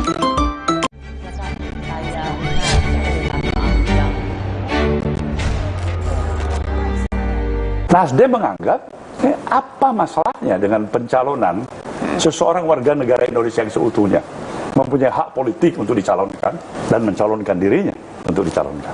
Apa yang salah? Siapa yang bilang berseberangan? Kalau berseberangan, kenapa ada yang namanya Gerindra berada dalam posisi pemerintahan, PAN dalam posisi pemerintahan? Kalau diambil daripada starting awal koalisi pemerintahan itu, yang ada hanya siapa di sana? PDIP, Nasdem, itu pengusung-pengusung. Apa arti revolusi mental yang dikatakan oleh Presiden Jokowi? Ya, kita membangun perubahan yang berarti dengan cara dan sistem berpikir kita. Saya masih bersama politisi senior era Presiden Soeharto hingga Presiden Joko Widodo. Pernah menjabat Menteri Negara Perumahan Rakyat Kabinet Pembangunan 5 tahun 88 sampai 93 dan Menteri Transmigrasi Kabinet Pembangunan 6 tahun 93-98. Itu di bawah pemerintahan Presiden Soeharto. Dan terakhir, ia menjabat sebagai Ketua Dewan Pertimbangan Partai Nasdem, Bapak Siswono Yudo Husodo. Pak Sis, tadi kalau kita lihat setelah Pak sudah dibilang mulai retak, tapi Pak Surya Paloh sih bilang, siapa yang bilang retak? Banyak sekali kalimat dari Pak SP yang menyatakan bahwa apa salah saya, apa salah Nasdem. Dan merasa bahwa nggak fair kalau Partai Nasdem diperlakukan seperti ini hanya karena mencalonkan capres yang berbeda dengan Presiden Jokowi.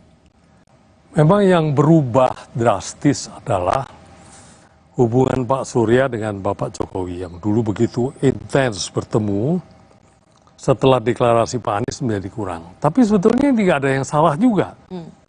Dilihat dari Presiden, oh you punya sikap yang berbeda dengan saya. Kan sebelum Pak Surya Paloh mendeklarasikan capres Mas Anies Baswedan, kan sebenarnya udah bilang dulu kan ke Pak Jokowi. Benar nggak nih? Ya betul, jadi sebetulnya Saya mengenal Surya Paloh, Pak Surya Paloh itu sejak tahun 73, jadi 50 tahun. Ketika saya menjadi Ketua Umum HIPMI, Pak Surya Paloh itu Ketua HIPMI Sumatera Utara. Dan saya mengenal dia sebagai seorang nasionalis, idealis, yang persisten terhadap hal-hal yang dianggapnya baik. Apa yang menurut Pak Surya baik, belum tentu betul. Ya. Jadi menurut hemat saya, dia orang yang persisten terhadap apa yang dia perjuangkan. Dan dia meyakini sesuatu yang seperti biasa dia bawakan dengan bersemangat. Termasuk kepada Bapak Presiden Dengan Jokowi. gayanya Pak SB yang kita tahu lah ya. Dengan kepada Pak Presiden Jokowi. Rupa-rupanya di sini tidak sepakat. Ini sebelum deklarasi ya Pak? Ya, sebelum deklarasi. Tidak sepakat ini yang akhirnya jadi pilihan masing-masing. Dan itu biasa aja dalam politik. Tidak harus merusak pertemanan, tapi secara politik berbeda dan rakyat melihatnya berbeda. Saya menurut hemat saya hal yang biasa aja. Jadi sebenarnya saya mau minta klarifikasi dari Pak Sis, ini yang selalu banyak dikatakan orang. Sebenarnya Pak Surya Paloh sebelum mendeklarasikan itu bertemu dengan Pak Jokowi dan mengatakan keinginannya bahwa ada 3 nama capres, yaitu Pak Anies Baswedan, Pak Ganjar Pranowo, dan berikutnya adalah Pak Andika Perkasa, betul? Dan kemudian antara kedua tokoh ini Pak Presiden Jokowi bicara dengan Pak Surya Paloh, ada memang mensinyalir kenapa harus nama salah satu itu, betul? Ya, intinya kemudian ada sikap pandangan politik Pak Jokowi dengan Pak Surya yang berbeda. Itu masalah yang menjadikan mereka tidak seakrab sebelumnya. Dan itu hal yang biasa dalam politik. Betul, itu hal yang biasa dalam partai politik. Benar nggak bahwa sebenarnya masih ada janji pertemuan satu lagi sebelum pendeklarasian itu? Ya, saya mendengar kabar begitu ya. Tetapi kemudian Nasdem mendeklarasikan sebelum ada pembicaraan itu, bisa saja. Dan itu dianggap sebagai ingkar janji bahwa harusnya masih bisa berbicara lagi secara hati ke hati. Saya kira bukan soal ingkar janji. Intinya yang terjadi adalah kita yang faktual aja. Faktualnya adalah ada perbedaan pandangan politik di antara Pak Surya dan Pak Jokowi mengenai calon yang dianggap pantas memimpin Indonesia di akan datang. Pak Jokowi lebih melihat ini sebaiknya kebersinambungan, sedangkan Pak Surya termasuk koalisi yang dibentuk perubahan. Di mana posisi Pak Sis? Kalau sekarang ini saya mendukung presiden yang melanjutkan kebijakan dan program Pak Jokowi. Jadi Pak Sis berbeda pandangan politik dengan Pak Surya Paloh. Kalau dilihat pada pandangan politik sekarang, di mana Pak Surya Paloh mencalonkan Pak Anies dengan tagline koalisi perubahan, saya berbeda. Sebab kalau kita lihat Pilpres 2024 nanti itu tema besarnya 2. Satu yang mendukung program keberlanjutan dari program Pak Jokowi. Representasinya Pak Prabowo, Pak Ganjar. Yang kedua yang ingin melakukan perubahan. Koalisinya namanya perubahan. Bahkan beberapa orang menyebutnya sebagai antitesa adalah Pak Anies. Saya cenderung kepada keberlanjutan. Kenapa? Karena memang saya melihat kebijakan dan program Pak Jokowi sekarang ini sudah on the right track. Jadi benar dong Pak, selama ini spekulasi banyak orang. Pak Sis ini keluar ya karena merasa pilihan Pak Surya Paloh nggak cocok. Oh enggak, karena saya keluar sebelum secara timetable-nya nggak masuk. Tidak masuk. Tetapi kalau ditanya apakah saya setuju dengan pilihan itu, saya katakan saya tidak setuju. Bapak tidak setuju dengan pilihan Pak Surya Paloh? Mengenai 2. Pertama, koalisi memakai nama perubahan. Karena apa? Karena partai ini ada di dalam koalisi pemerintah. Berarti ikut menyusun program-program pemerintah. Kenapa ini mesti pakai nomenklatur perubahan? Kedua, karena memilih Pak Anies yang bisa diperkirakan sesuai dengan namanya melakukan perubahan terhadap kebijakan yang ada. Pak Jokowi ini fenomenal sekali loh, luar biasa.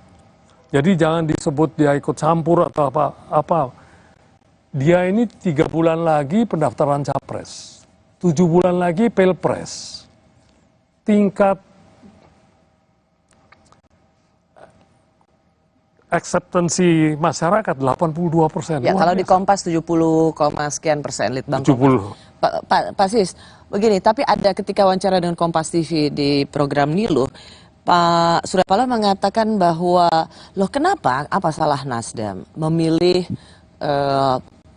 calon presiden berdasarkan hak politik partai? Loh, kenapa kemudian langsung disingkirkan? Loh yang berbeda, partai berbeda pandangan waktu pemilu seperti Gerindra, PAN aja dirangkul, kenapa yang sudah ada di dalam sejak awal kok malah disingkirkan? Menurut saya ini adalah protes kritis yang melihat yang dulunya lawan kok disayang-sayang, yang teman lama kok malah kemudian dengan mudah disingkirkan. Iya, tidak ada yang salah ya menurut saya. Jadi tidak ada yang salah bahwa Nasdem menyalonkan Pak Anies itu tidak salah. Itu proses internal partai menuju ke sana. Itu tidak ada yang salah. Tapi kemudian bahwa pandangan politik yang berbeda itu membuat jarak, itu soal lain lagi. Dan itu terjadi di banyak aspek. Dalam banyak pada waktu itu kan Pak, setelah deklarasi Pak Surya Paloh masih sempat ketemu Pak Jokowi. Apa isinya Pak? Saya kira clearance ya, Pak Surya Paloh juga perlu menyampaikan clearance pada Pak Presiden, tapi hubungannya tidak sehangat sebelumnya lagi. Dan saya kira jangan dianggap sebagai hal yang luar biasa. Dalam politik, teman seiring sejalan, pada tingkat tertentu ternyata berbeda jadi beda, kemudian di ujungnya kemudian ada hal yang lain yang tidak cocok dekat lagi, itu hal yang biasa. There is no permanent friend, there is no permanent enemies, there's only common interest. Karena interestnya sama, ya jadi dekat. Karena berbeda, ya jadi jauh. Termasuk juga Pak ada pertemuan dengan Pak Luhut Panjaitan yang juga teman lama Pak Surya Paloh. Kenapa itu juga tidak mampu menormalisasikan hubungan menurut Pak Sis? Saya kira mungkin waktu nanti ya. Kita belum bisa mengatakan sekarang berhasil atau tidak. Tapi upaya-upaya pendekatan mungkin ada baiknya dilakukan. Jadi kalau menurut Pak Sis, Bapak keluar dari Nasdem bukan karena Pak Anies Baswedan sebagai baca pres koalisi perubahan. Ya, betul. Tapi sekarang toh Bapak keluar dan Bapak merasa bahwa tidak setuju dengan pilihan Nasdem. Ya. Jadi menyebutnya apa ini? Ya, memang saya keluar karena memang komitmennya dengan Pak Surya begitu. Setelah pemilu 2019, saya mundur. Atau dalam misalnya pilihan politik, Bapak mengatakan blessing in disguise? Oh ya, ini karena saya sudah ada di luar, ternyata pilihannya tidak cocok sama saya bersyukur. Baik, Pak Sis, kita sudahi pembicaraan soal Partai Nasdem. Karena sesungguhnya Pak Sis ini adalah politisi senior yang sudah malang melintang puluhan tahun di politik Indonesia. Kini saya ingin bicara soal partai awal atau pertamanya Pak Siswono, karena manuver partai politik berkoalisi mulai sangat gencar. Dari 3 partai atas, Golkar seperti kehilangan arah sebagai tokoh Golkar sejak tahun 83. Bagaimana seorang Siswono melihat ada apa dengan Golkar? Sesaat lagi.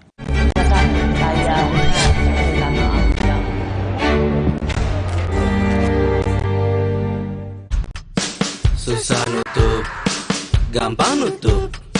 Susah mati, gampang mati. Kansai Property dengan teknologi Jepang, ngecat jadi gampang, hasilnya bikin tenang. Dari Kansai Paint.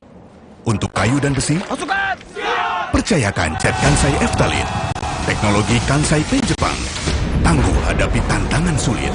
Warnanya dari tahun ke tahun tetap terjaga. Kansai Eftalin. Dari Kansai Paint. Baru Fitbar Kids Delight dengan multigrain dan keju cheddar berkualitas. Fitbar, delicious multigrain bar. Sekarang badan gampang pegal dan lelah. Itu bisa jadi masalah di otot, tulang, dan jantung. Minum Entrasol dengan ekstrak buah zaitun bantu jaga kesehatan otot, tulang, dan jantung. Jadi bisa tetap aktif. Entrasol. Kompas Update dipersembahkan oleh Fitbar. Anda menyaksikan Kompas Update pukul 21 bersama saya Andre Sinaga. Puluhan pedagang menggelar aksi unjuk rasa menolak rencana pemerintah Jembrana merevitalisasi Pasar Umum Negara. Membawa atribut spanduk, para pedagang berunjuk rasa di depan gedung DPRD Jembrana. Dalam aksinya, massa menyuarakan penolakannya terhadap rencana revitalisasi Pasar Umum Negara yang menjadi lokasi berjualan mereka. Unjuk rasa pedagang kemudian diterima Ketua dan anggota DPRD Jembrana. Para pedagang menolak rencana revitalisasi Pasar Umum Negara karena dinilai tidak memihak kepentingan pedagang.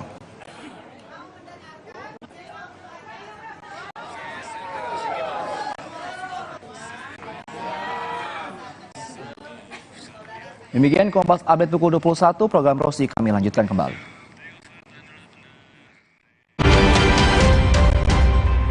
Kompas Update dipersembahkan oleh Entrasol, bantu jaga kesehatan otot, tulang, dan jantung. Entrasol, baru Fitbar Cheese Delight dengan multigrain dan keju cheddar berkualitas.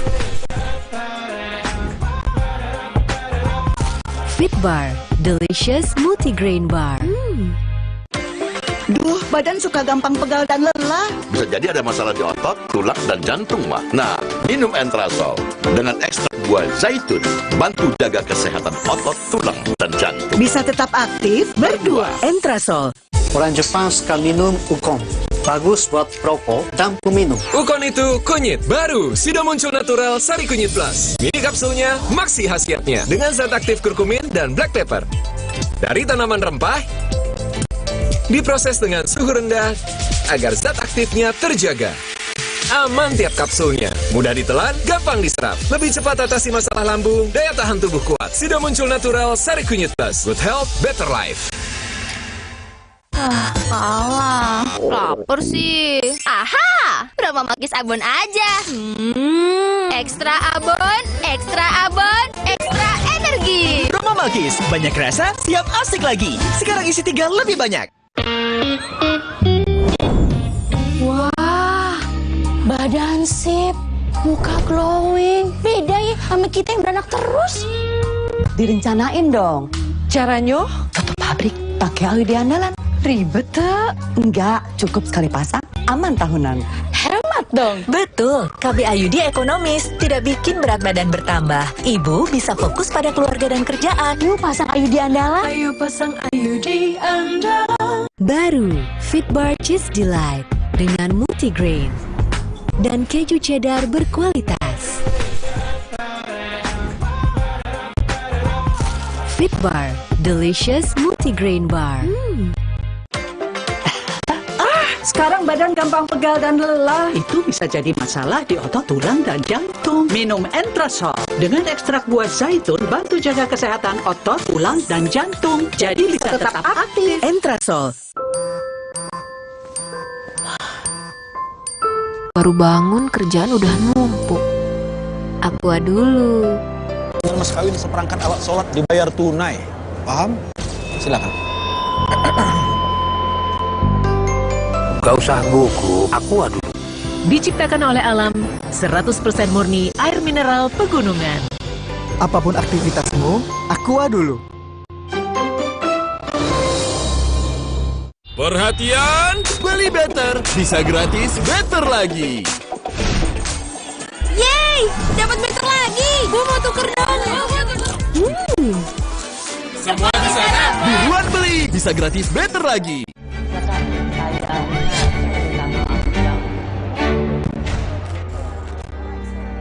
Sekarang KIB salah satu anggotanya yaitu kami P3 sudah menetapkan capresnya. Tapi tentu kita juga masih menunggu sikap Partai Amanat Nasional dan Golkar. Kalau kemudian kedua partai tersebut akhirnya mengikuti sikap P3, yaitu memiliki capres yang sama dengan mengusung Mas Ganjar pada akhirnya, maka KIB menjadi plus, yaitu PDI Perjuangan. Dan kita tunggu sikapnya. Dan kami optimis bahwa sikap partai-partai anggota KIB pada akhirnya insya Allah akan bisa sama dengan P3. Belum ada yang diteken. Terkait KIB, tentu KIB akan memutuskan pada waktunya. Dan komunikasi dilakukan dengan semua partai dan cair. Saya masih bersama politisi senior yang menjadi menteri di era Soeharto sejak tahun 88 hingga 98 dan kader Partai Golkar sejak tahun 83 hingga 2014, Pak Siswono Yudhosodo. Pak Sis, dulu Partai Golkar, PAN, lalu satu lagi P3 itu paling duluan mendeklarasikan koalisi. Di antara tiga partai ini, Golkar itu tiga teratas. Tapi justru sekarang partai teratas itu, tiga partai atas itu ditinggal oleh papan menengah. Apa yang terjadi pada rumah lama Bapak? Ya, saya kira proses politik memang banyak orang menganggap harus cepat-cepat ya. Tapi terus terang Golkar itu berisi orang-orang pinter banyak sekali. Tapi kalau kita bicara soal KIB, ini koalisi apa menurut Bapak? Setelah kemudian PAN sudah juga bertemu dengan PDIP, bertemu juga dengan Gerindra menawarkan cawapres Erick Thohir, kan sebenarnya Golkar ini seperti kehilangan arah kata orang.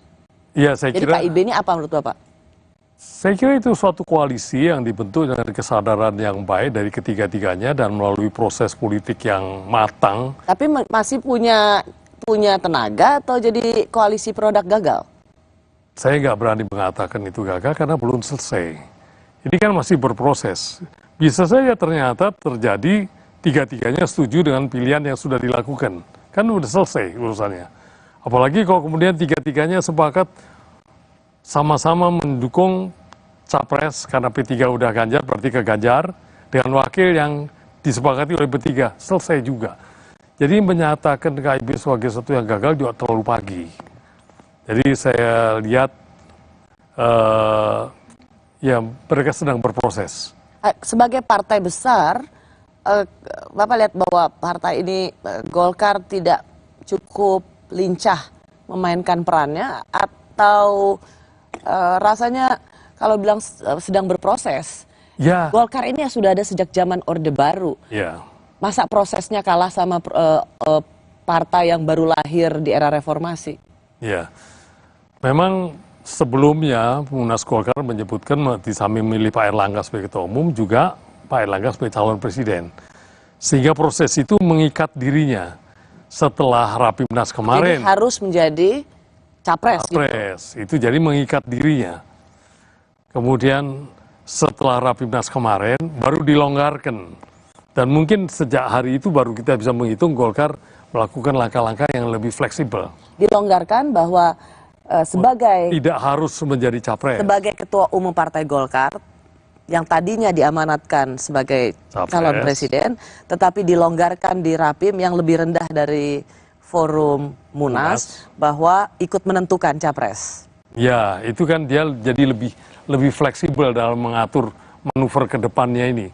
Kalau sebelumnya dia harus capres, mencari partai-partai pendukung yang sama untuk mencapai presidensial threshold juga belum bisa. Jadi sekarang dia barangkali lebih fleksibel.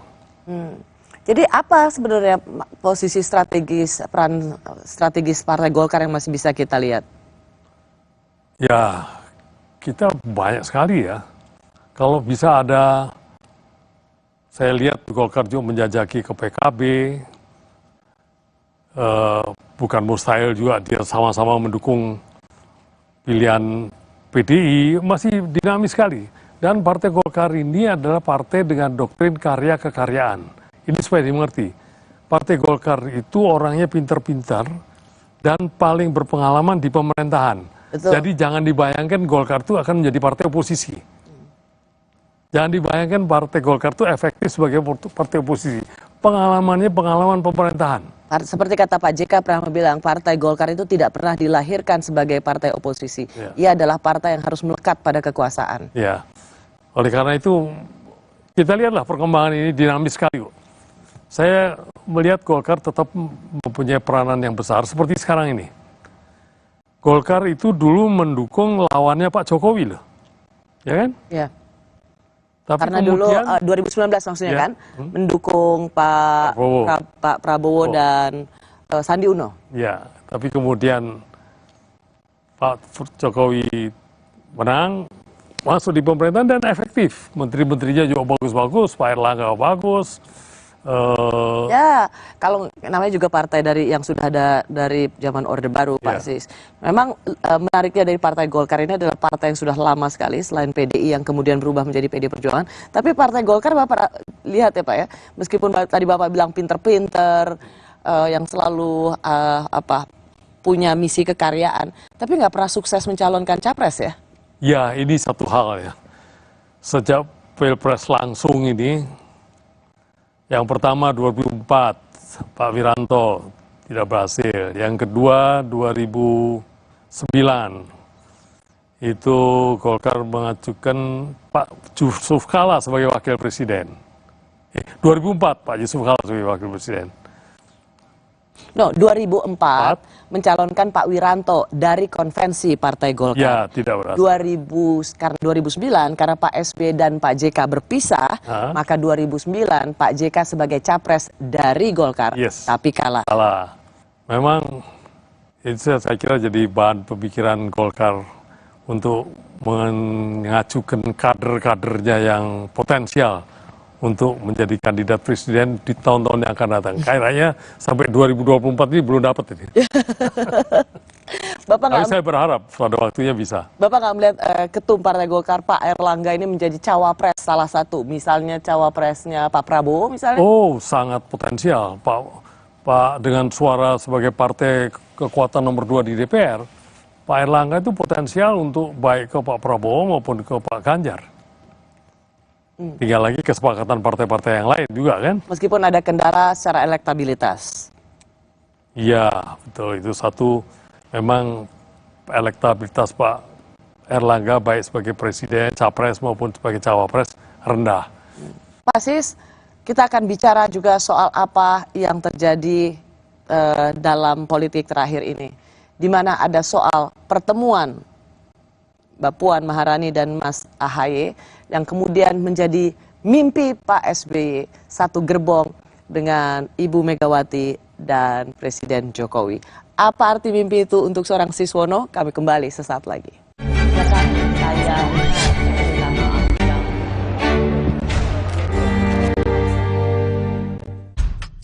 Susah nutup, gampang nutup, susah mati, gampang mati. Kansai Properti dengan teknologi Jepang, ngecat jadi gampang, hasilnya bikin tenang. Dari Kansai Ben. Untuk kayu dan besi, percayakan cat Kansai Eftalin. Teknologi Kansai Pen Jepang, tangguh hadapi tantangan sulit. Warnanya dari tahun ke tahun tetap terjaga. Kansai Eftalin. Dari Kansai Pen. Baru bangun kerjaan udah numpuk. Aqua dulu. Dengan mas kawin seperangkat alat sholat dibayar tunai. Paham? Silakan. Gak usah gugup, Aqua dulu. Diciptakan oleh alam, 100% murni air mineral pegunungan. Apapun aktivitasmu, Aqua dulu. Perhatian, beli better, bisa gratis better lagi.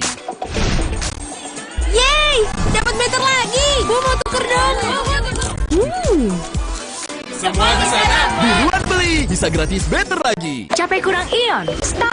Tarik nafas, minum Isoplas Koko, baru seenak kelapa Thailand, plus 7 ion, menghidrasi sempurna. Bikin badan fit kembali excellent. Isoplas Koko, baru excellent hydration dari Wings Food.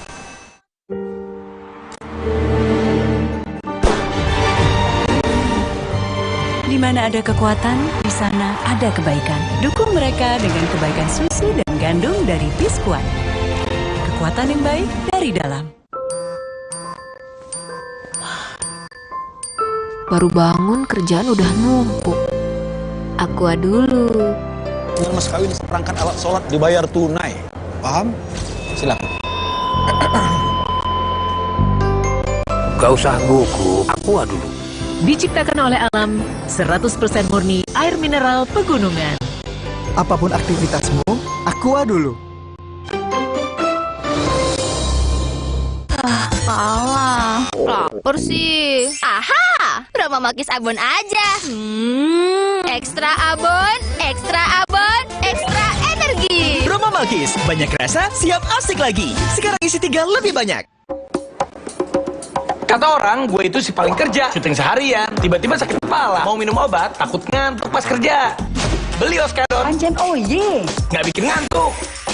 Pas wawancara, ada yang sakit kepala, untung ada Oskadon. Tapi belum makan. Oskadon, oke diminum sebelum makan. Oskadon, oke buat sakit kepala. Bekerja aktif di pusatnya, dapat diminum sebelum makan, tanpa ngantuk. Oskadon, solusi oke, sakit kepala. Oke kan? Oke. 수고했어요. 비스킷 nomor 1 untuk ibu nomor 1. Roma kelapa gurihnya asli, meleleh. 맛있어. 로마 클라파 비스킷 nomor 1 untuk ibu nomor 1.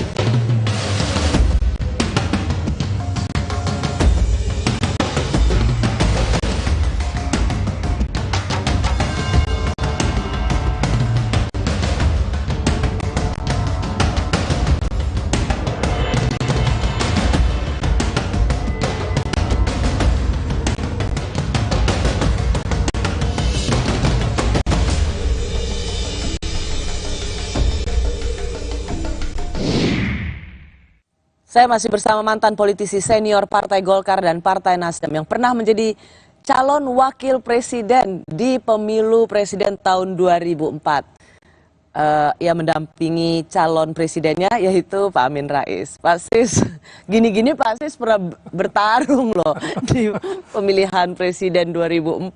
Pemilu langsung pertama kali dalam sejarah Indonesia. Ya. Ya kan gini-gini pernah cawapres loh Bapak.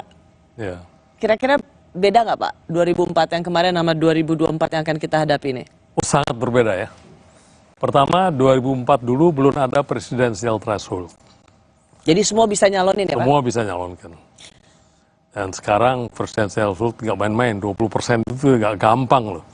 Dari semua partai politik yang ada hanya satu yang lolos itu hanya PDI sendiri. Yang lain-lain harus berkoalisi dengan yang lain. Nggak gampang itu. Itu sebenarnya banyak dikritik orang. Kembalikan pada ambang batas bisa mencalonkan presiden itu ke 0% seperti 2004. Jangan lagi diajukan tinggi ke 20%. Oh, saya nggak setuju. Saya pribadi ya, saya tidak mewakili siapa-siapa. Saya kira presidensial threshold yang tinggi itu diperlukan. Karena Pak, kalau Bapak justru mendukung sistem ambang batas pencalonan presiden itu 0%,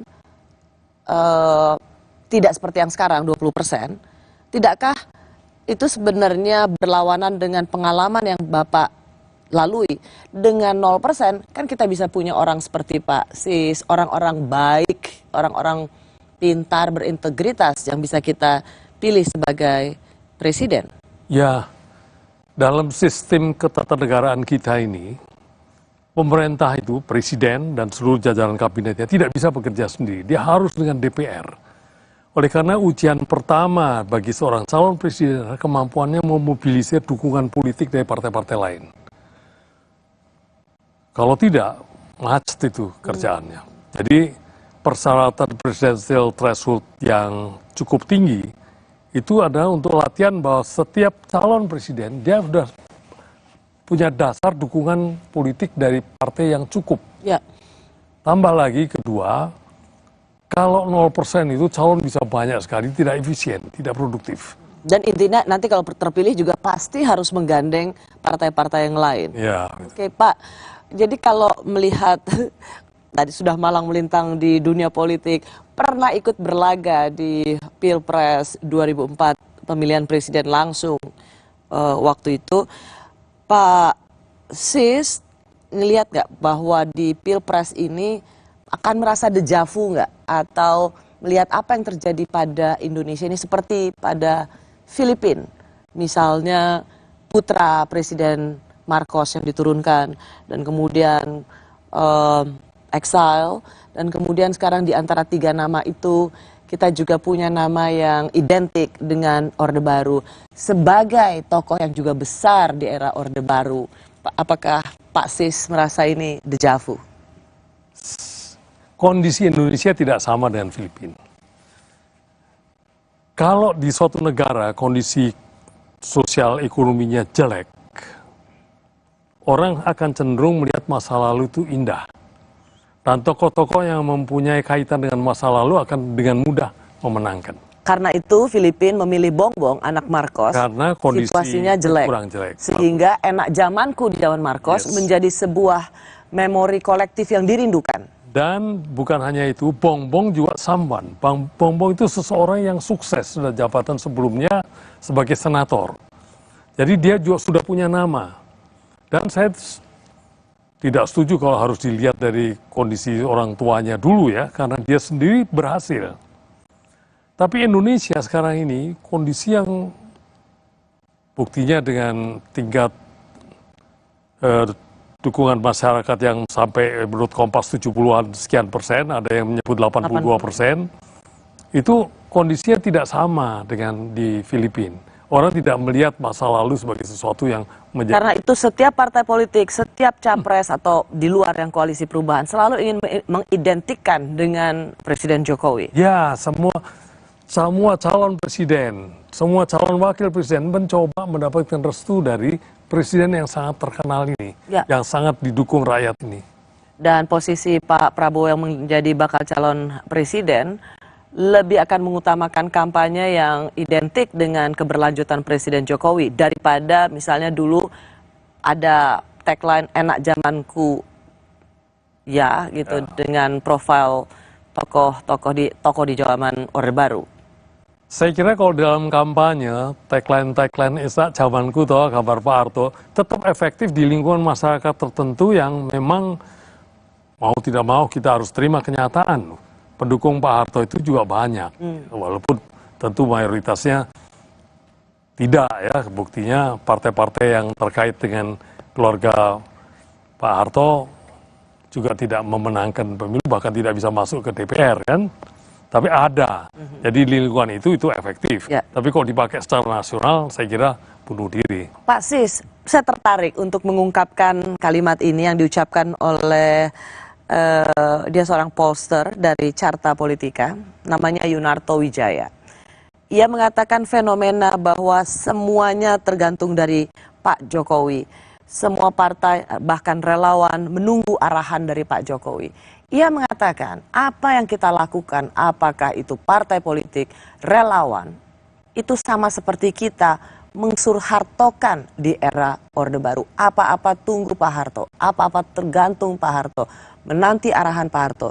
Dan pada konteks yang sama kita juga melakukan itu pada Presiden Jokowi. Mensuhartokan Pak Jokowi. Tidak semuanya Pak Harto itu juga jelek ya. Dia buktinya membawa pertumbuhan ekonomi di Indonesia yang sangat tinggi selama 32 tahun. Dan untuk konteks itu, orang bertanya pada Soeharto tidak salah. Sekarang Pak Jokowi mencapai keberhasilan yang luar biasa. Harga minyak satu harga seluruh Indonesia. Berani membubarkan Petral yang tidak bisa dilakukan oleh presiden sebelumnya. Berani melarang hadirnya HTI, FPI, sesuatu yang juga tidak gampang dilakukan pada era sebelumnya. Mensyaratkan tambang-tambang harus smelter di sini. Menguasai blok Rokan, blok Mahakam yang tadi tidak bisa dilakukan oleh yang lain. Modernisasi alutsista TNI yang luar biasa sekarang ini dengan sekaligus memberdayakan industri dalam negeri. Sampai senjata serbu dari produksi Pindad itu tidak kalah dari produksi Eropa maupun Amerika. Jadi dalam kondisi begitu, orang sedikit-sedikit nanya ke Pak Jokowi, menurut saya wajar. Bukan karena mengkultuskan dia, buktinya dia tidak mau maju lagi, itu kan, dan rakyat setuju juga bahwa cukup 2 kali. Saya kira berbeda konteksnya dengan masa lalu. Atau memang karena pada waktu itu ada persamaan yang identik, yaitu sama-sama berkuasa full. Ya, mungkin karena ini penguasa dan memang banyak sekali orang yang begitu. Pertama yang bersikap feodal, wah semuanya ke atas, tanya dulu lah. Kan begitu polanya, tapi bisa juga karena kekaguman. Wah ini hebat nih, saya tanya dulu sama dia. Bisa juga itu. Jadi Bapak tidak melihat ada sesuatu yang harus dikoreksi ketika para kepala partai politik sampai bilang kepalanya aja dikasih untuk Pak Jokowi, atau semua relawan seolah-olah tunduk pada apa yang menjadi arahan Pak Jokowi. Tidak ada yang harus dikoreksi dari perilaku politik seperti itu. Kalau itu dilakukan dengan kritis, artinya ada dengan pertimbangan yang rasional, saya kira itu wajar aja. Tapi kalau itu dilakukan dengan konteks kultus individu, itu tidak benar. Dan saya kira dengan Pak Jokowi yang sangat egaliter ini, tidak ada itu, kultus itu tidak ada.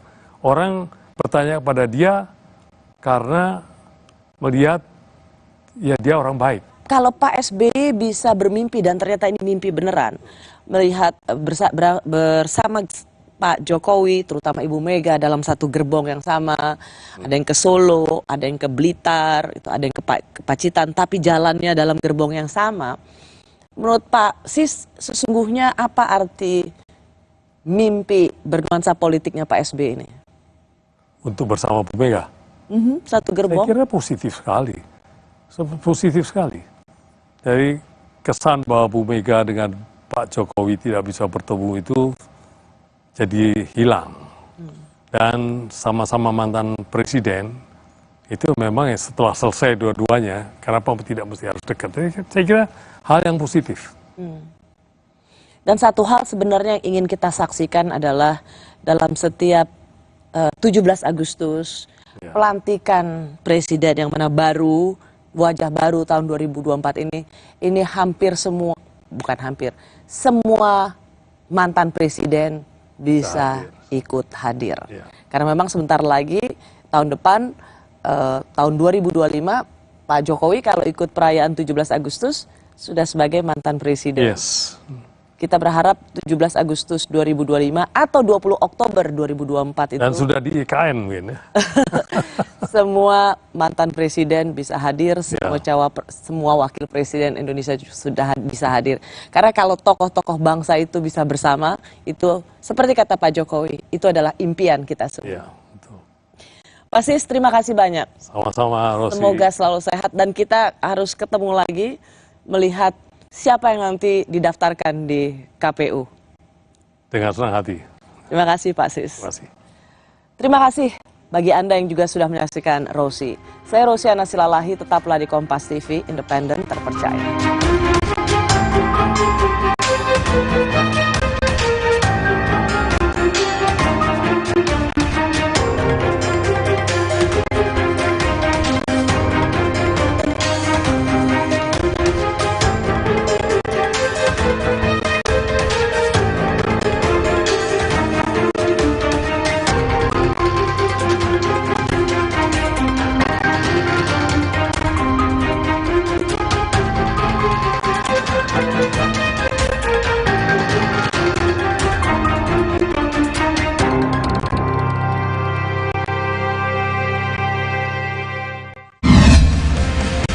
Pemilu. Sesaat lagi Anda akan menyaksikan Kompas Malam yang didukung oleh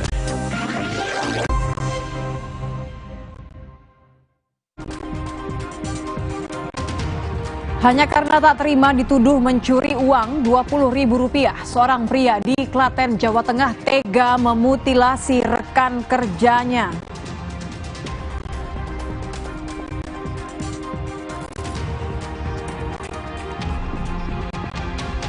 Pemerintah akan menggratiskan tarif kereta cepat Jakarta-Bandung selama 3 bulan mulai tanggal 18 Agustus hingga Oktober. Warga yang berminat diharuskan mendaftar secara daring.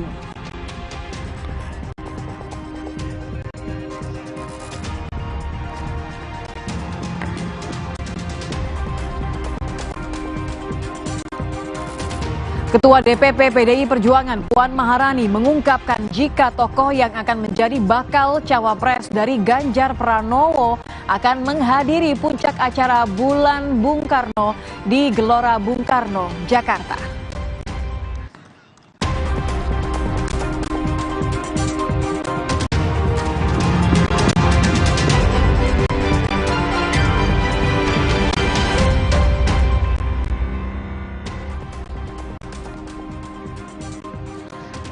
Selamat malam, saudara. Bagaimana kabar Anda? Selain 3 informasi utama tadi, kami telah menyiapkan sejumlah sorotan pilihan untuk Anda. Hanya di Kompas Malam bersama saya, Nitya Anissa. Selengkapnya di Kompas TV Independen Terpercaya, saudara. Informasi utama di Kompas Malam, saudara, diduga karena salah menginjak gas, sebuah mobil yang dikendarai anak-anak menabrak pasar swalayan di kawasan Duren Sawit, Jakarta Timur. Akibatnya beberapa pengunjung swalayan terluka.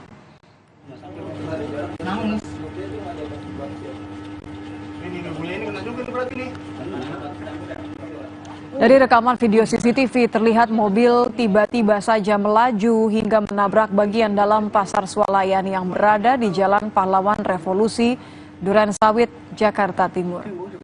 Kondisi pasar swalayan yang tengah ramai membuat sejumlah pengunjung sempat tertabrak mobil yang tiba-tiba saja merangsek masuk.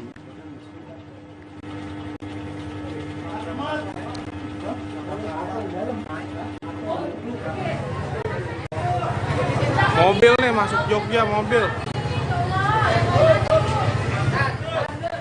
Warga pun langsung membantu mengevakuasi pengunjung dan pengemudi mobil yang disebut merupakan anak di bawah umur yang baru duduk di bangku SMP. Seorang anak kecil sempat mengalami luka ringan dan langsung dilarikan ke rumah sakit. Kejadian ini diselesaikan secara kekeluargaan. Pengemudi mobil bertanggung jawab untuk mengganti seluruh kerugian dan biaya pengobatan.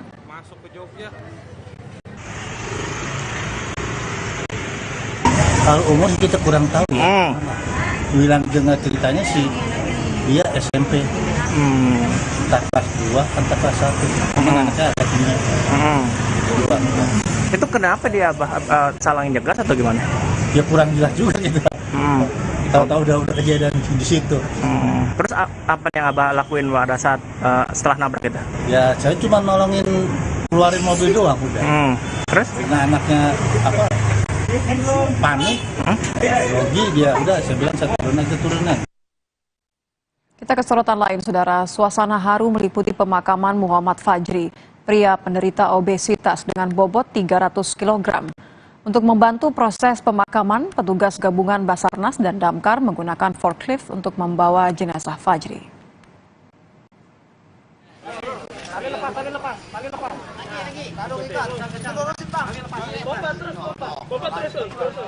Jenazah almarhum Muhammad Fajri berusia 26 tahun dimakamkan di TPU Menteng Pulo, Tebet, Jakarta Selatan. Proses pemakaman berlangsung dramatis dengan penuh kehati-hatian. Petugas menggunakan alat bantu katrol untuk menurunkan jenazah ke dalam liang lahat.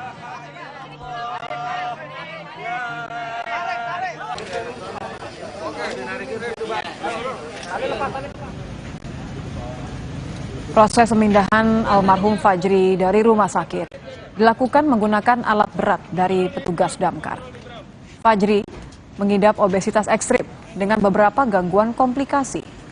Muhammad Fajri meninggal dunia Kamis dini hari tadi setelah sempat menjalani perawatan selama 14 hari di Rumah Sakit Cipto Mangunkusumo, Jakarta Pusat.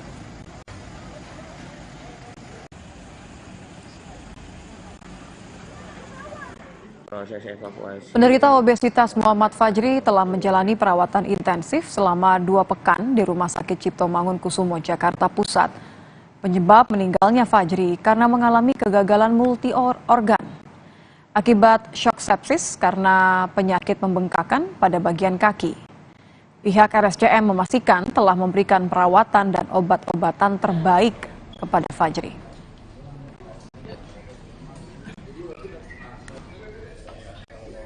Tapi semuanya kami lakukan, berikan yang terbaik dengan obat-obat yang terbaik. Kita usahakan oleh tim, ternyata tadi malam pada pukul 1.25 almarhum Tuan MF berpulang sama Allah di hadapan keluarga, ya.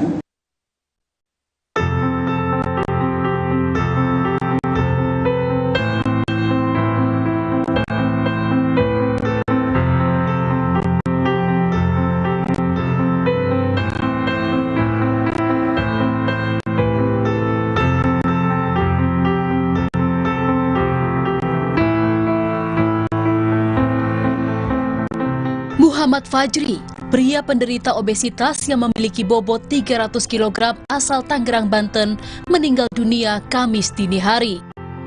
Fajri menghembuskan napas terakhirnya setelah menjalani perawatan khusus selama 14 hari di Rumah Sakit Cipto Mangunkusumo, Jakarta. Tim dokter yang menangani Fajri di RSCM mengatakan, sebelum meninggal, Fajri sempat mengalami shock septik yang merupakan respon tubuh terhadap infeksi yang berat. Shock septik yang dialami Fajri ini kemudian memicu kegagalan pada sejumlah organ tubuhnya. Infeksi di kakinya itu semakin berat dan juga ada infeksi di bagian paru-parunya. Nah, kemudian infeksi ini kemudian kita bisa bilang menimbulkan kejadian yang namanya shock sepsis. Nah, infeksi yang berat ini kita atasi dengan pemberian antibiotik. Kemudian ciri-ciri shock sepsis lainnya itu adalah kegagalan organ. Jadi dia mulai gagal organ jantungnya, kemudian pembuluh darahnya, tekanan darah mulai turun, ginjalnya bermasalah juga karena shock sepsisnya. Akibat dari infeksi tadi itu mengakibatkan kegagalan organ tubuh, namanya MODS, multi organ dysfunction syndrome. Nah, ini yang membuat kondisinya semakin turun. Kabar berpulangnya Fajri membawa duka bagi tetangganya. Pasalnya, para tetangga berharap Fajri dapat kembali ke rumah dengan kondisi yang membaik setelah dirawat di rumah sakit. Ya, awal mula sih kaget ya Pak ya, soalnya kemarin kan kayak masih sehat-sehat aja gitu kan. Tiba-tiba ada WA jam 1:30 tapi tempatnya udah nggak ada. Kaget banget saya juga, kata saya bener apa enggak, nggak taunya bener. Fajri awalnya dirujuk dari RSUD Tangerang ke RSCM pada Jumat 9 Juni lalu. Evakuasi Fajri menuju rumah sakit pun berlangsung dramatis dengan menggunakan alat berat forklift. Fajri dirujuk karena kondisinya menurun akibat ada infeksi di kaki dan paru-paru. Selama perawatan, Fajri ditangani oleh tim dokter multidisiplin yang terdiri atas dokter ahli perawatan intensif paru, jantung, pencernaan, dan tenaga kesehatan lainnya. Tim Liputan Kompas TV. Seorang anak laki-laki berusia 6 tahun meninggal dunia, saudara. Diduga usai disuntik saat dirawat di rumah sakit. Korban sebelumnya dirawat karena mual dan dehidrasi. Ayah korban merupakan warga Karangploso, Kabupaten Malang, mengatakan saat di rumah sakit sang anak mendapat infus akibat keluhan mual dan dehidrasi yang dialami. Beberapa menit kemudian sang anak diberikan 2 suntikan obat, namun setelahnya sang anak justru mengalami kejang hingga meninggal dunia. Padahal saat ke rumah sakit sang ayah mengaku anaknya masih kuat berjalan, bahkan bisa berkomunikasi. Kondisi adik pada saat itu masih stabil, hanya yang dikeluhkan itu mual aja. Pada saat mau berangkat aja dia masih bisa jalan, mencari sandalnya dan masuk mobil. Setelah pemberian injek 2 kali di infus, itu langsung tindakannya begitu ada reaksi pada tubuh anak saya. Ini yang saya bingung gini. Reaksinya langsung cuma berapa menit, akhirnya henti jantung dan anak saya meninggal. Pihak Rumah Sakit Prasetya Husada menyatakan insiden meninggalnya anak berusia 6 tahun asal Karangploso, Kabupaten Malang disebabkan henti jantung mendadak. Pihaknya menyebut penanganan yang dilakukan rumah sakit terhadap pasien sudah sesuai prosedur dan tidak ditemukan pelanggaran. Ada henti jantung mendadak, dan henti jantung mendadak berdasarkan monitor yang terkawal itu saya menduga ada gangguan irama jantung gitu, dan aritmia itu memang kalau misalkan terjadi bisa menyebabkan jantung tiba-tiba berhenti ya. Sementara yang tidak sebenarnya itu apakah itu ada korelasi yang dehidrasi dengan keluaran cairan yang terjadi sebelumnya, bisa jadi iya, bisa jadi tidak ya. Karena memang kejadian cukup cepat. Hanya karena dituduh mencuri uang Rp20.000, seorang pria tega membunuh dan memutilasi rekan kerjanya di Klaten, Jawa Tengah. Selengkapnya kami hadirkan informasinya usai jeda di Kompas Malam.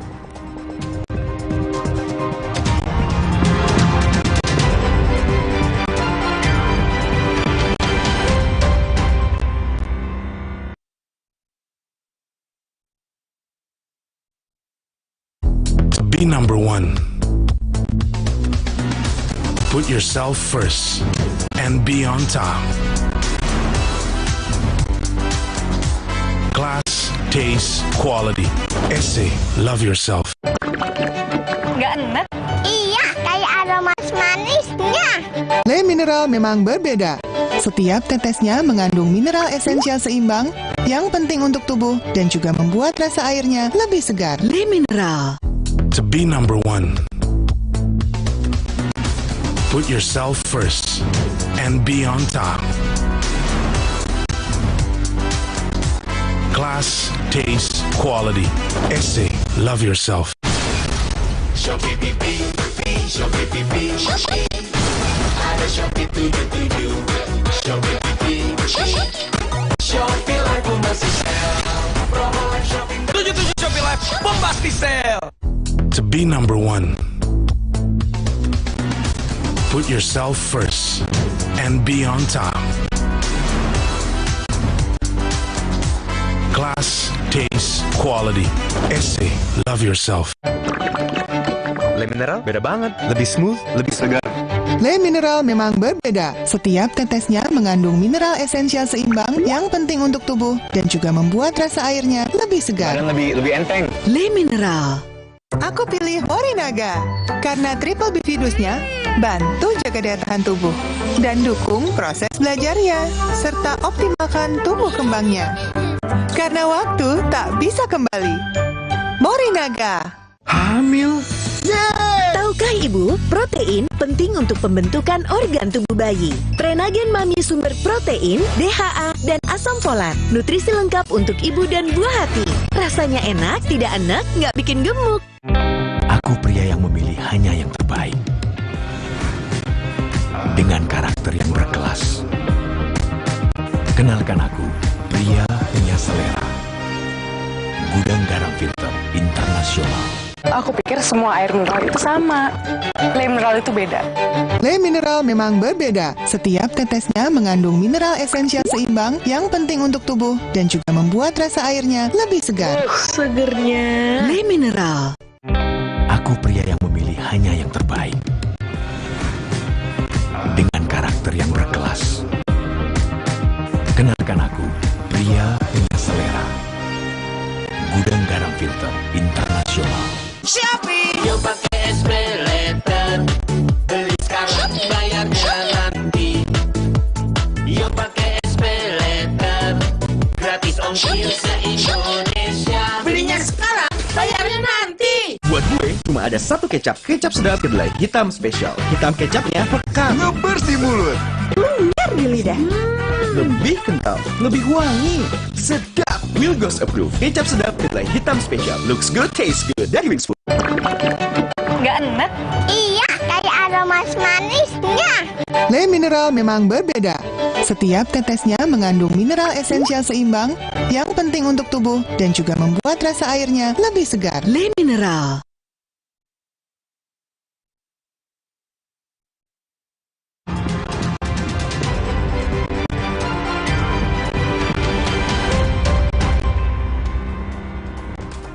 Terima kasih Anda kembali bersama kami di Kompas Malam. Saudara, akibat dituduh mencuri uang Rp20.000, seorang pria tega membunuh dan memutilasi rekan kerjanya di Klaten, Jawa Tengah. Menurut polisi, pelaku merupakan rekan kerja korban, tinggal satu rumah dengan korban di rumah kontrakan. Pembunuhan yang didasari sakit hati dan dendam berawal saat listrik padam di wilayah Kecamatan Manis Renggo, Klaten. Kemudian pelaku meminta lilin kepada korban. Di saat itulah pelaku menghabisi nyawa dan memutilasi korban. Pelaku sempat kabur ke Yogyakarta, namun kemudian pelaku mendatangi Polsek Klaten Kota untuk menyerahkan diri dan mengakui perbuatannya. Korban dari kejadian ini adalah dengan inisial R, jenis kelamin perempuan, usia 56, kurang lebih 56 tahun ya. Pelaku atas nama Turah alias Daud. Modusnya adalah karena adanya sakit hati ataupun dendam, sehingga pelaku mencekik, membanting, kemudian memukul kepala serta kemudian memutilasi Pelaku bernama Turah alias Daud sengaja menghabisi nyawa rekan kerjanya karena sakit hati dituduh mencuri uang Rp20.000. Turah bahkan mengaku tidak menyesali perbuatannya. Pelaku merupakan residivis kasus pembunuhan yang ia lakukan pada 2009 lalu.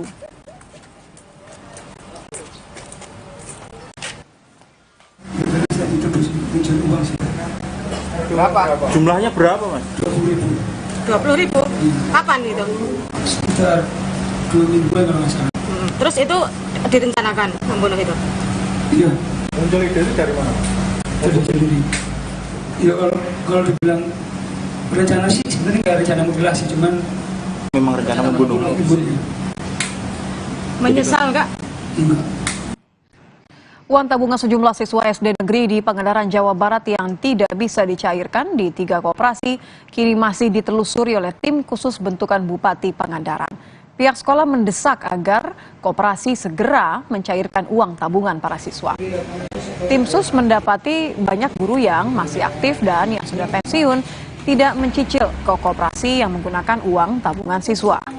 Sejumlah kepala sekolah dari 35 sekolah dasar di Kecamatan Cijulang dan Parigi yang diperiksa tim sus mengaku tidak mengetahui uang tabungan siswa yang disimpan di koperasi. Pihak sekolah bersama komite sudah beberapa kali menagih ke koperasi yang bersangkutan tetapi belum menuai hasil. Persoalannya saya tidak tahu karena saya di sini tugasnya juga masih baru, jadi kurang begitu paham. Baru berapa bulan Bapak? Di sini sudah hampir 1 tahun. Apakah ada MOU nggak antara pihak sekolah dan koperasi itu, Pak? Kami kurang tahu. Kalau seandainya ini uang tidak cair atau tidak bisa dikembalikan, bagaimana sikap dari pihak kepala sekolah sendiri, Pak? Tetap mendesak pihak koperasi agar segera membayarkan uang tabungan siswa.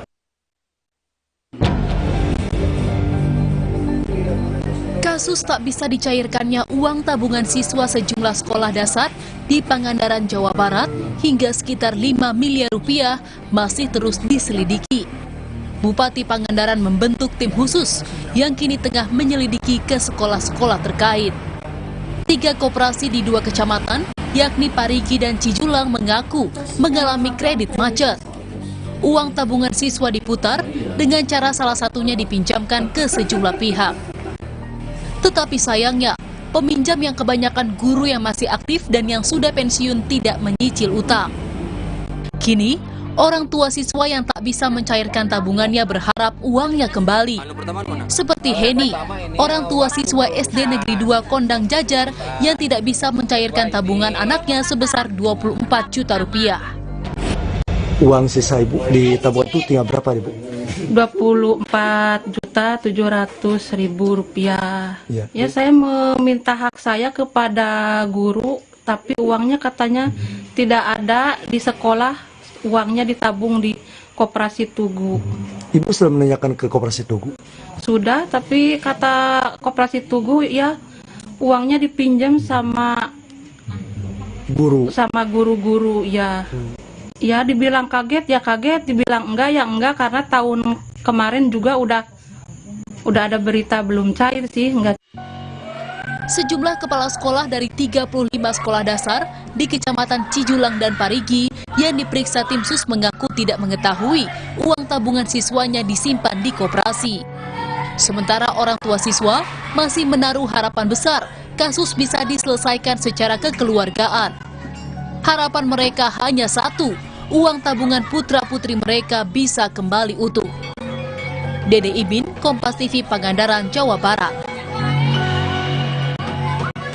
Puluhan guru sekolah dasar di Kecamatan Rungkut, Surabaya, Jawa Timur menggeruduk rumah ketua koperasi yang diduga menggelapkan uang untuk membeli aset pribadi seperti tanah dan rumah. Sejumlah guru ini kesal karena uang yang dikelola koperasi senilai 1,6 miliar rupiah tidak dapat dicairkan. Menurut salah satu guru yang menjadi anggota koperasi, kejanggalan laporan keuangan koperasi terjadi sejak 2019. Selain tak bisa mencairkan uang simpanan, koperasi juga tidak membagi sisa hasil usaha. Wakil Wali Kota Surabaya turun tangan melakukan mediasi antara koperasi dan para guru. Tahun 2019, laporan RAT tahun 2019 terjadi pergantian pengurus. Jadi Pak Iska itu posisinya menjadi ketua, kemudian Pak Umar itu posisinya menjadi bendahara. Nah, kejanggalan-kejanggalan ini kita ini diberi catatan dalam bentuk catatan uang. Tapi sayangnya di situ hanya berupa catatan ya. Jadi uangnya itu tidak sesuai lah, katakan begitu. Total ya. Nilainya saat itu awal itu sudah 1,6 lebih. Kita ke sorotan lain, Saudara. Polisi masih melakukan penyelidikan kasus penjualan organ tubuh manusia jaringan internasional yang penampungannya ditemukan di Bekasi, Jawa Barat. Karopenmas Divisi Humas Polri, Ahmad Ramadan, mengatakan polisi masih menelusuri temuan kasus penjualan organ tubuh manusia jaringan internasional di Bekasi. Penanganan terhadap kasus dugaan penjualan organ tubuh manusia ini masih terus diselidiki. Kasus ini kini ditangani penyidik Ditkrimum Polda Metro Jaya. Penanganan kasus penjualan organ tubuh jaringan internasional di Bekasi. Ya, kami mendapatkan informasi, ya, sampai saat ini proses penanganan kasus dugaan penjualan organ tubuh jaringan internasional di Bekasi tersebut masih dalam penyelidikan penyidik Ditkrimum Polda Metro Jaya. Tentu masih ada yang harus ditangani, dikembangkan untuk belum bisa disampaikan.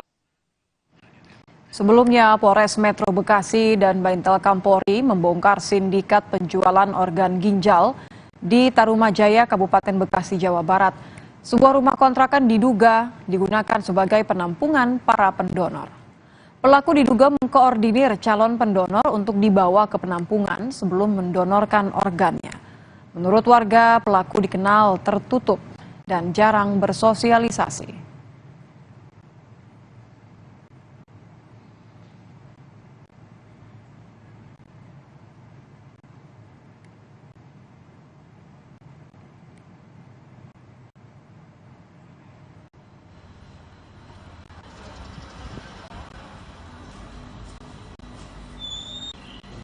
Dewasa semua. Dewasa semua. Mungkin dari 4 orang ini ada yang tahu gitu Bu, namanya siapa gitu atau nggak ada yang tahu. Gitu? Nggak ada yang kenal. Ya? Saya baru kenal pas kemarin. Bapaknya ngasih tahu nih namanya ada yang ini. Ternyata saya cek lihat KTP yang pernah dikasih itu nggak ada namanya. Ternyata itu udah ganti orang. Ketua DPP PDI Perjuangan Puan Maharani mengungkapkan jika tokoh yang akan menjadi bakal cawapres dari Ganjar Pranowo akan hadiri puncak acara Bulan Bung Karno di Gelora Bung Karno, Jakarta.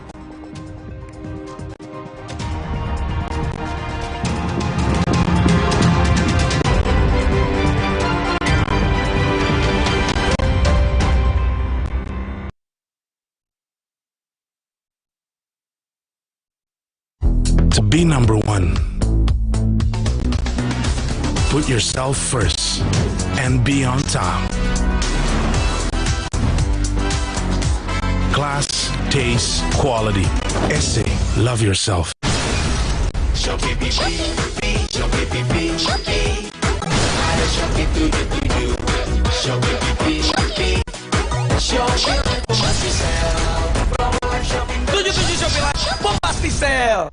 To be number one,